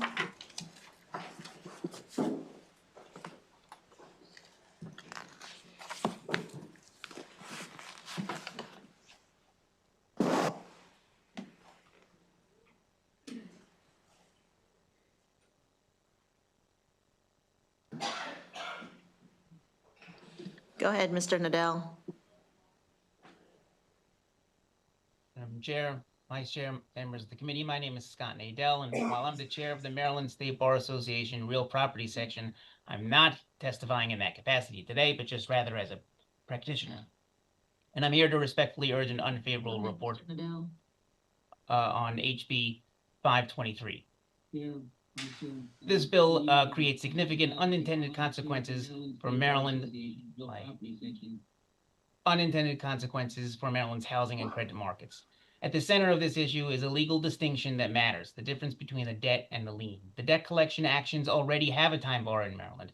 Foreclosure actions are not traditional collection cases. That distinction is longstanding and repeatedly confirmed by Maryland appellate courts. The lien is recorded in the public land records. Buyers, lenders, title insurers all rely on that system. HB 523 would impose a fixed 10-year deadline measured from default. Mortgage defaults are not often single events, but loans are frequently modified, reinstated, placed into forbearance, or cured and redefaulted. Servicing transfers occur. Bankruptcy stays interrupt enforcement. Loss mitigation efforts can extend over years. A rigid timeline from an initial default date could generate litigation over when that clock started, whether it was reset, and whether tolling applies. Instead of clarity, the bill risks years of new procedural and constitutionality disputes. With a fixed limitations clock running, it means fewer workouts, shorter negotiation windows, and a rule meant to protect homeowners could produce more rapid foreclosures. The bill also calls for extra documentations for loans that have been in default for extended periods of time and transferred effectively, turning them into debt collection cases, which these are not. Current requirements in foreclosures already call for the filing of numerous documents, and courts already have the authority to demand additional proof and to deny the relief where proof is lacking.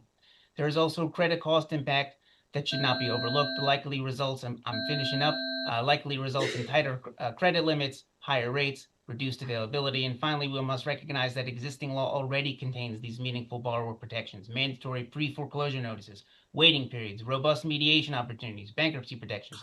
The current framework that we have works, and in short, HB 523 creates and replaces a nuanced framework with a rigid deadline that will increase litigation, accelerate foreclosures, and raise costs And for those reasons, I will respectfully ask the committee give the House bill an unfavorable report. Thank you. Thank you, Mr. Nadell. Seeing no questions, thank you very much for your testimony. That concludes the bill hearing on House Bill 523. We'll now move on to House Bill 149, Vice Chair Charkoudian's bill. I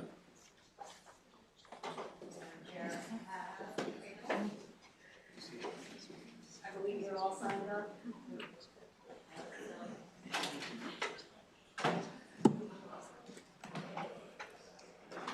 You're good? That's good. Yep, sit there. Sit there. Is that all right? Okay. Do you mind sitting in the end? Is that all right? Okay. Thank you. Madam Chair, colleagues, for the record, Delegate Lorig Charkoudian requesting a favorable report on House Bill 149.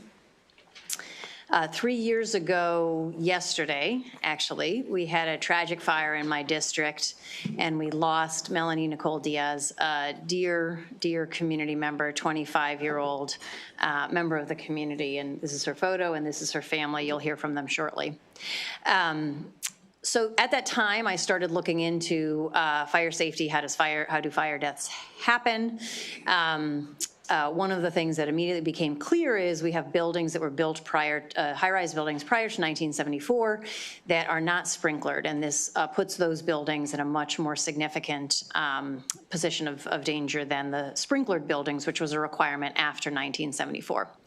And so, initially we said, okay, let's require that all buildings be sprinklered. There's significant costs associated with that, and so.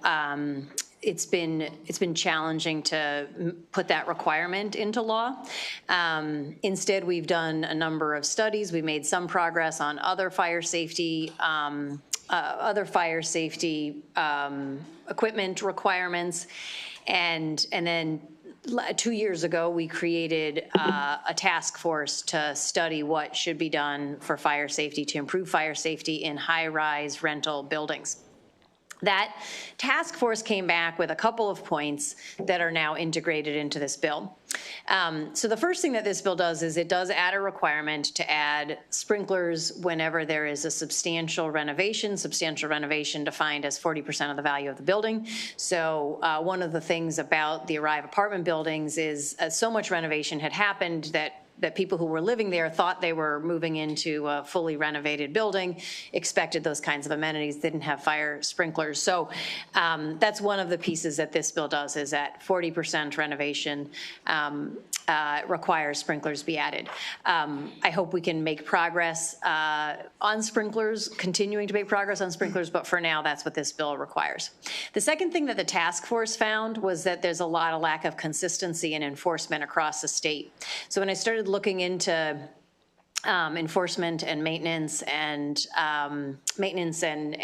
inspection of equipment, two things became clear. So one of the things was that there is a state fire marshal, and the state fire marshal is authorized to delegate fire marshal duties to local government.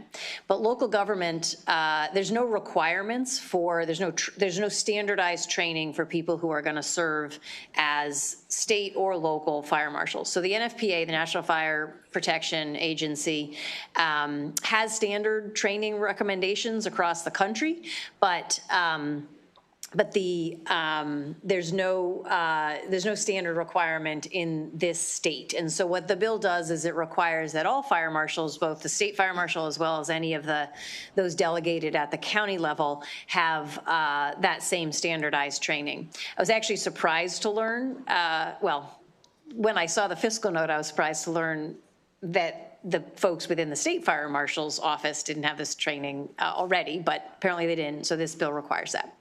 And then the final thing that it does is it requires licensing for those who inspect and maintain fire life safety equipment in high-rise buildings that are not sprinklered. Right now, there's a licensing requirement in the high-rise for maintaining operations and inspection of the buildings that have sprinklers. but not for the ones that don't have sprinklers. And so what this does, ironically, is we have higher standards for operations and maintenance of the buildings that already have a higher standard of safety. But in the buildings that don't have sprinklers, the inspection and maintenance of their fire safety equipment is essentially done by those who are not necessarily licensed to do it. Doesn't mean they're not qualified, but we just don't have that same sort of licensing over that. So the bill adds a licensing requirement for that. There is a fiscal note. I'm going to work on that. Happy to take questions after you hear from my panel, and maybe we'll go with you next. Thank you, Madam Chair. Corey Smedley, Fire Chief for Montgomery County Fire and Rescue. To add to the delegate, one of the things that is important to note that out of all the unsprinklered residential high-rises in the state of Maryland, Montgomery County has the lion's share of that. About 80 of those out of the 100 plus within the state. There are a lot of things. We talk about time in the fire department quite often, and this is timely. This bill is timely. As our delegate mentioned, all those things are very important so we can keep people safe so that the Diaz family or other families don't have to go through this same tragedy. The other note I want to highlight is that not only the community is at risk, our first responders are at risk as well as they enter into these structures as well. So that's another thing I want you to think about. As we have a favorable response within Montgomery County, not only your fire and rescue, but also the Department of Permitting Services, because the fire marshal's office falls under that agency with an amendment. One thing in the bill, it talks about the egress, how much time, how much length of the hallway with this unsprinkler. There's going to be some challenges that we believe will occur with that distance. So what we're asking as an amendment is that we add in language to increase the fire pumps within the facilities. That helps deal with the static loss, friction loss, as well as getting the appropriate amount of water vertically through those high rises. So beyond that, we are favorable for this bill. Thank you. Thank you, everybody. Thank you for letting me be here today and testify. On February 18, 2023, a tragedy happened in Silver Spring, and I lost my daughter, 25 years bride, future woman. I was here a couple years ago to testify for another law, and thankfully you guys approved that. I'm here today because I find out this building is still play with the system. They looking loopholes, and they play with that. Pretty much, this law is gonna fix that because sometimes they say, oh, we cannot do it because that's gonna cost a lot of money. The corporation where my daughter used to be living is a $24 billion corporation. They say they don't have the money. They don't have the money to put one sprinkler. Just one sprinkler will be able to save my daughter's life. 3 years later, they renovated 4th floor. Not a single sprinkler has been installed. For me, that's careless. Why? Because they don't lose their daughter. Every time I see my daughter's chair, December, Christmas, any holiday, and I see that empty chair, I feel the pain because on February 18, 2023, they killed my family inside. And I don't want anybody to feel the same pain. And like I say, they still play with the system. Every time they got inspection, they say, we are not finished because we start doing a renovation. That's the loophole they find out. That's why my family last year spoke to the fire department in Montgomery County. And that's why I had the honor to use his hat because we came with this for now. This mask has been used in Europe for 20 years, saving millions of lives. And you know what? This mask is going to save a lot of lives. This is the first mask in this first county, the first state in the whole United States who is using it right now. It gives you 16 minutes to save somebody's life. Even if the 16 minutes already passed, they still save life because 16-year warranty on it. And even if the firefighter running out the oxygen, they can use it too. And you are the first state in the whole country who using it. Please, beside this, let any fire station in the state using it too, please, because it's gonna save a lot of life. Even in the future, can save your own life or your family life. Thank you. Anything else?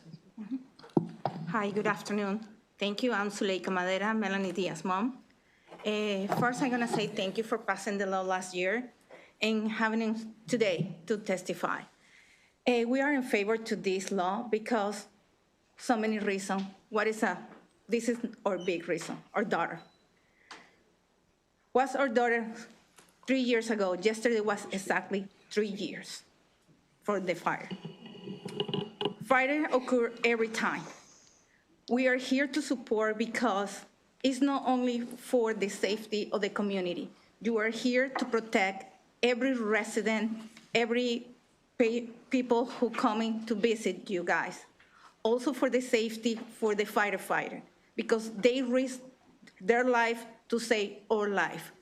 If we have the power to change it, we have the resource, we have the equipment, why we cannot implement this?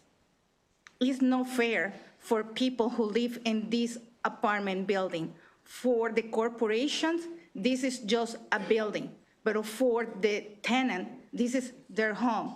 That building was my daughter's home, her first home, and she sadly passed that day. More than 400 people was displaced that day. It was a nightmare that day. I cannot imagine what they have to, facing that day, and what are they facing every single time they go to a fire. When we have the research, you have the power to change this. We don't say, do it for me. We live in Florida. It's different. You have an enclosed building. For the weather, for the geographic situation you have here, is different. Please make sure you give the opportunity to the people be safe and protect. Thank you. Good afternoon, ladies and gentlemen of the committee. I'm Cesar Diaz, Melanie Diaz's brother. First of all, I just want to say thank you for all the hard work you've done since my sister's passing to make sure that Maryland becomes a safer state for everybody who lives here. My family and I urge for a favorable response because since the fire, they've been renovating this building over and over, just doing small, tiny, insignificant things to avoid having to do anything that would require them to put in fire sprinklers and to make the building generally safer for people to be able to comfortably stay and live in. And as Delegate Charkoudian and Chief Smedley have said, this bill will be a huge step forward in making sure that buildings across Maryland become safer for residents. I could go on about how this has personally affected me, but that's not important right now. Right now, what's important is making sure that Maryland becomes a safer state to live in, not just in high-rise buildings, but in all buildings. So I ask that you all please take the time to think things through and hopefully pass this bill. Thank you. Thank you so much, and thank you for sharing your story. We understand how hard that could be to relive it, and sorry for your loss. We will start with Delegate Fennell. Thank you, Madam Chair. Thank you, Madam Chair. First of all, thank you, Vice Chair, for bringing this important bill. I am so sorry for your loss. Also, I just want to say to Chief Corey Smedley, we worked together 22 and a half years. Isn't that so? That's right. Okay, seeing no further questions, thank you, Delegate Charkoudian, and your panel. We have several more favorables: Dan Reed, Roger Mano, Brian Donahue.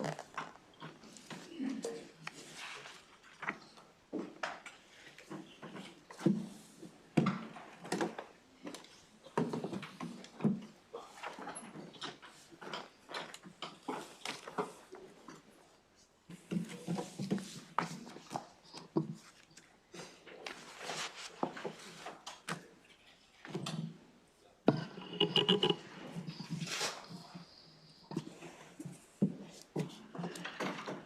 afternoon, Madam Chair and committee members. My name is Brian Donahue. I'm one of the business agents for Local 669, covering the state of Maryland. I cover Western Maryland, Frederick, Montgomery, PG, Southern Maryland, half of Carroll, and the southern tip of Anne Arundel County. My coworker behind me is Dan Reynolds. He covers the rest of the state. Out of the state of Maryland, Local 669 has 372 active sprinkler fitters working within the state and another 117 retirees.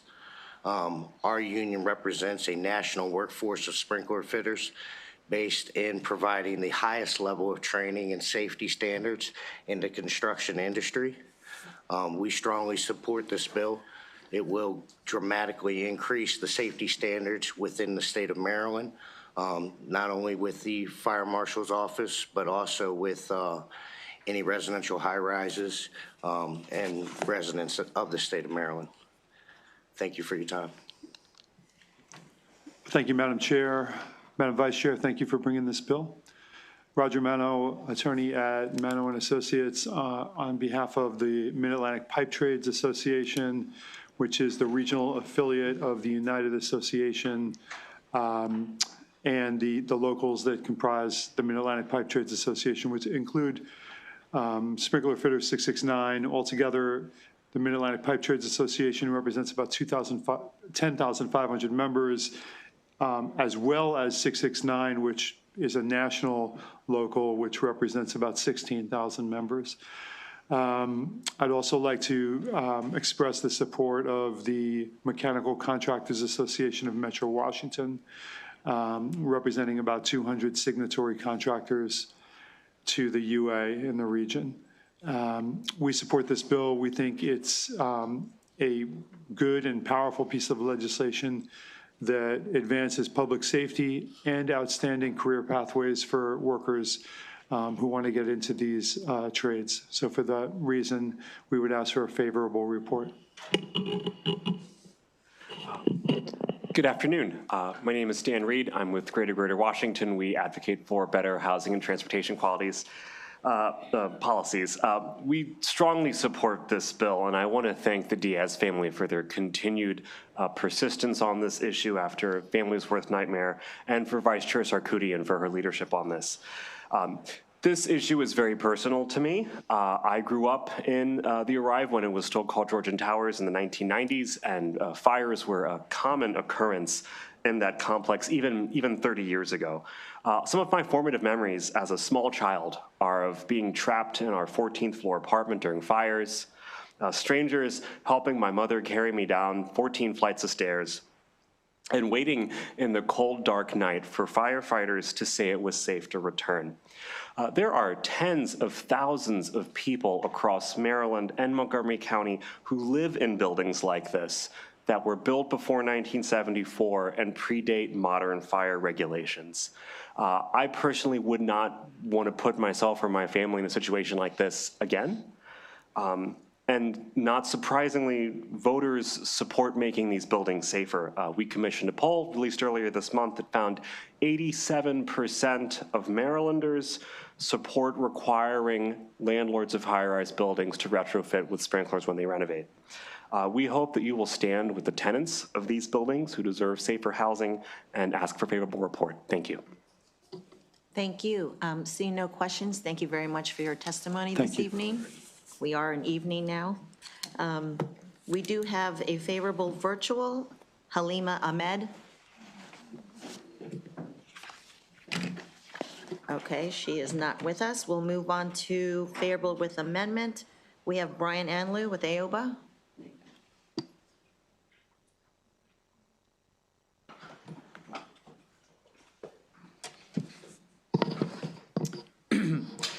Good evening, Madam Chair, Madam Vice Chair, members of the committee. Brian Anley with the Apartment and Office Building Association of Metropolitan Washington. I want to thank the Vice Chair and the Diaz family for championing this issue I've been working with the vice chair on this issue for the past 3 years, and I'm proud to say that AOBA supports this bill that we believe will save lives.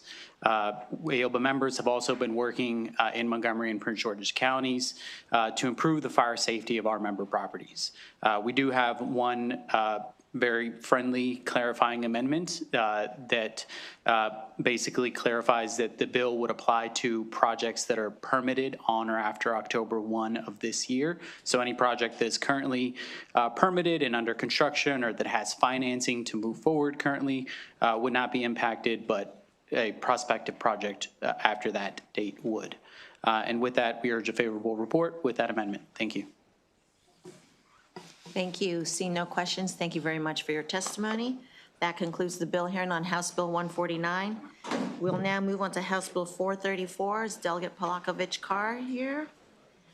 Is Delegate Stewart? No, it's just you. Okay, great. Thank you, Madam Chair. Is it okay for my panel to join me? All right. Thank you, Marceline. Okay, good.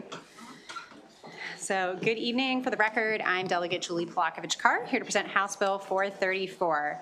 This legislation would crack down on technology that enables landlords to collude to raise rents. This is a growing practice that has resulted in Maryland tenants needlessly paying millions of dollars more in rent just to fuel corporate profits. Before I describe how problematic this software is, let's talk about what kinds of information landlords can legally access when setting their rent prices and occupancy rates. Landlords are allowed to look at data from their own portfolio of rental properties. Landlords are allowed to access publicly available data, including from their competitors, such as rental listings on MLS, apartments.com, Zillow, and other public websites. Landlords can also purchase an analysis of the rental market that is based on publicly available data. What is illegal is for landlords who are competitors to share information about their future plans. That would break federal and state antitrust laws. It's illegal if the landlords meet in person to discuss future rents. It's illegal if they call, text, or email about it. It's also illegal if the landlords don't directly communicate with each other, but instead share the information with a third person who reports back to each landlord about their competitors' plans. And if there's any lawyers in the room, which I'm not one, that's the hub and spoke model of collusion. Landlords think that they found a loophole using sophisticated software that collects proprietary data from competing rental property owners across a market and uses artificial intelligence to recommend rent pricing and vacancy rates for each landlord. The recommendation is not based on just the landlord's own data, but also their competitors' proprietary data. As alleged by Attorney General Brown, the U.S. Department of Justice, and numerous other antitrust lawsuits, this is illegal price fixing. The Federal Trade Commission put it plainly in 2024. Competitors using a shared algorithm to fix prices is just as illegal as using a shared human agent. Despite this, landlords across Maryland and the nation continue to use this type of software, and it is costing our renters. The committee is probably going to hear today a lot about one particular software company, RealPage, but please know that this legislation is not just about them. There are other companies that provide similar software. That said, many antitrust lawsuits have been filed against RealPage and some of their corporate landlord clients. Some progress has been made because of these lawsuits. The DOJ settled with RealPage to change some of their business practices, and $140 million in settlements have been reached with a few landlords. But these settlements don't cover all landlords or software providers, nor do they explicitly outlaw this practice. That's why state action is still needed. New York and California, as well as the cities of Philadelphia, Jersey City, San Francisco, and Seattle, have acted to make clear that this practice is illegal and banned in their jurisdictions. Let me be clear, this bill does not prohibit a landlord from seeking out public information about their competitors. It does not prevent a landlord from using software or a spreadsheet to manage their properties or analyze trends in the rental market. And it does not prevent a landlord from raising rents, nor will this bill put RealPage or similar software companies out of business. This bill is about addressing a growing practice by some landlords that is driving up the cost of rent in Maryland. I'm not saying that this type of software is the only reason that rents have gone up, but it is certainly a contributing factor. Now is the time to act. Some landlords in Maryland are currently using this technology, but many are not. We should get out ahead of this growing problem and stop our residents from having to pay needlessly inflated rents. Thank you. Good afternoon, good evening, Madam Chair, members of the committee. For the record, my name is Marceline White, and I'm the Executive Director of Economic Action Maryland Fund. Thank you. I'm here in strong support of HB 434, and thank the delegate for the bill. HB 434 ends price fixing in Maryland's rental market. Whether it happens in a smoke-filled back room or using software, price fixing is wrong, and that is addressed in this bill. Today, as you've heard, landlords and property management companies are using software based on non-public data to suggest different rental prices daily. What that means is that two renters could pay a very different price for the exact same unit in the exact same building. We know right now that this affects more than 100,000 rental units in Maryland that have used software, and it distorts the market because you don't have a fair and competitive market using the software. I just want to address a few things. One, you may hear that this will be an administrative burden to change course, but California and New York, who just passed laws, already have reams of advice on how to implement this legislation should it pass. Secondly, you may hear that the software is essential. It's not. The market worked effectively, the rental market worked effectively, and people made profits in Maryland before using the software.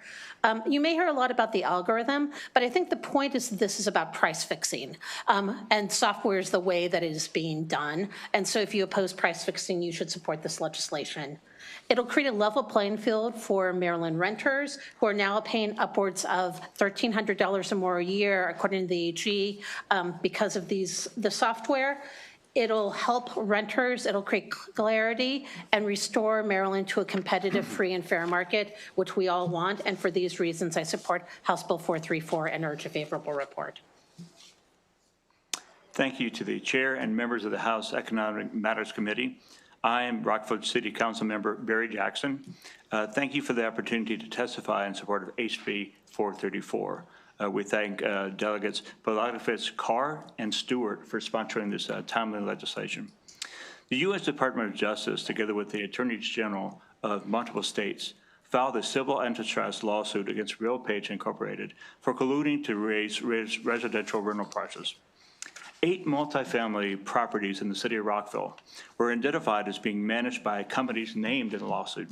Together, this represents nearly 2,000 market-rate apartments in Rockville, meaning there are nearly 2,000 families who may be paying higher rents than needed due to the sharing of non-public competitor data and algorithms. Estimates from the DC metro area are that these unfair approaches to algorithms cause the average renter an additional $112 a month. The Rockville Mayor and Council care deeply about our community and take the issue of housing affordability seriously. Nearly half of Rockville households are renters. Our community would really greatly benefit from the additional protections in the legislation against price collusion that have a disproportionate impact on housing stability and affordability. As part of the process to update the city's code relating to rental facilities, city staff has recommended that the mayor and council take action to ban algorithmic pricing in the city. To collude is unfair, abusive, and deceptive to tenants. We urge the committee to provide HB 434 with a favorable report. Thank you. Thank you. Before I take any questions, you do have a virtual on your And panel. I think there might be 2 more folks. I don't know if they're still here in person, but Maryland Legal Aid and Public Justice Center are also on my sponsor panel. I'm not sure if they're still here. Okay, we only had you 3 and Albert Turner My and apologies. Ben Winters. My apologies. But I think we only have one of the 2, Ben Winters. Hi, yes. I don't think I can start my video, but I'm also happy to start without it. Oh, there we go. Hello. Can you hear me all right? Yes, go ahead. Great. Chairwoman Valderrama and the rest of the committee, thank you so much for the opportunity to testify in support of HB 434 today. My name is Ben Winters. I am the Director of AI and Privacy at the Consumer Federation of America. We're an association of nonprofit consumer orgs that was established in 1968 to advance consumer interest through research, advocacy, and education. We urge a favorable report out of 434, which would prohibit landlords from using an algorithm fueled by non-public rental data to keep rental prices and terms artificially high. As the testimony before me explained, this issue is real, it's happening, it's been addressed through some court cases, but it's really important to address it through legislation like this. When we talked about this bill in another committee last year, the case with the Department of Justice as well as Attorney General Brown were still ongoing. Those are resolved and have settlements that are fairly weak and only cover one company, RealPage. This is a clear violation of antitrust law, but it's an important thing to do through legislation because it creates legal clarity both for companies that are working with landlords, the landlords, and for attorneys general and the Department of Justice in future cases if this was happening. Algorithms all across people's housing, lives, credit rating, anything like that are increasingly mediating people's lives, and rental rates are increasingly raising, and we have a crisis of affordability. And so anything that Maryland can do to join the numerous jurisdictions around the country that are clearly drawing a line and nipping this in the bud is welcome, and we recommend favorable passage out of this bill. Thanks.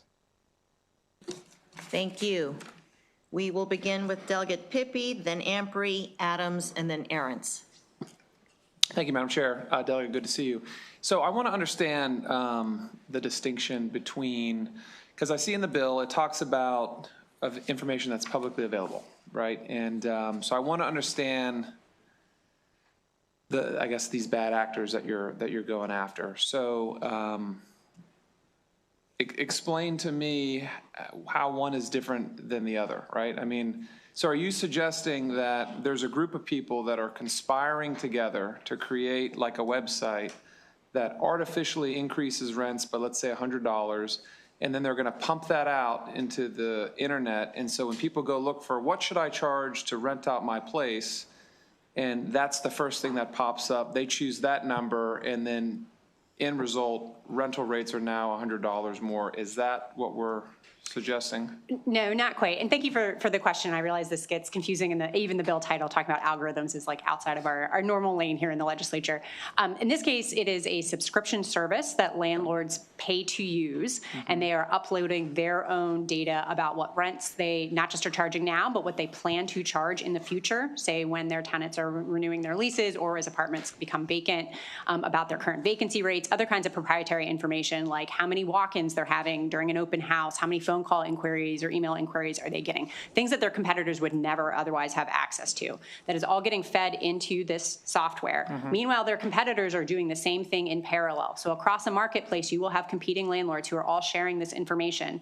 The software service is then taking that information from across all of those landlords using artificial intelligence and technology that goes beyond, I think my ability to fully explain the inner workings there, to come back with individualized recommendations that are based for that market data, again, using that proprietary data across competitors. So, and this is maybe just for me. So I'll give you an example. So I'm trying to buy a car, a used car, it's just a poor public servant here, but Kelley Blue Book, right? They get values, but it's based on actual vehicles sold. So they'll pull information from like the MVA, where you have to go in there and sign a document and then it shows the sale price, or like an auction where a vehicle sold.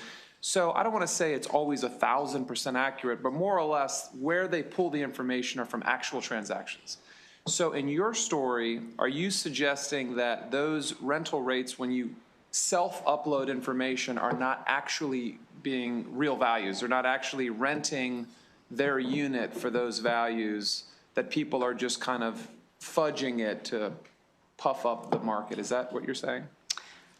To some extent, but I mean, I guess the distinction is with the Blue Book, like as you pointed out, that's historical data, right? Those are transactions that have already happened. So just like say with a used car sale, or say, prices in a grocery store, competitors can see information. They can walk into a grocery store and see what the sticker price is right now. Same with landlords. They can go and look online. They can look at what apartments are renting for at the moment. That's all perfectly legal. The issue is when they are talking about their future plans.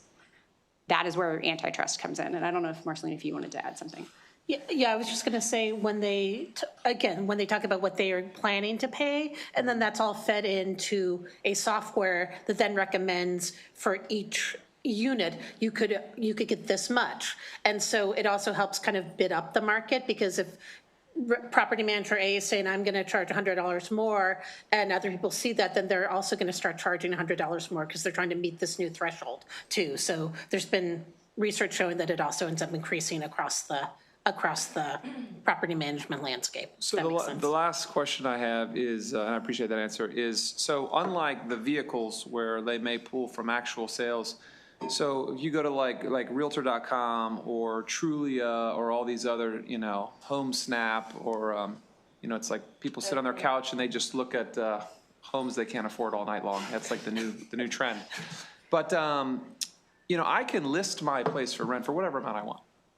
Right, I could list my house for rent for $20,000 a month. And when it goes on to MLS, like multiplelistings.com, that's official, right? So I officially, ill-advised, but I officially have listed my place for rent for $20,000 a month. That it gets equated into the equation. Doesn't that have the same negative effect of what you're trying to prohibit?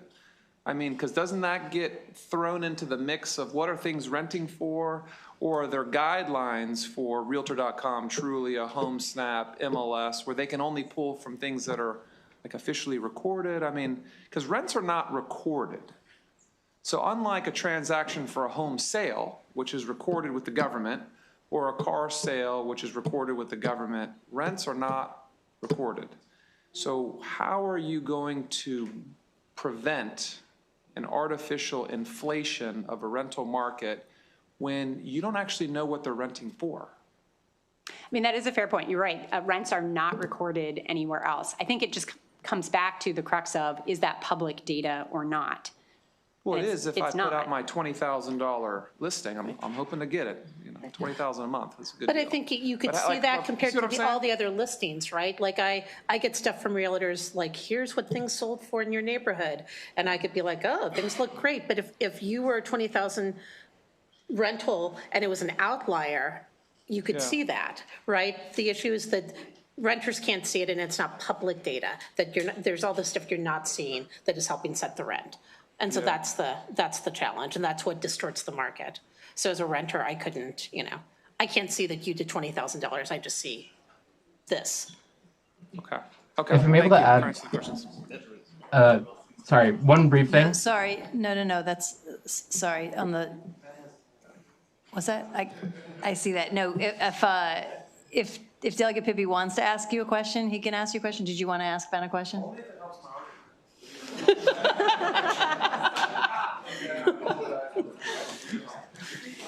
All right, sorry, next we have Delegate Ampry.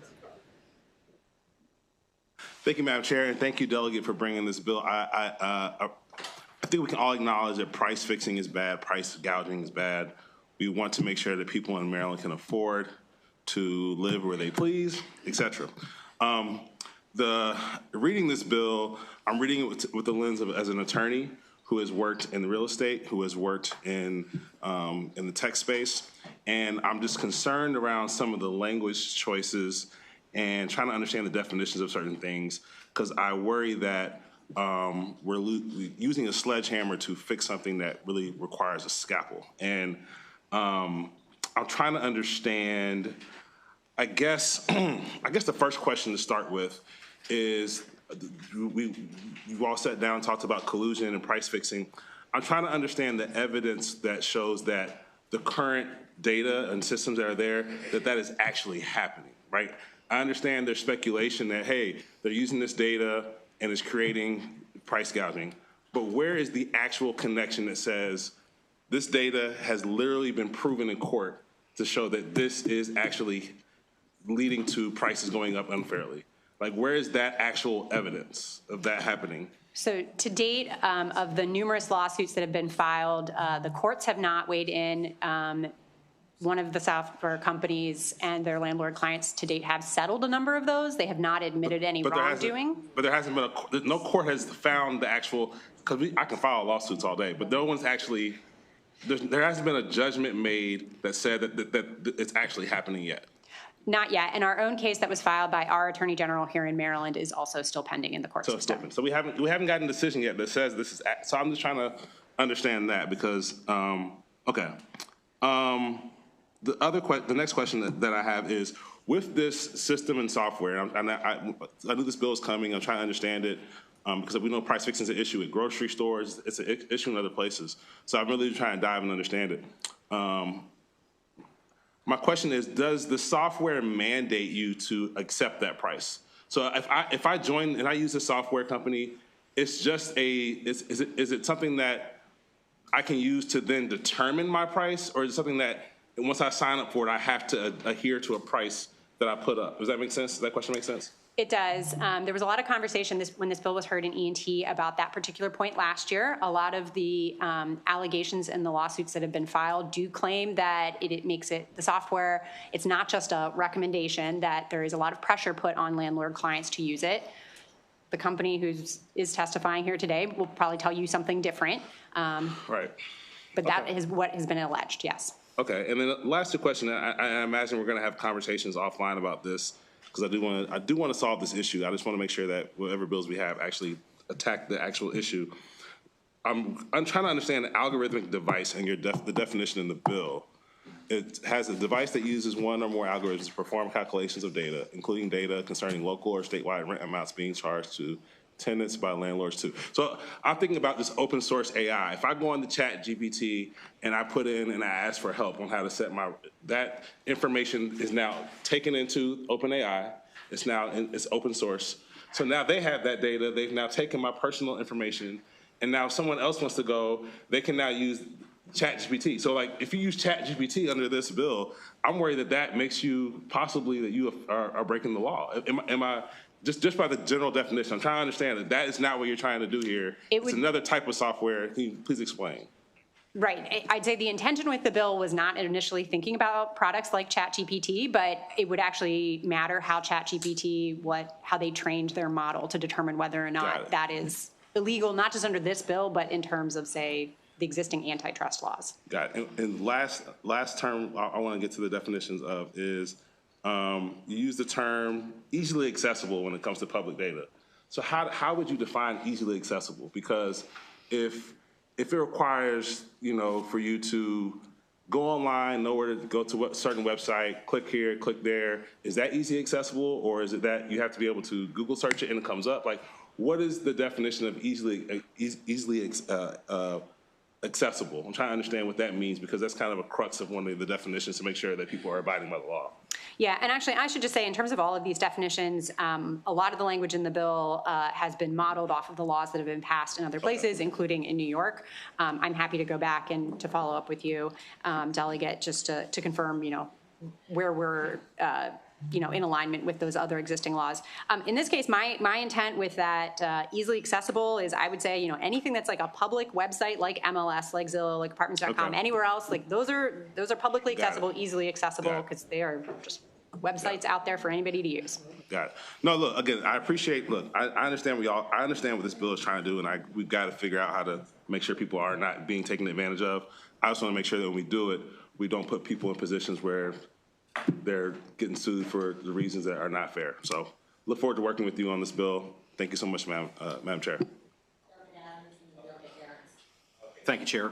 So on page 2, line 4, it talks about exemptions. One of them is a product used for the purpose of establishing rent or income limits accordance to affordable housing programs. So I kind of am curious about what the problem is you're trying to solve. You don't need to answer that. I think we all know that rents are difficult, or people aren't earning enough money to pay the rents. But HUD is one of these sources that I'm familiar with, and they do what's called a fair market rent.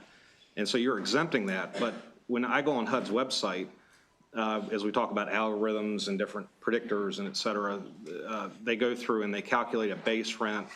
They calculate the basis for recent mover, adjustment factor, adjust for inflation, calculate a trend factor, multiply the factors, compare the state minimum, compare bedroom ratios, compare last year's fair market rent. And for the Baltimore Columbia Towson fair market rent, a 3-bedroom unit is $2,358 per month. So when I ask you what problem are we trying to solve, this was a website federally aggregated and came up with that number.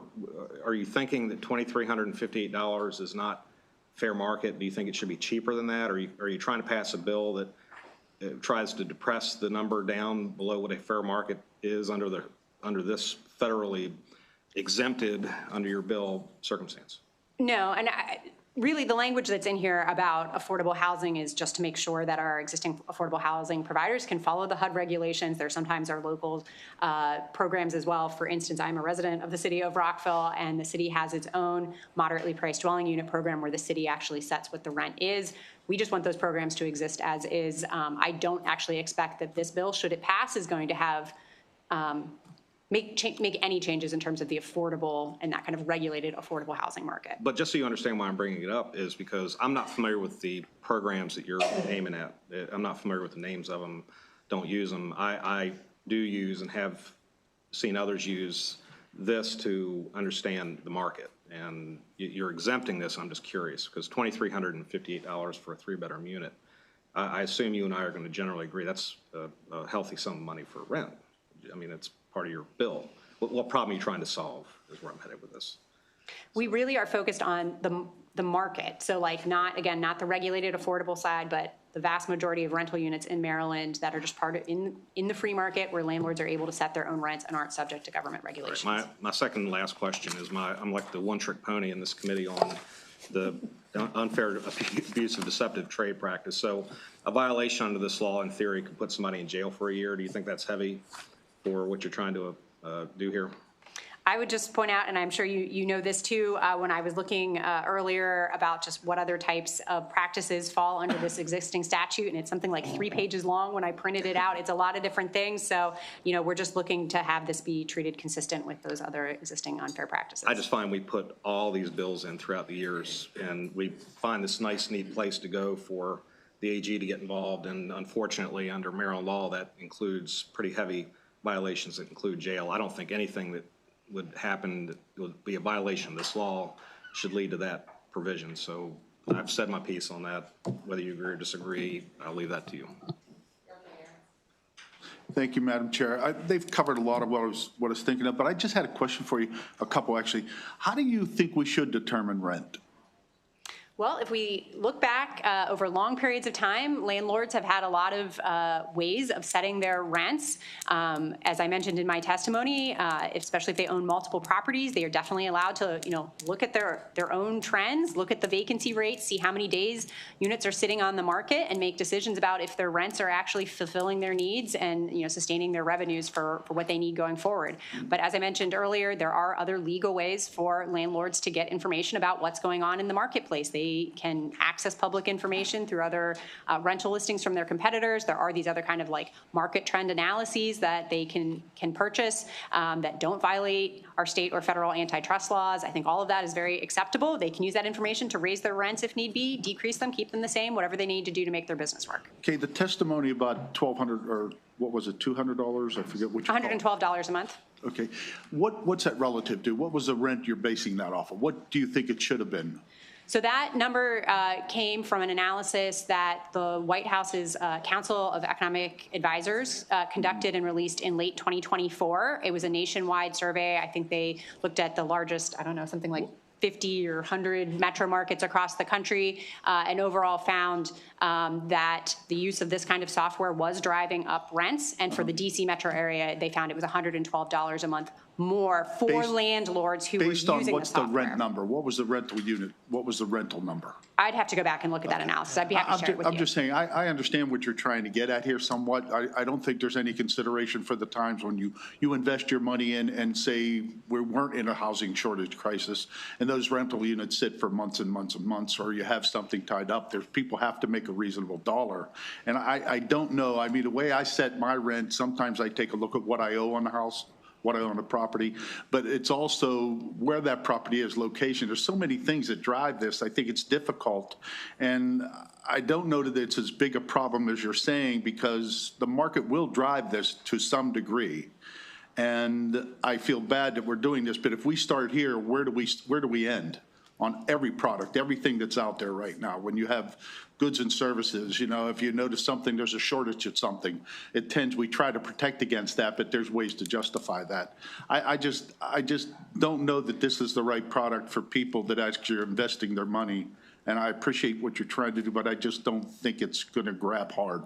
Can I just clarify one piece? So that 112 was not a comparison of one period of time versus another period of time. That was for the same period of time for landlords who are using this software versus landlords who are not using that software in the same metro market. Well, you know, when golf was really popular, I mean, people were setting the rents in the golf community a little bit higher because they could. And I think the market will drive this, and I think the fair market value, I don't think we need to play with the free market, that's all. But I appreciate your comments, thank you. Thank you, Delegate Palakovich-Carr. There are no further questions for your panel. We have a couple more favorable, Michael Godfrey and Courtney Bergen.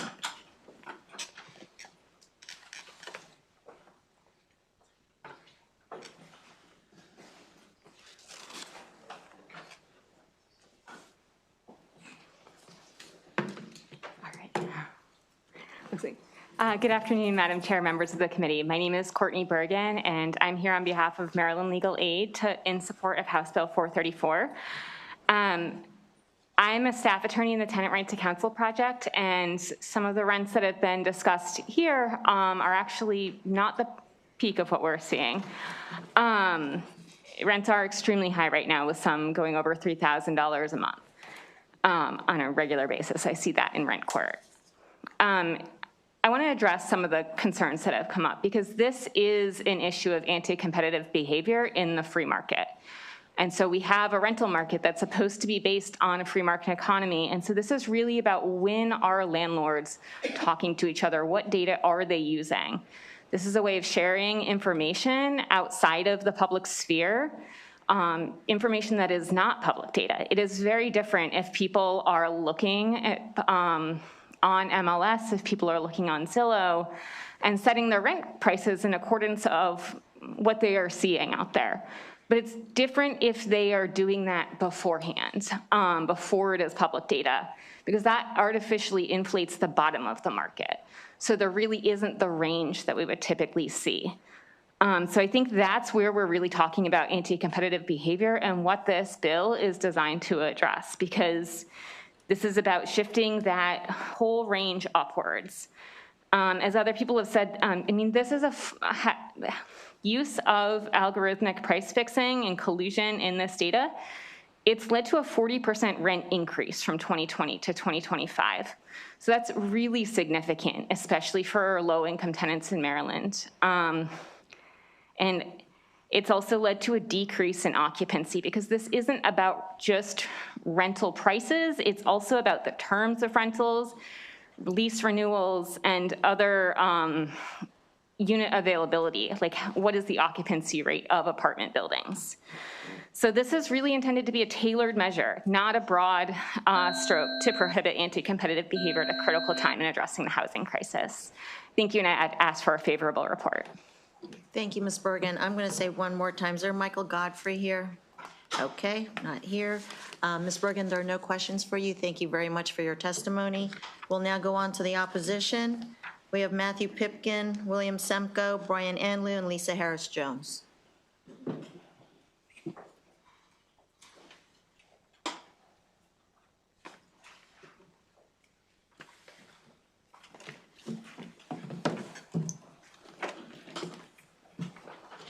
Good evening, members of Economic Matters. For the record, Matt Pipkin here on behalf of the Maryland Multi-Housing Association, here urging an unfavorable report on HB 434.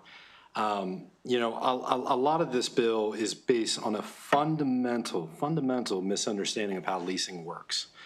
You know, when it comes to these rent suggestions, whether it's RealPage, whether it's Yardi, whether it's whoever, at the end of the day, it is just a suggestion. We are not in any way mandated or coerced to accept any of these numbers.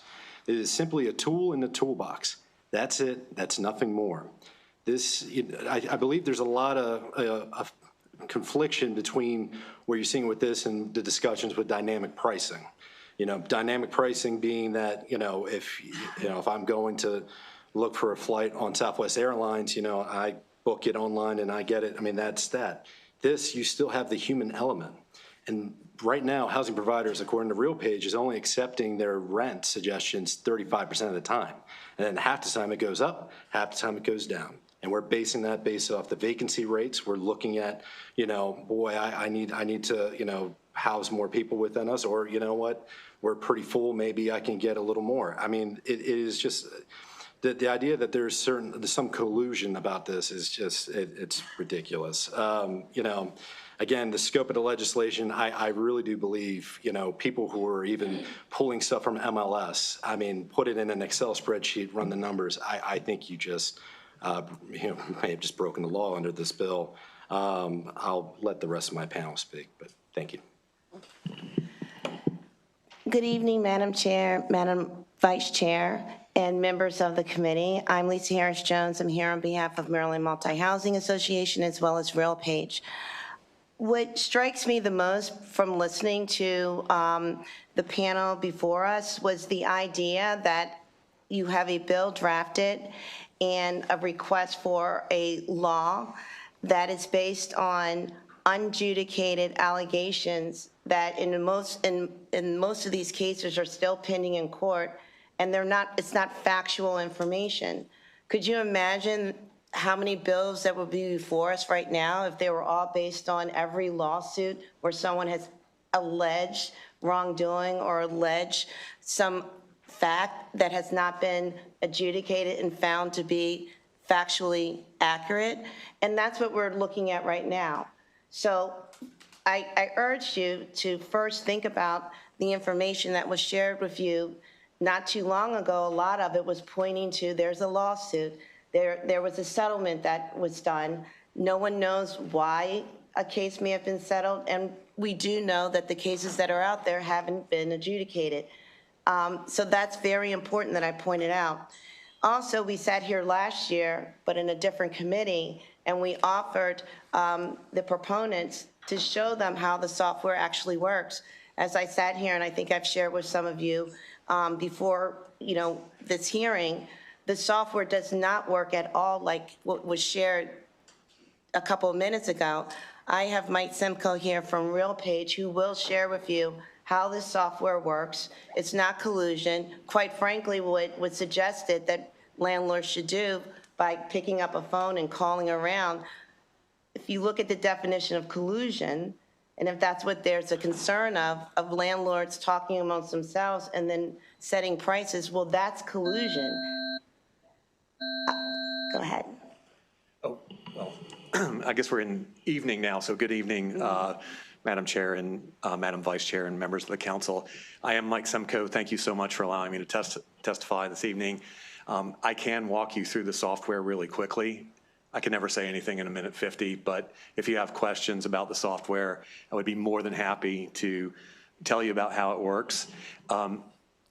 The reason why our customers buy our software is because they want to rent their units as quickly as possible, and they're business owners, so they want to rent for the best price possible.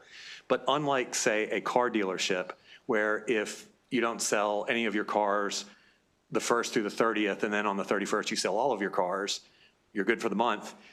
In the rental housing industry, what our customers are selling really is nights in the apartment. And so if you don't rent that apartment for the first 30 days of the month, you've lost about 1/12 of your income for that unit for the year. It's gone forever. And so we want to turn apartments as quickly as possible. They want valuable information to help them position their units with rent. As mentioned, we don't set the rents with our software. We recommend a price. It's data analysis with a price. The primary driver of the rent recommendation is not the external market or competitor pricing or anything like that. The primary driver of the rent recommendation with our software is the property's own data, the subject property's own data. What are the supply and demand factors at a single property, at that subject property? By that, how much foot traffic, right? How many units are vacant? How many leases are ending and people moving out? How many guest passes have been issued? How many people have returned emails to say, yeah, I'm going to renew? How many phone calls have come in? That's all data that drives a pricing recommendation. Only at the very end does the software look at external data. And I'd be happy to keep going, because believe me, I can. Good evening, Madam Chair, Madam Vice Chair, members of the committee. Brian Anley with the Apartment and Office Building Association. The committee has heard us say multiple times this session that we have a supply and demand crisis and problem in this state, and that's what's driving the housing affordability crisis, not algorithmic pricing devices. Algorithmic pricing devices are an important revenue management tool that allow housing providers to keep up with rising operating expenses and changing market conditions. This can and does include lowering rents when housing supply dictates it. In fact, some of the metro areas with the highest reported use of algorithmic pricing devices have also seen some of the highest rent decreases, as we've previously shared this session.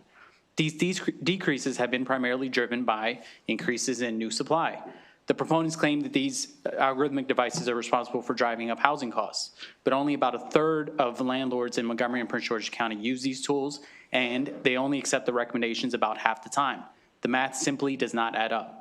Instead, both counties, Montgomery and Prince George's, have a housing supply crisis that is being driven by a lack of new supply, driven in part, at least, by rent control in both jurisdictions. For these reasons, I urge an unfavorable report.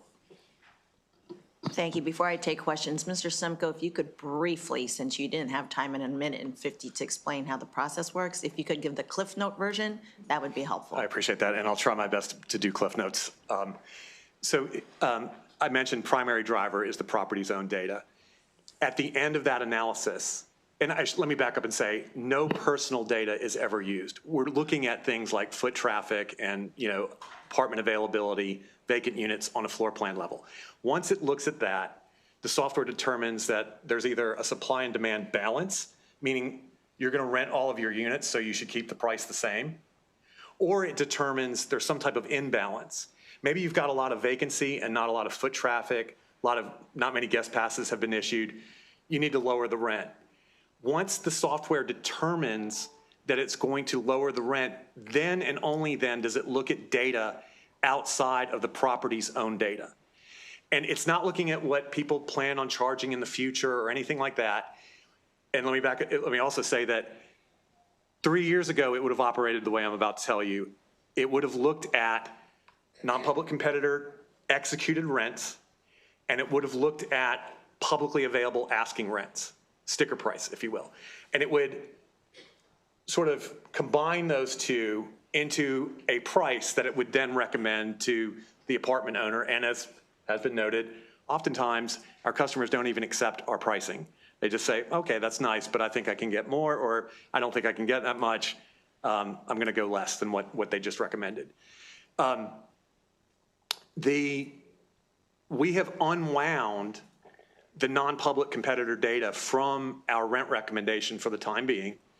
And so we only use the publicly available asking rents. But this bill, in terms of non-public competitor data, there's a number of problems with it. First of all, the definition of non-public competitor data is pretty broad.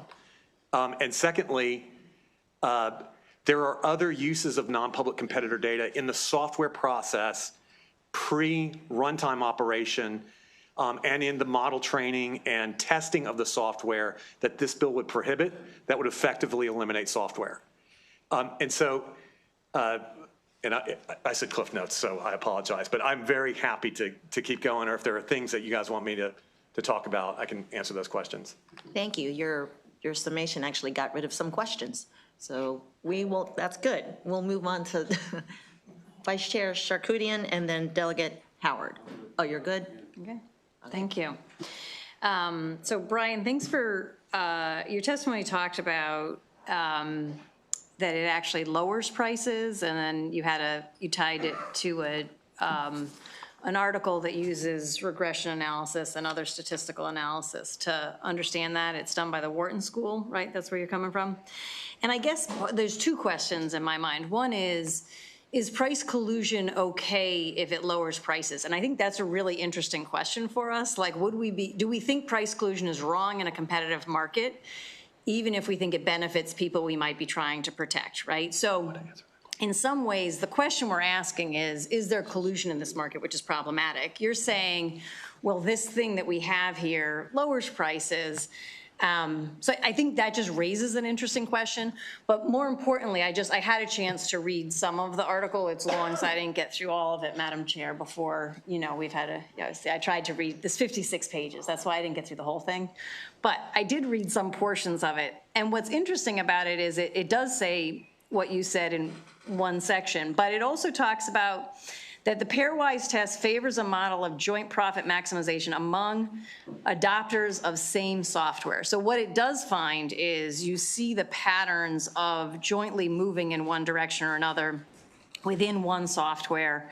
And so they estimate that when compared across markets, we find markets with greater algorithmic penetration also experienced higher rents and lower occupancy in the post-crisis period. Such empirical patterns are consistent with either price coordination through algorithm or widespread pricing error among non-adapters. And then the final piece of it is that it says that we estimate that the coordination channels results in an average markup increase of $25 per unit per month, impacting 4.2 million units nationwide, and a magnitude of about 1.5 billion annually in increased markups. So I think the article you point to, whether or not there are times that it could drive prices down, it seems to me that when you look at the article in total, it actually talks about driving prices up, and it does point to the fact that some sort of coordination collusion is happening. And so I just wondered if you wanted to say any more about that article. Sure, happy to speak to that. Again,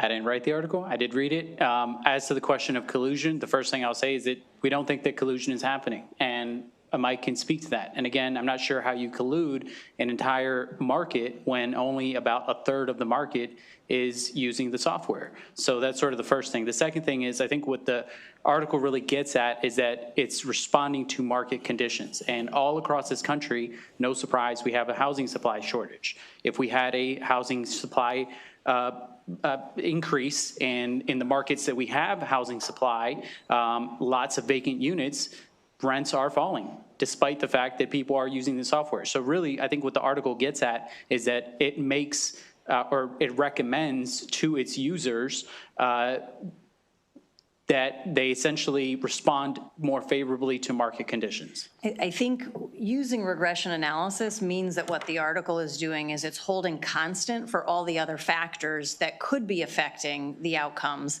and it's narrowing in on the factor that is tied solely to the fact that they're participating in the use of a particular algorithm. That's how that particular statistical analysis works. So when the article is finding the increase in rent, it's finding the increase in rent through this process that's isolating just the impact of use of the algorithm. So it's really taking care of, kind of almost holding constant for all the other pieces, like a tight housing market that could otherwise explain that factor. But we can talk about regression analysis another time. Thank you for sharing the article. Delegate Pippy, then Adams, then Roberts. I'll be quick because it's getting late. So you're with? I'm with RealPage. RealPage, okay. So how do you pay for how does someone participate with your services? Is it a subscription? It is a subscription. Okay. We do not make more if they make more or make less if they achieve less. It's just a how much flat is it, rate. $4.99 a month? I believe it's a little less than that. Okay. And are tenants members, are the tenants the one generally who are subscribing to you, or are these the property owners? Or property managers would subscribe for this. So if I pay $4.99 a month to make my life easier, to get these suggested prices from you, and you keep spitting out prices that are too high, right, and I take those suggestions, I list my property for that price, and then my property doesn't rent out, do I keep paying you $4.99 a month? No, you're mad at me if that occurs. So, but isn't that I'm hearing that's the argument. The argument is I'm paying you to inflate my prices, right? I'm paying you to inflate my prices so I get more money, but the reality is if I pay you $4.99 a month, you give me a price that I list the property for and it doesn't rent, now I'm not going to pay you anymore. I'm done with you. So is it in the company's best interest to give you prices that people can rent and actually rent their units for? That's right. We want to give you the best price possible to turn the unit as quickly as possible. Okay. Do you track people unsubscribing to you based on your recommendations? We have customer service reps that will ask, why did you leave us? That's for sure. But is it in your company's best interest to pick a price that actually is a market price so that people rent their 100%. unit and keep paying you? An inflated rent does nobody any good because it just is going to create a unit that sits on the market too long. Somebody's not going to get housing because they're not going to rent it, and our customers aren't going to get paid. Perfect. All right. Thank you. And if I could add one thing, I'm sorry. Could you finish your last thought? Thank you. Thank you. If I could paint a map of the country right now in terms of where we have the highest market penetration, if we start in Arizona and go through the Sun Belt, and let's throw in Denver, Colorado, they'll be happy to know that they're in the Sun Belt, and go up through Virginia. That is where we have the highest market penetration of this pricing software. In no market do we have, north of 30% of the rental units in a market. But in the Sun Belt right now, rents are at best flat. In most cases, they're falling by high single digits or double digits. Miami, 13% down. Austin, Texas, Charlotte, Atlanta, Nashville, I could go on and on, Denver, rents are falling. And it's not because our software likes the Sun Belt better than, say, New York. It's because they build a lot of rental units in the South. New York, I'll say that it is a public hearing, but I'll say it. We have less than 1% of the rental units using us in New York, the state. And the rents are through the roof in New York. And it's not from our software. Nobody really uses our pricing software in New York, very few. But they don't build enough housing units in New York. Okay. This is a supply issue. Thank you. I thought there was somebody else. I'm sorry. Thank you, Madam Chair. I just had a question because I just typed into Claude. I use Claude and ChatGPT. What is collusion? And skipping down to, it says the core DNA, after all these other explanations, it says the core DNA of collusion is always the same three things: secrecy, coordination, harm to a third party, or the public interest. Are you doing anything in secret? We're not, no. We're not sharing our recommendations with any other software program, including our own software program. So let me explain that. If you have a property and our software, you're using RealPage, it makes a recommendation based on the supply and demand metrics at your property, and then a quick market check, right, of now publicly available asking rents. We make that recommendation to you. Your recommendation is not shared with Delegate Ampri's software, also RealPage. There is no collusion among folks. There is no hub and spoke because these are bespoke recommendations on a property and floor plan level basis only for a specific property. Secondly, the software is also very configurable and malleable, meaning there are 150 plus toggles and inputs that you have to tell your version of RealPage how to operate that are based on your goals, your risk tolerance for a property.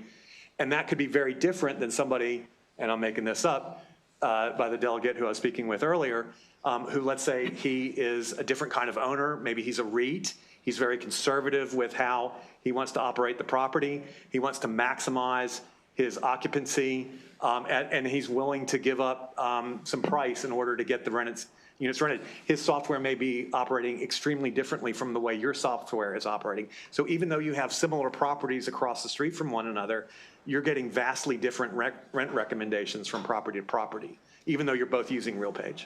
Okay, so you're not coordinating with anybody? We're not. In secret? No, Delegate, we're not. Okay, thank you. Thank you, Madam Chair. Seeing no further questions, thank you very much for your testimony. That concludes the bill hearing on House Bill 434. Members will go on to our last and final bill. House Bill 548, I would just like to remind those coming after the bill sponsor in the panel that if you have same testimony, you can also say me too. And if you have written testimony, we will be sure to review it. We miss housing and ENT, but we don't miss these long days.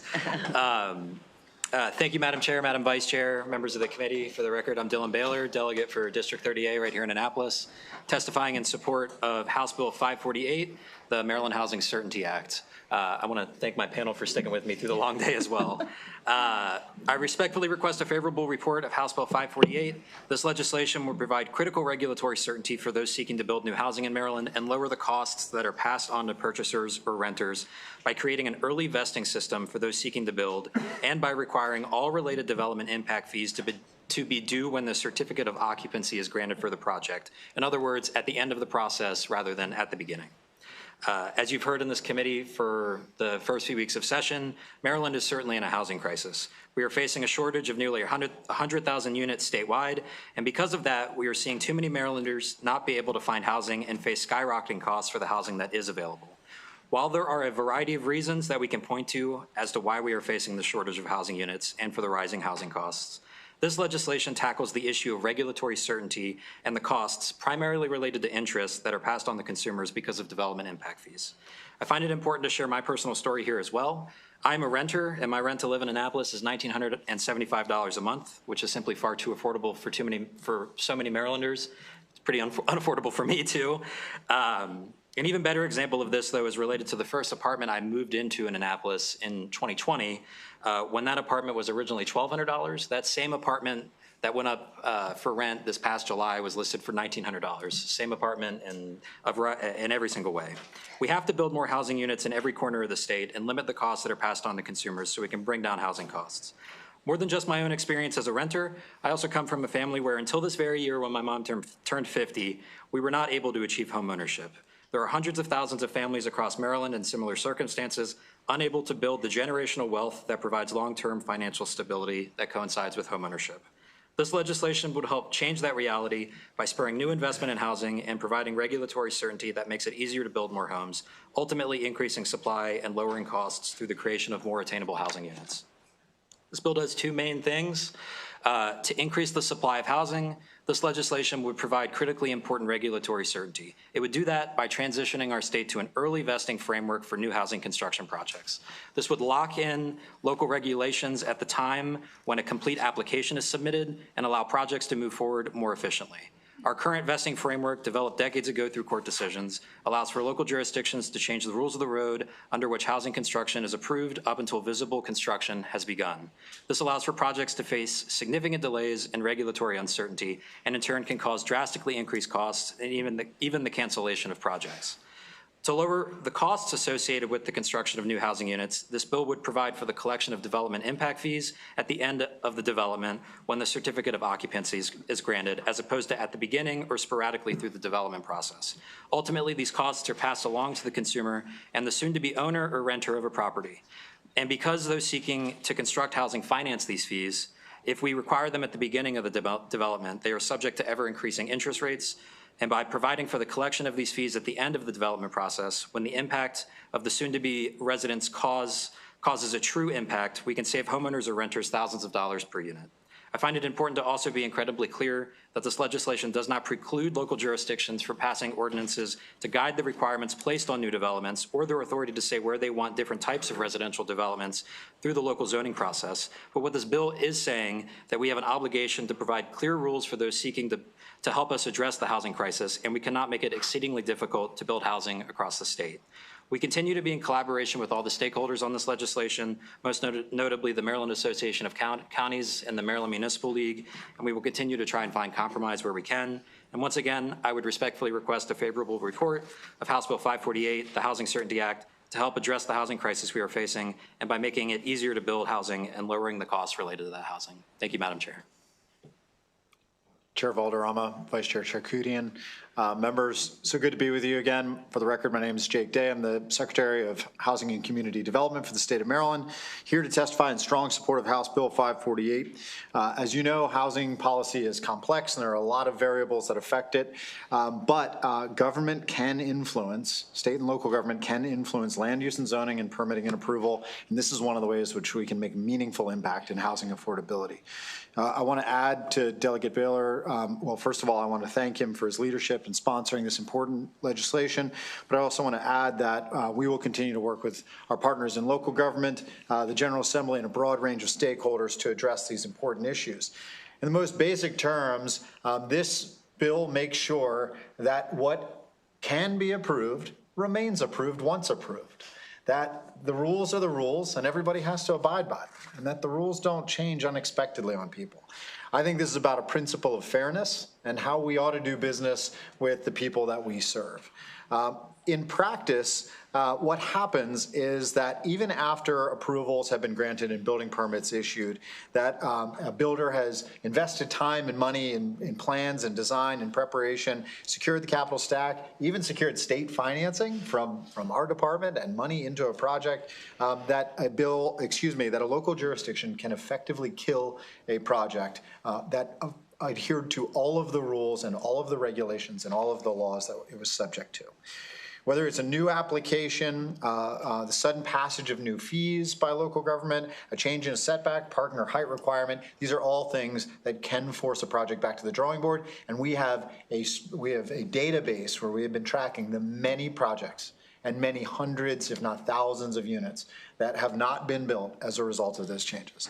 If not used to destroy a particular project, this policy can be used to effectively delay a project significantly. In a recent nationwide analysis shows that the typical multifamily project takes 15 months to plan and 12 months to approve across the country. In Maryland, that's now up to 3 times as long. The comptroller's report details county by county how long that process takes, up to about 45 months. These delays make Maryland an uncertain environment to invest in. House Bill 548 ensures that when a housing development project is approved and duly adopted laws and regulations in effect exist, that it can't change for 5 years for that project. What it doesn't do is it does not say that a jurisdiction can't change its rules. It can, it's just that once you have adhered to the rules, those are the rules you're judged by. It also doesn't say that local jurisdiction can't enforce health and safety laws to address immediate threats to public safety. And it also doesn't say that phased projects, each phase can't be subject to new rules as those new rules get adopted. Additionally, this piece of legislation requires local jurisdictions to defer the collection of development excise taxes and impact fees. In many jurisdictions, this is used to fund potential infrastructure improvements associated with the impact of a development, and we, of course, think that's reasonable. But collecting them up front, as Delegate Baylor said, forces developers to finance those payments. We've done an analysis of jurisdiction by jurisdiction, type by type of development.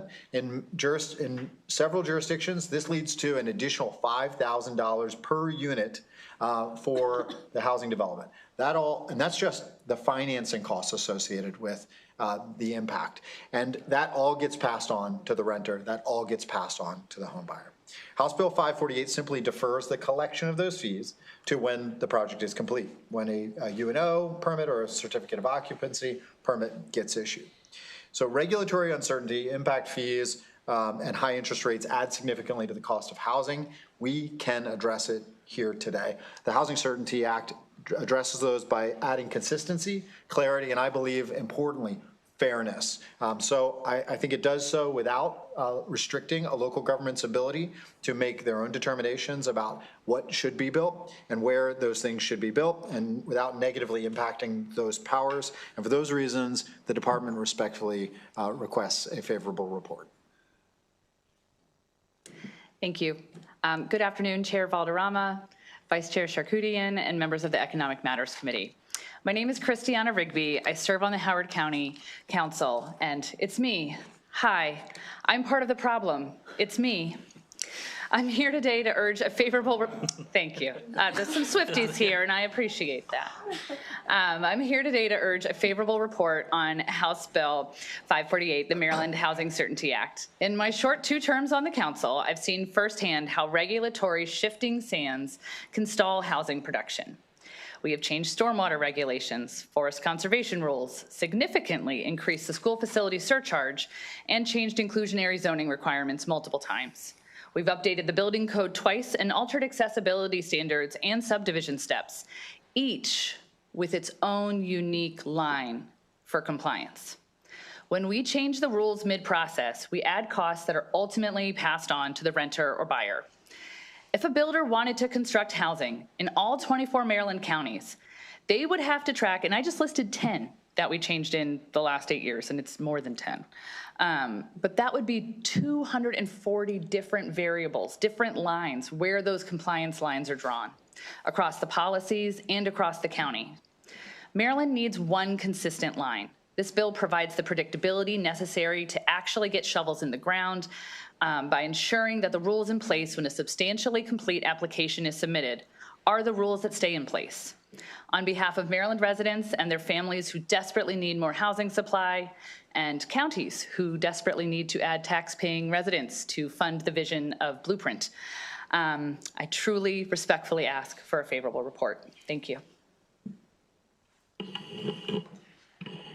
Good evening, Madam Chair, Madam Vice Chair, Lori Graff, CEO of Maryland Building Industry Association. I'd like to echo everything that has already been said. I just want to touch on a few things. This bill is about fairness, but it's also about investment. Developers, lenders, and builders are more willing to invest when the rules are stable. Certainty attracts capital in Maryland rather than pushing it to neighboring states. We've heard a lot about that. I just had a member call me. He's moving. It's a home builder. They're a pretty large home builder, headquartered in Gambrels. They're moving all of their operations to Virginia. I asked them, was it taxes? And they said, no, it's not taxes. It's not anything except for it's just too hard to build in Maryland. So they're going to finish the projects they have, and then they're going to really move everything else out of state. It's a real problem for the state.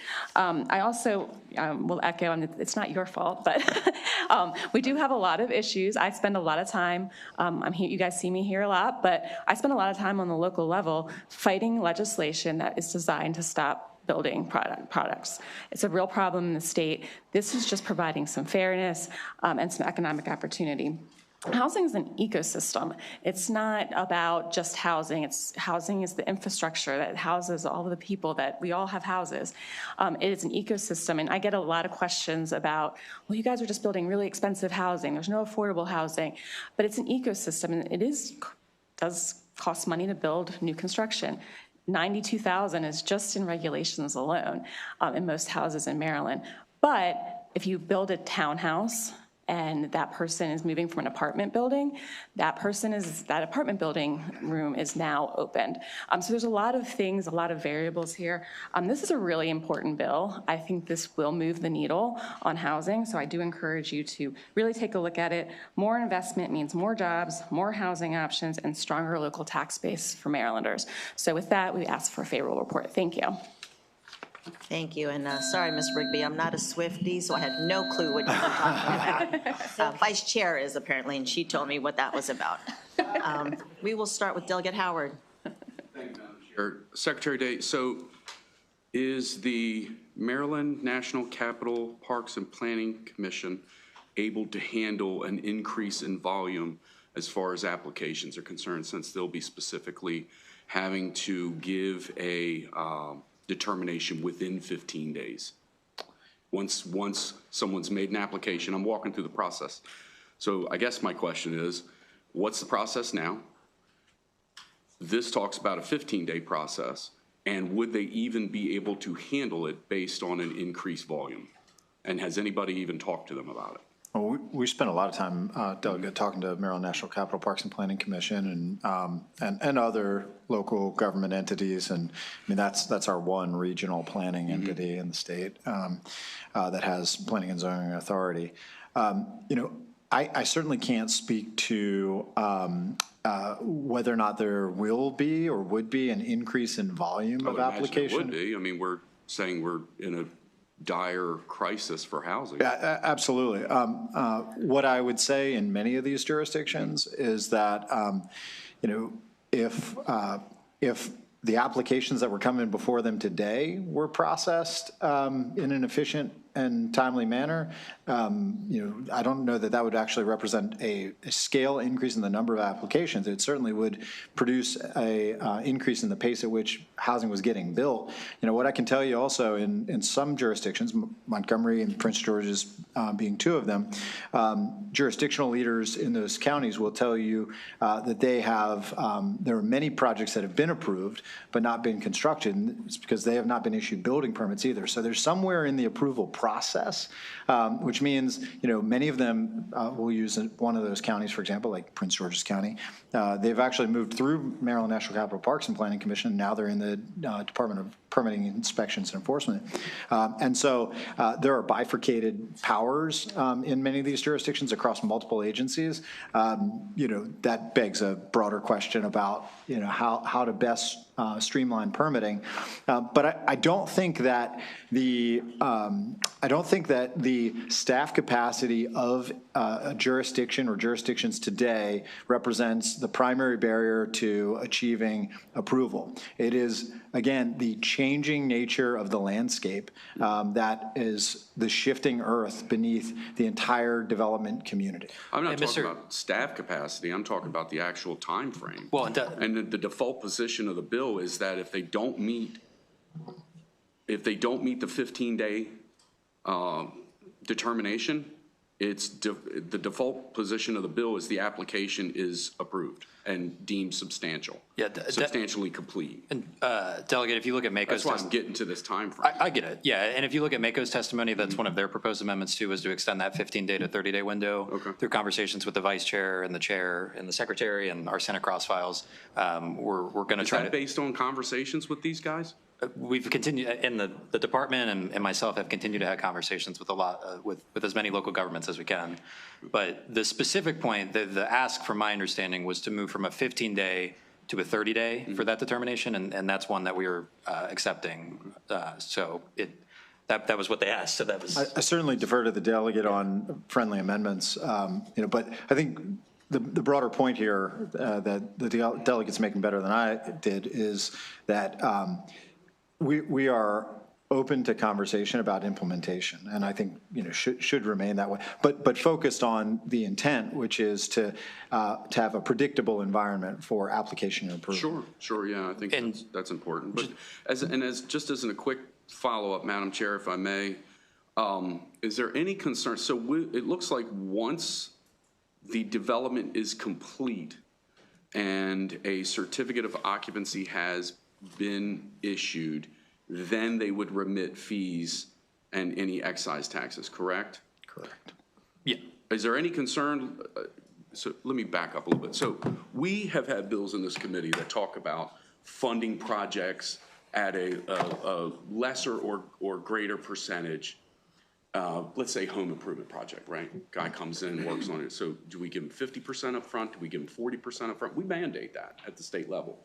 And the reason that we have those discussions is because a lot of times folks will end up chasing down essentially a contractor for the rest of the money and vice versa, right?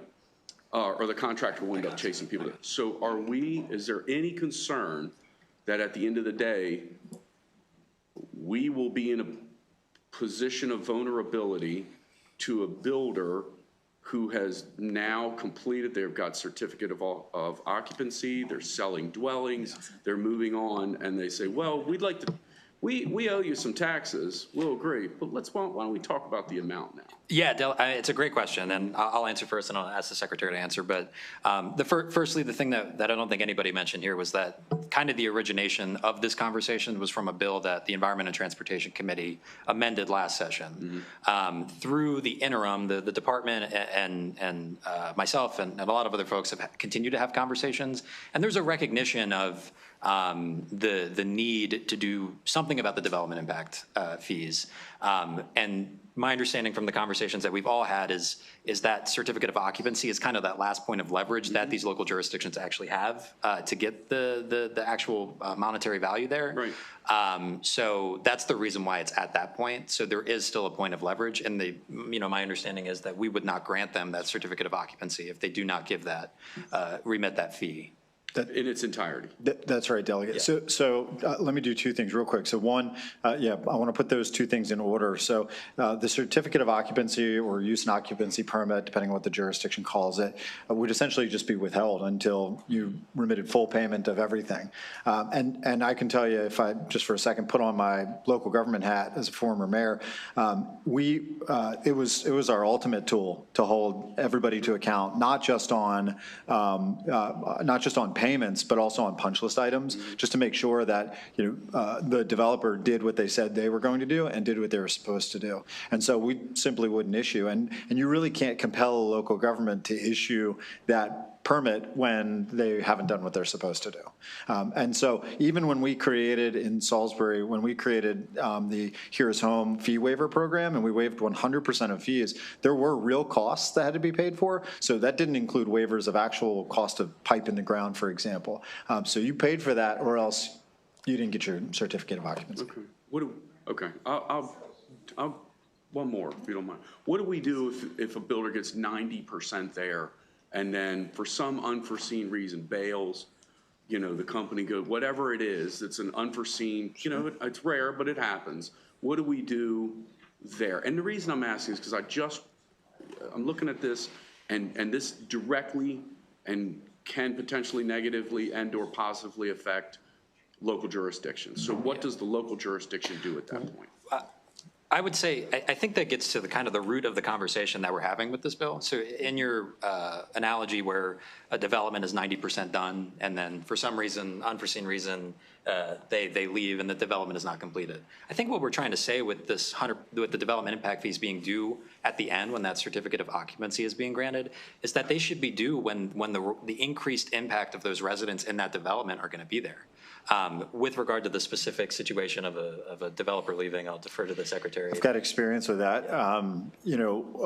Projects are bonded. And so typically what we did was we would engage with the developer and their bonding entity to make sure that at least the infrastructure got built, if not the whole project, before negotiating or being a participant at the table for a negotiation for a takeover or a sale to a different developer who finished the project.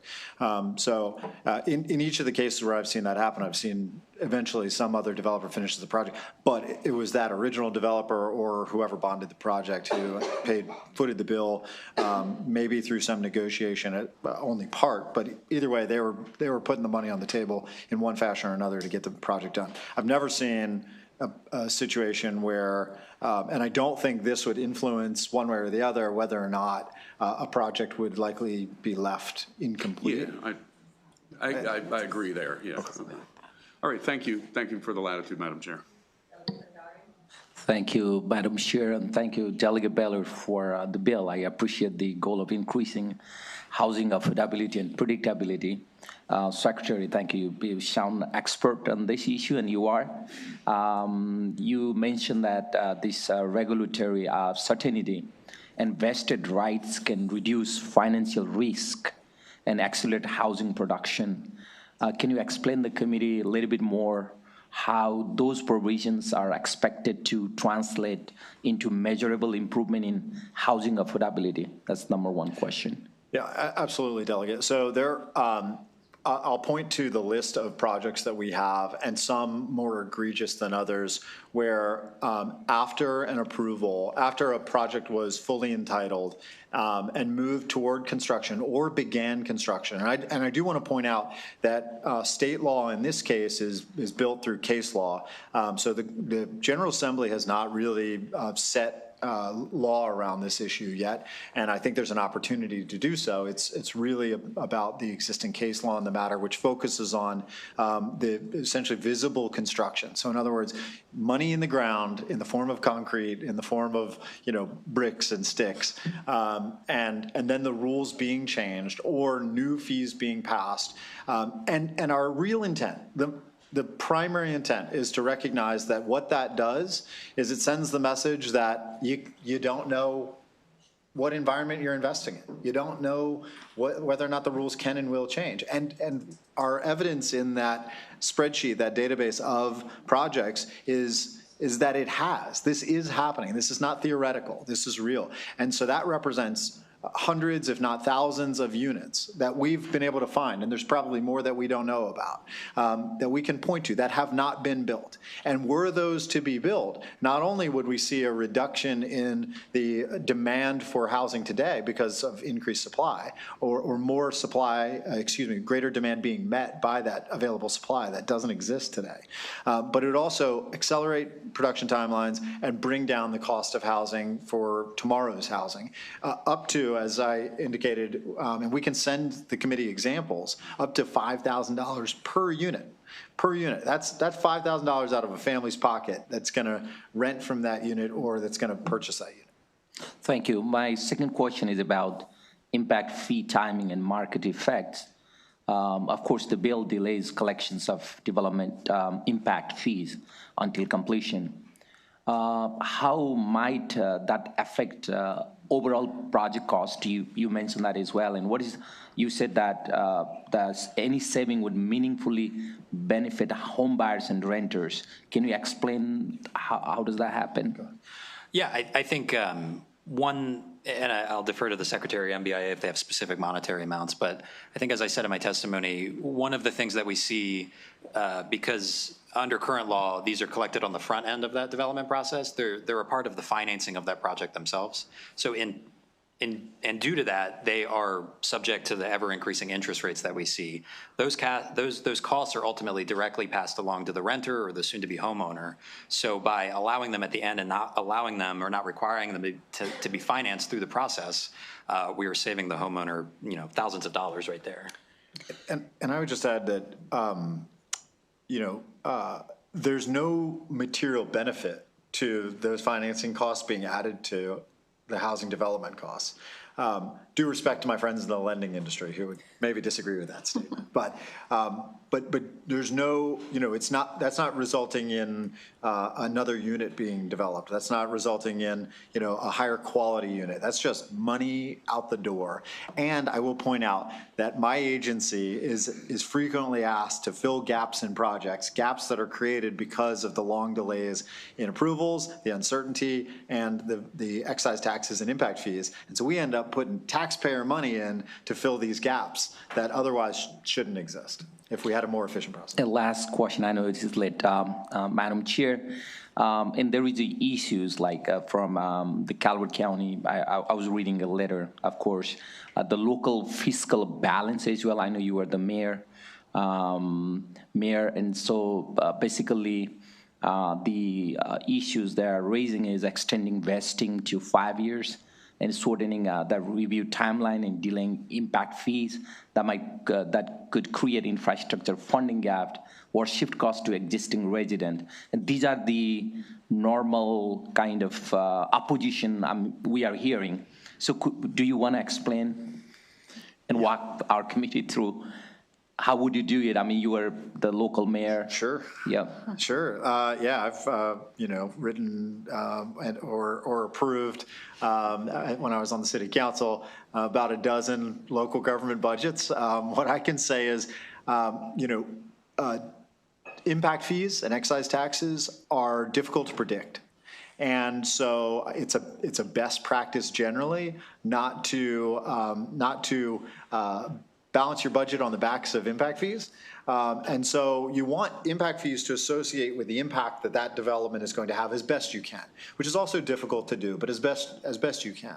And so associating those two things would disconnect it from it creating a fiscal problem or crisis by collecting it at the time where you're actually going to experience an impact from those projects coming online. Again, impact fees, excise taxes should not include the real cost of infrastructure to enable that development. So we're talking about, really impacts to services more than anything else, services and maintenance, right, as something comes online.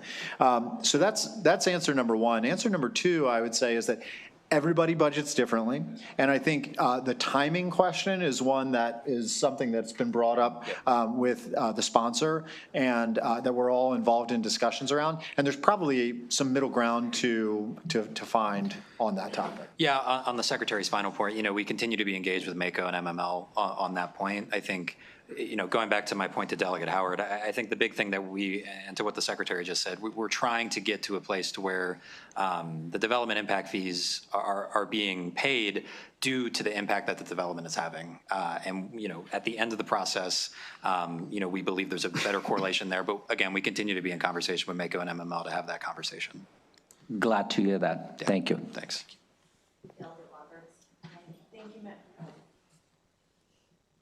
Thank you, Madam Chair, and I'll just be really quick because he asked one of my questions. I just wanted to know, I noticed in the list of people who were folks that were weighing in, and got lots of counties, but Prince George's County wasn't in there, and I just wanted to know, did anybody have any conversation with Prince George's County government, and if they had anything to say? I can speak to, we've been working closely with Prince George's County government. Most of our conversations have focused on the Starter and Silver Homes Act, which I know we're not here to discuss tonight.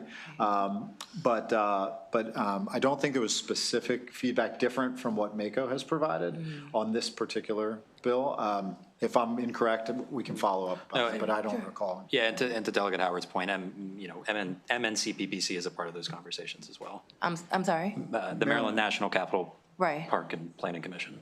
Okay, okay, all right, thank you. Thank you very much. Thank you, ma'am. See no further questions. Thank you for coming before the Judiciary Committee. Just so y'all know, Judiciary is out. We beat Judiciary. Congratulations. Yeah. Oh, I know. Thank you. Our next panel favorables is Claudia Wilson Randall, Lisa May, Clark Wagner, Tom Ballantyne, and Courtney Bergen.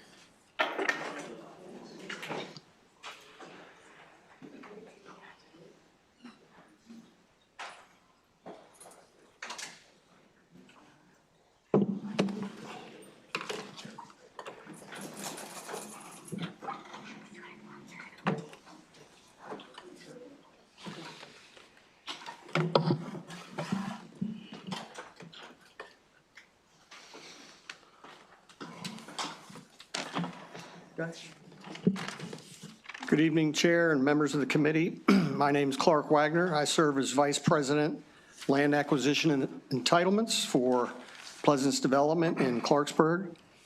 I'm here today in strong support of House Bill 548.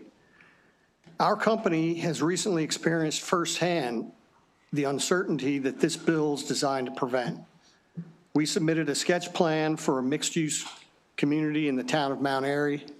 At the time of submission, we relied on the duly adopted zoning regulations in effect, including permitted density, required green space standards, and the like. We had already invested thousands of dollars in engineering, planning, architectural design, traffic analysis, all based on those regulations. After our application was submitted and after public input had occurred, the town amended the zoning text for our district, which really applied only to our project. The changes reduced the allowable density and increased the required green space, materially altering the feasibility of our project. The town also changed the requirements for new municipal water supply wells, which we were in the process of providing for the project.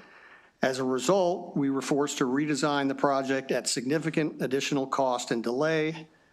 That kind of midstream rule change creates added financial risk, as you've heard, that discourages housing production and makes it harder to bring new homes to market in Maryland. HB 548 provides a reasonable and balanced solution. It simply ensures that once a substantially complete application is submitted, it is reviewed under the laws and regulations in effect at that time. It does not eliminate local control. It does not prevent future zoning changes. It simply provides certainty and fairness in the approval process. For these reasons, I urge a favorable report on House Bill 548. Thank you. Good evening. I'm going to be brief. My name is Claudia Wilson Randall. I'm the Executive Director of the Community Development Network of Maryland, and I just want to really emphasize the crisis, the housing crisis that we're in. And if we're actually in a crisis, then we need to take extraordinary action. And I don't think that I don't think that this one bill is extraordinary action, but I do think we need to think about the whole system and how to make it more predictable and more attractive to developers, nonprofit developers as well as for-profit developers, the whole ecosystem of development from single family to multifamily to cooperatives. We really need to think about what makes this a more attractive market in Maryland to do development, to do housing development and housing production. I'm here in strong support of House Bill 548. I also would say that this bill works to accelerate production, housing production, and that is something that we desperately need to do. Housing is also, yesterday when I was in the Senate, I really want to also focus on the fact that housing is also really important at this point because it is so closely tied to Maryland's high-cost items, which are health and education right now. So we've got to get this right. We've got to be thinking about the intersection, and we've got to be thinking about investments that make us do this smarter and faster. With that, I thank you so much, and I urge a favorable report for House Bill 548. Thank you so much. Thank you, Madam Chair. Again, Lisa May with Maryland Realtors. For us, this choice comes down to just think about personally for all of you. If you were going to invest your time and your money and your resources and your risk into something, would you want to do that in an environment that was predictable or one where the rules could change at any time? We think predictability is good, and we ask for your favorable report. Thank you. Good evening, Madam Chair, Madam Vice Chair, members of the committee. My name is Tom Ballantyne. I'm with NAIOP Maryland. We're a commercial real estate trade association here to request your favorable report on this bill. Our members develop mixed-use and multifamily residential projects across the state. And the reason that this bill is important is that Maryland's case law allows development projects to be materially altered or blocked even after receiving all final permits and approvals. Late vesting is out of step with today's complex front-loaded development process. It stifles creative development proposals, it increases regulatory costs, and it invites tactical litigation. And for these reasons, we're here to respectfully request your favorable report.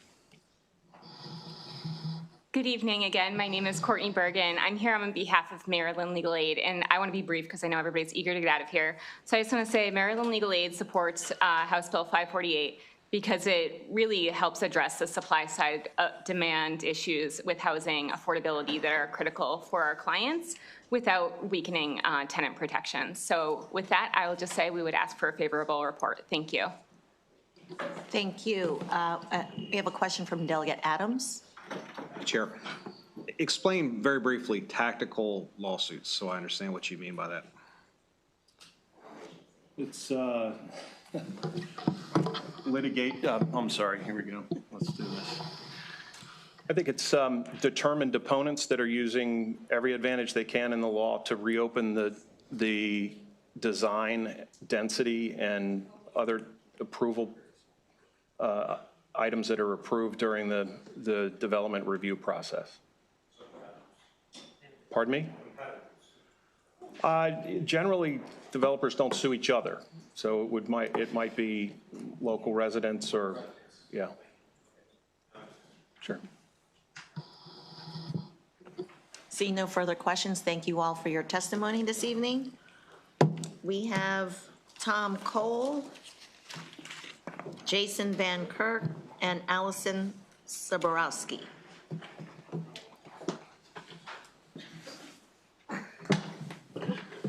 Good evening, Madam Chair, Madam Vice Chair, members of the committee. Tom Cole here on behalf of the Maryland Affordable Housing Coalition, as well as many other home builders.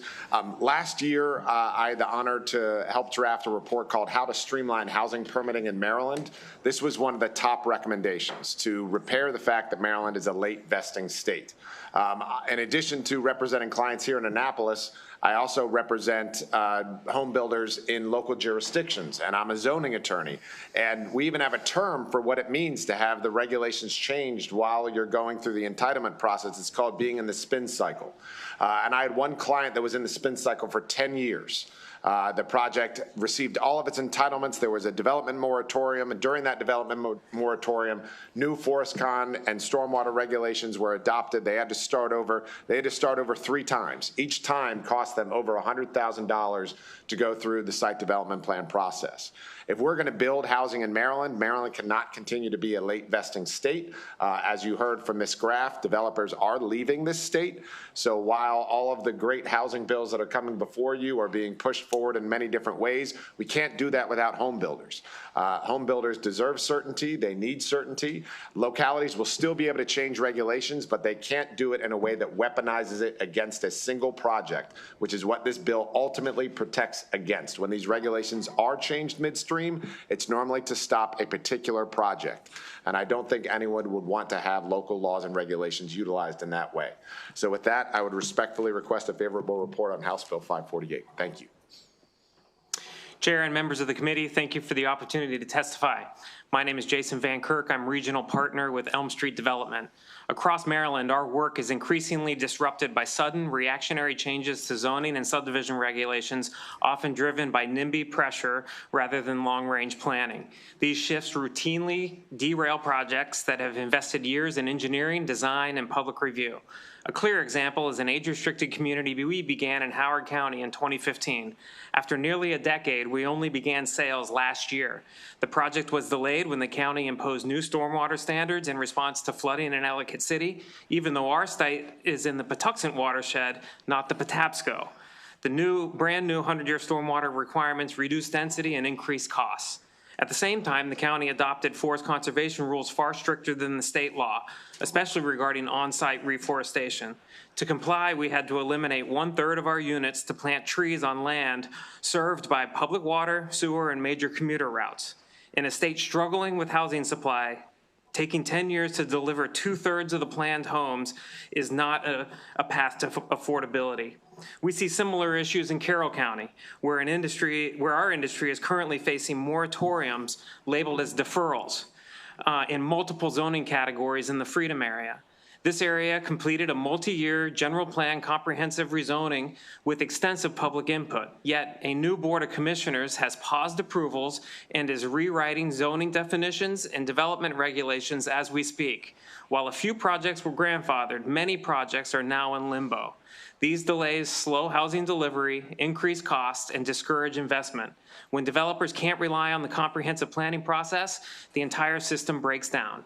HB 548 is a meaningful step towards restoring predictability and ensuring that projects already in the pipeline are not derailed by shifting political winds. I respectfully urge a favorable report. Thank you so much. Seeing no questions, thank you very much for your testimony. Just wanted to point out that apparently judiciary wants to rub it in our face that they were done before us. Thank you, Chair Bartlett, for stopping by. Yes.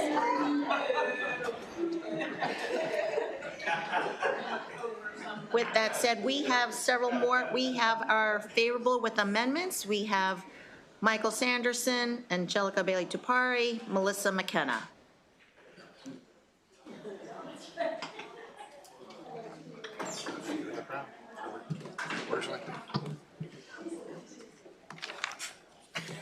I guess we're all kind of shook over judiciary finishing before. I can't believe that happened, Madam Bartlett. Thank you, Madam Chair, members of the committee. I'm Michael Sanderson with the Maryland Association of Counties.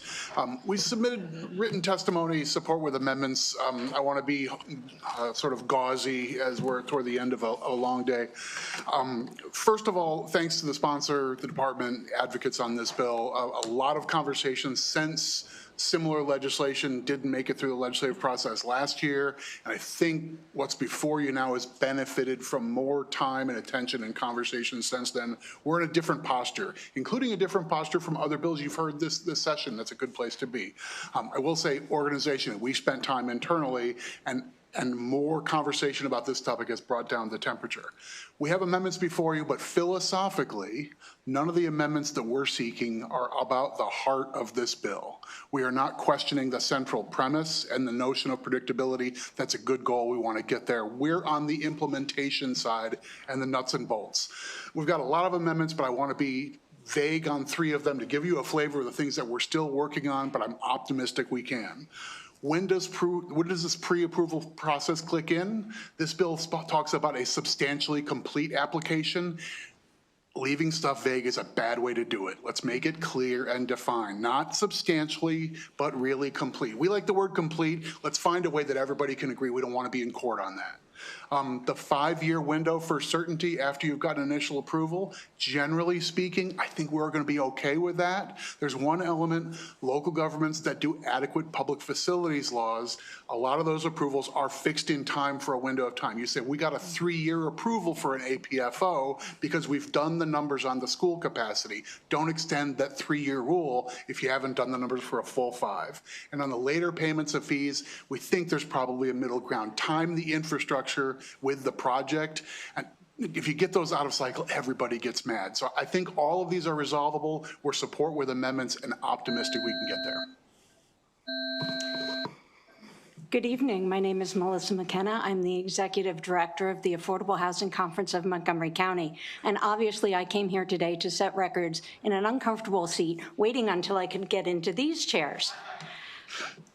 Seriously, though, as a charter county with the authority to enact local laws, the best interest of its residents, Montgomery County has long been committed to carrying out thoughtful, balanced policymaking and addressing the various needs of its diverse communities throughout the county. We believe this bill, in combination with the Maryland Transit and Housing Opportunity Act and the Starter and Silver Homes Act, will help advance the proposed housing goals collectively as they address critical housing needs, not only for Montgomery County, but jurisdictions across the state. We applaud these efforts to keep housing affordability a priority and front and center in the legislative agenda. However, we do have concerns in that there is no provision for affordability, methods to recognize and strengthen affordable housing efforts, and the possible unfunded adequate public facilities mandates. I know there's a lot of talk about APFO and when impact taxes are collected. I just want you to think about the impact. You knew there were going to be witnesses coming today. But when the gentleman opened the door, there were actually chairs for us to sit in. If you change the timing of the impact taxes, the chairs might not be there. We'd have to be bringing the chairs with us when we show up. So it's the matter of timing. Affordable housing is a complex problem that has its own ecosystem, and one of those other things to consider is accessibility and the requirements of the units themselves that are being produced.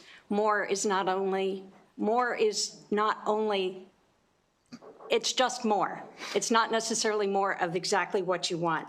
What's being built and who it's being built for need to be top of mind in creating new supply. We would like to see a favorable with amendments. Thank you. Angelica Bailey-Thupari for the Maryland Municipal League. Thank you all for your continued energy and time and attention here. In the interest of not giving the Judiciary Committee too much of a win, I will keep it very quick and say that MML is similarly situated to MACO. We greatly appreciate the sponsor and the administration's collaboration. We do still have some concerns, but we are going to have good faith conversations, and hopefully we're confident we're going to get there. So thank you. Thank you so much. Seeing no questions, thank you for your testimony this evening. And that concludes the bill hearing for House Bill 548. Thank you, Delegate Baylor, for your bill. Members, in case you're able to make it, we do have a 7 p.m. event at Aqua if you're available. And if you can't, you can't. So we are adjourned. We will be voting tomorrow.